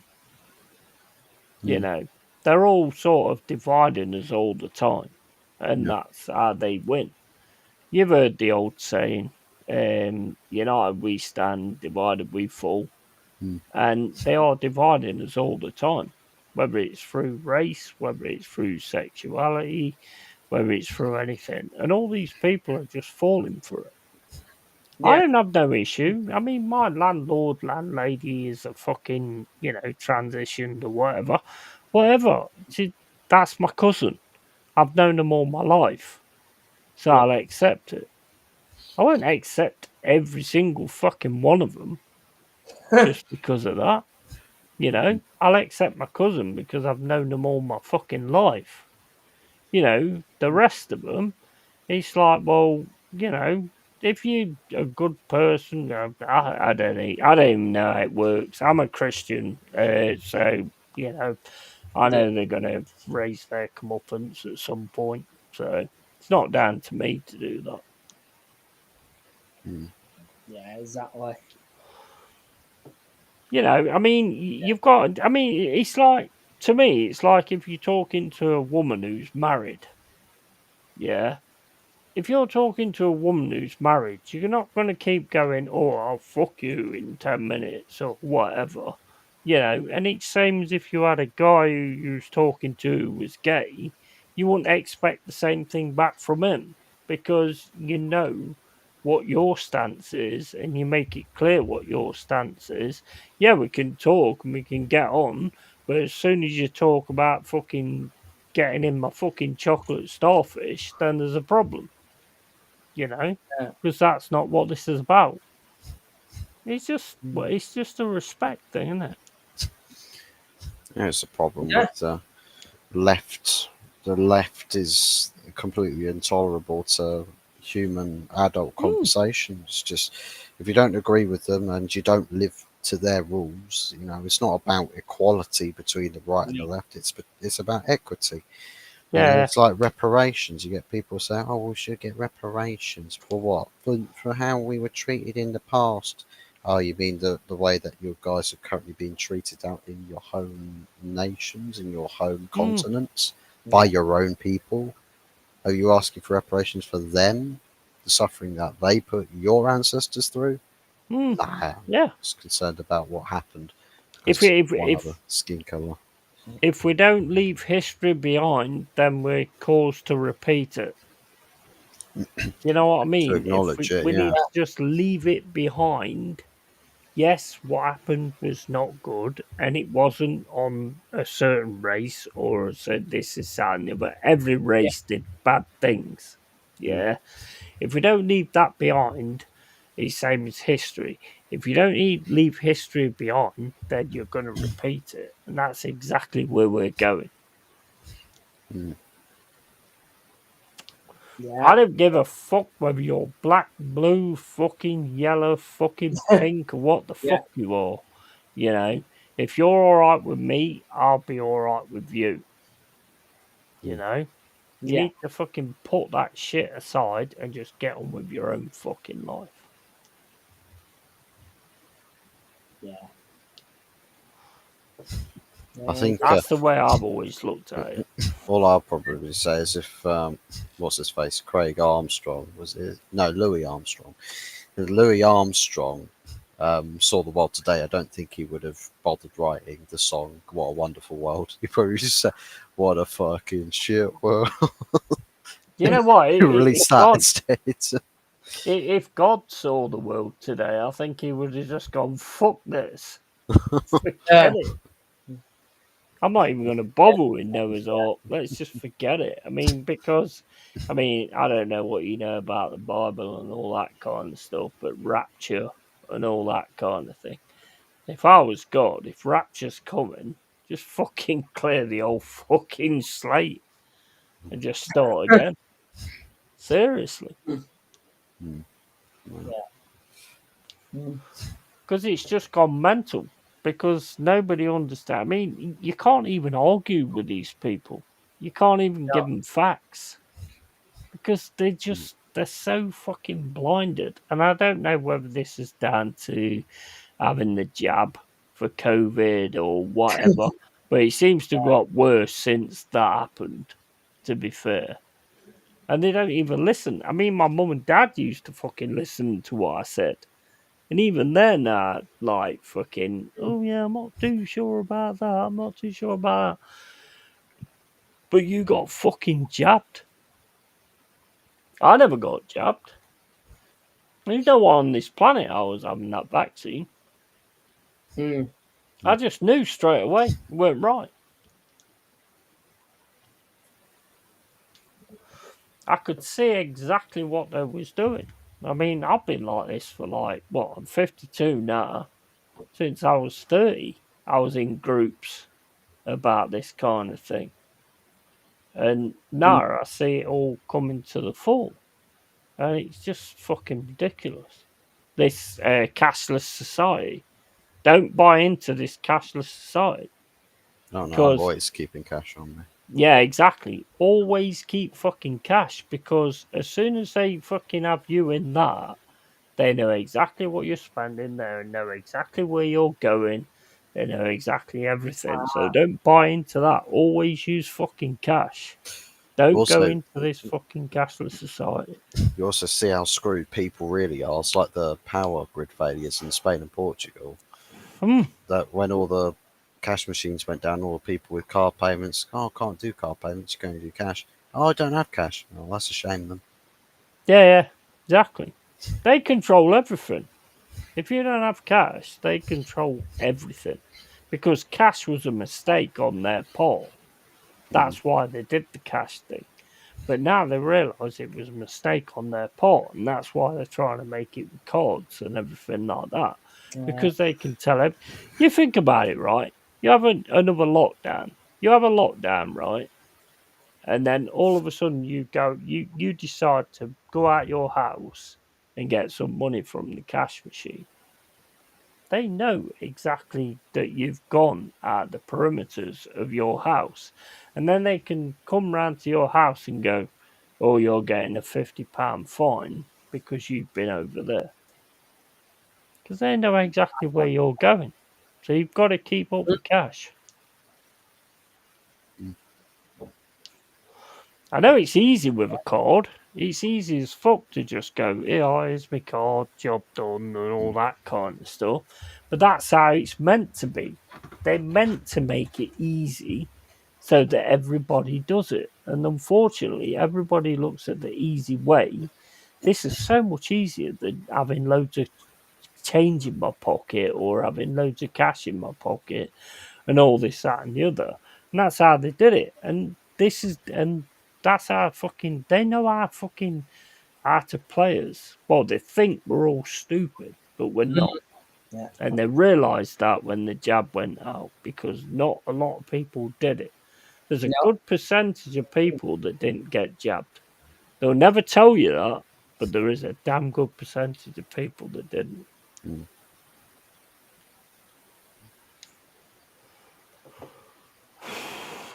They, at the end of the day, they want us all fucking gone because we don't follow rules. You know? Yeah. And they want, if they could, they'd bring out something that changed everybody's minds. To turn us into the fucking Borg. You know, the way the Star Trek fucking shit went? They'd turn us into the Borg if they could. And people like us, and fair play to you, Fuzz. I mean, I've never talked to you about this before, but fair play to you. I mean, it's like, and there's a lot of us. There is a fucking lot of us that know what's going on. Well, it's getting harder to ignore the warning signs. Mm. It's like one of the biggest feats is government incompetencies. Yeah. Yeah, the general masses are waking up to it. Yeah. Not going to tolerate the same nonsense anymore. And that's justified, or justice is coming for the globalist. That's how stupid they think we are. They're making it more and more obvious to test how stupid we actually are. Yeah. You know what I mean? They're making it more obvious. It's all to do with like fucking demon shit as well. It's all to do with fucking Satan stuff. Yeah. Because so many people are going on that route of just I don't care. I'm just gonna make my money. I'm just gonna make my money. I'm gonna make my money. There's so many things. Like look at these 7 deadly sins: pride, you know, which is the fucking gay march and all that kind of stuff, because Yeah. obviously that goes against like general life and all that kind of thing. Lust, gluttony, there's all those kind of things that's actually happening right now if you look at it. Big up Mob Bose, how you doing, bro? Big up Michael Chelsea, big up Yeti. Yeah, big up, man. Big up, bro. And that's exactly where we're going. If you look at those deadly sins, that's exactly where we're going. Why do you think the gay march is called Pride? Yeah. Because it's against God. It's against God, isn't it? Yeah. I don't care. I don't give two fucks if someone's gay. Whatever you do, whatever you want to do, you'll answer to whatever it is that you have to answer to at some point. But that's not for me to actually like make you answer to that. That's not my calling. My calling is to fucking say it, call it out.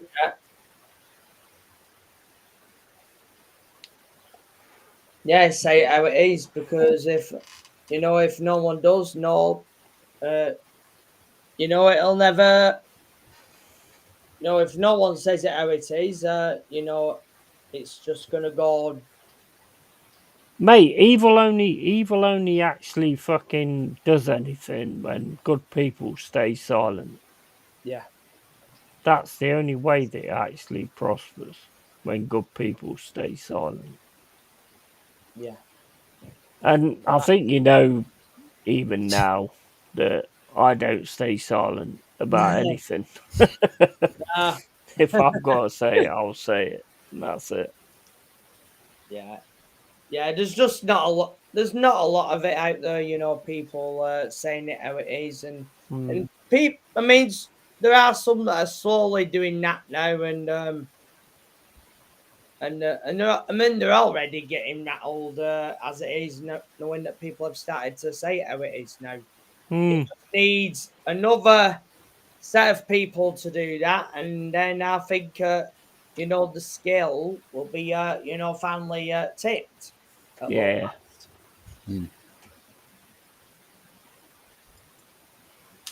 Yeah.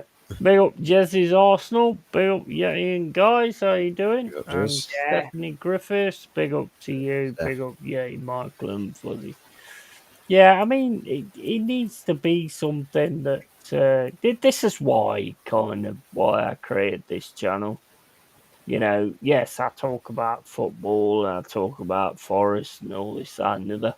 This is more sort of the reason I kind of did this, because there is certain things that need to be said and there is certain things that need to be heard. And even if you have like 6 people in your channel, 10 people in your channel or whatever, they need to hear these kind of things, because the media ain't letting this. I mean, I'm a real person, that. And what Yeah. I think, I'll say, and that is always going to be the case, you know. So we need to all get out there and do, like, you've got channels. You two have got channels. Are Yeah. you in Manchester, Fuzz? No. Okay, fucking fake. Um, no, but wherever we are, just get out there and do, like, you've got channels, so do vlogs and just go out there and show people what's going on. Because the more of us that do that, the more people are going to take notice of what we're doing. Yes, it might be a little bit dangerous or whatever, but whatever. That's what we need to do. Yeah. Facts. Stephanie says, "What's tonight's topic?" We're talking about like fucking all these protesters and all this kind of stuff and all this stupid shit that's going on the streets. And everybody needs to be getting out there using their phones. Just use your phone, fucking video fucking what's going on, stuff. Do vlogs and stuff like that for your channels. Just show what's actually going on in the real world, not what the bullshit what we're getting put to us by MSM. show the police for what they are now. Yeah, exactly. The police are an absolute disgrace. You've got to be videoing it to show that what they're doing is unlawful. You know? Yeah. Well, it's like with Elon Musk's words. You know, you are the media now.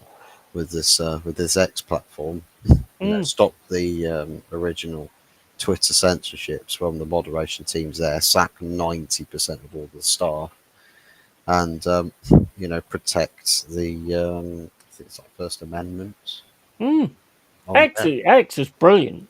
X is brilliant because everybody gets free speech. Everyone gets to say whatever they want to say. Now, if you want to turn around and say this, and you want to turn around and say that, that just says something about you. But you should still have the right to say it. You know?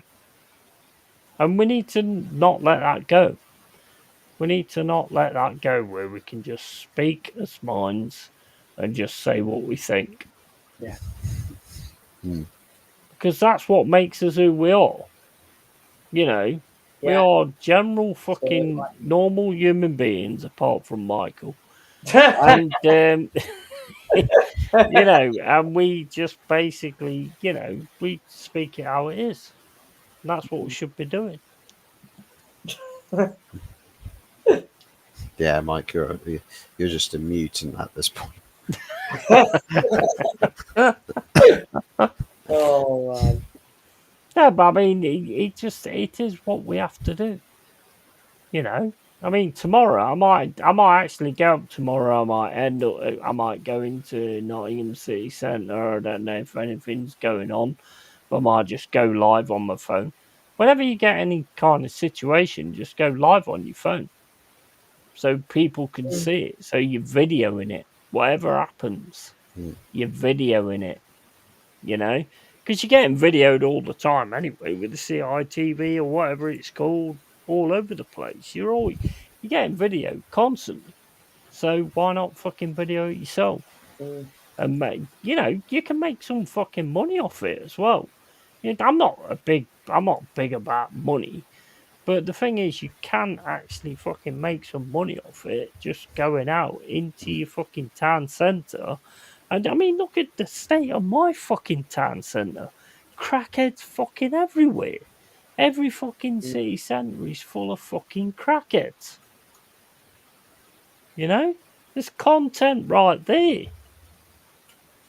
You know? Not sure that's some bloke who goes around ex-boxer. Big up Daniel, mate. Forgotten his name. The ex-boxer that used to can't remember what his name was, but he had this like arrest incident in like some Asian country, Taiwan or Thailand or something. Yeah. I forgot his name, but he goes around all the different places in the UK, just checks locals there, and just he's got no filter to him whatsoever. He chats with people, says right, It just makes sure people see real life because we've been devoid of real life for ages. Daniel Knight says, I've got some breaking news for Michael Chelsea FC. Well, then, what's the breaking news? Is he a lesbian?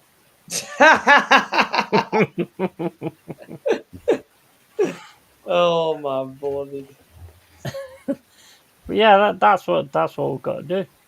I think that is exactly the way we've got to do in the future.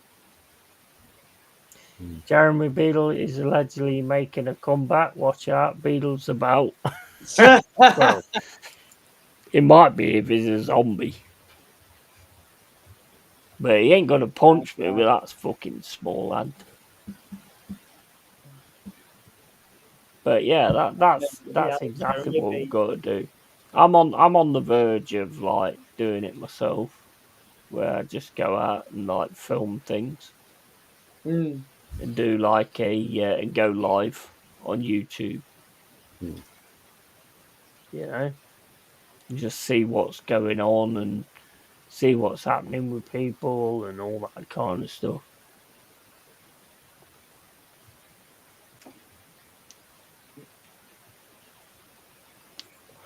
We've all got channels, so we can all do it. Yeah.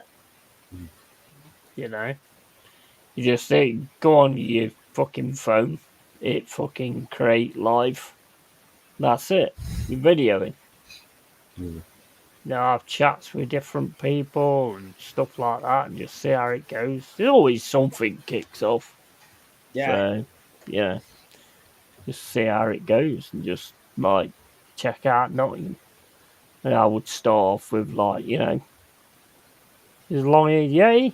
I'm in Nottingham, just walking around, seeing what's going on. Then you see like police turn up. It's like, right, we'll run over there. Well, I won't run. Fucking hell, I can't run nowadays, but just video what's going on. That's what we need to do. That's proper media. People right in the midst of what's actually happening is proper media. And you're always going to get people going, "Oh, what you videoing me for? You ain't got no right to video me. You ain't got no rights." Well, you're getting videoed anyway, you twat. What are you talking about? Because you're always going to get that. You're always going to get people saying, "You have to ask me before you video me." Like, no, I don't. It's a free country. If I want a video, I can video it. So, yeah, that's what I'm looking at doing anyway in the future.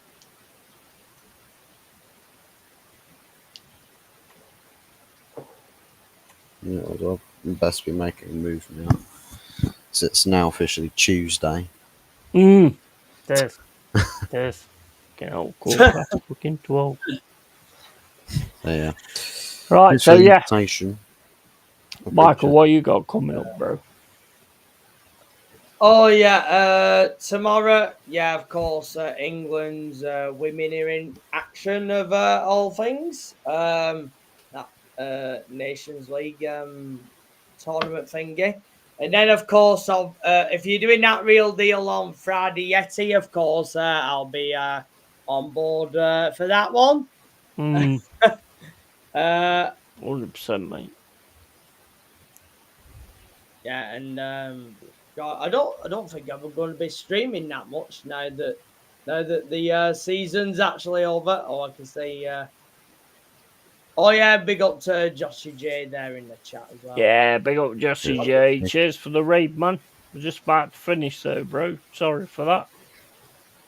And Mr. Joshy J Rage, I'm from Joshy J. Big up to you, Kieran Fletcher. How you doing, bro? Big up to Joshy J as well. See you next Tuesday, Fuzzy. Couldn't resist.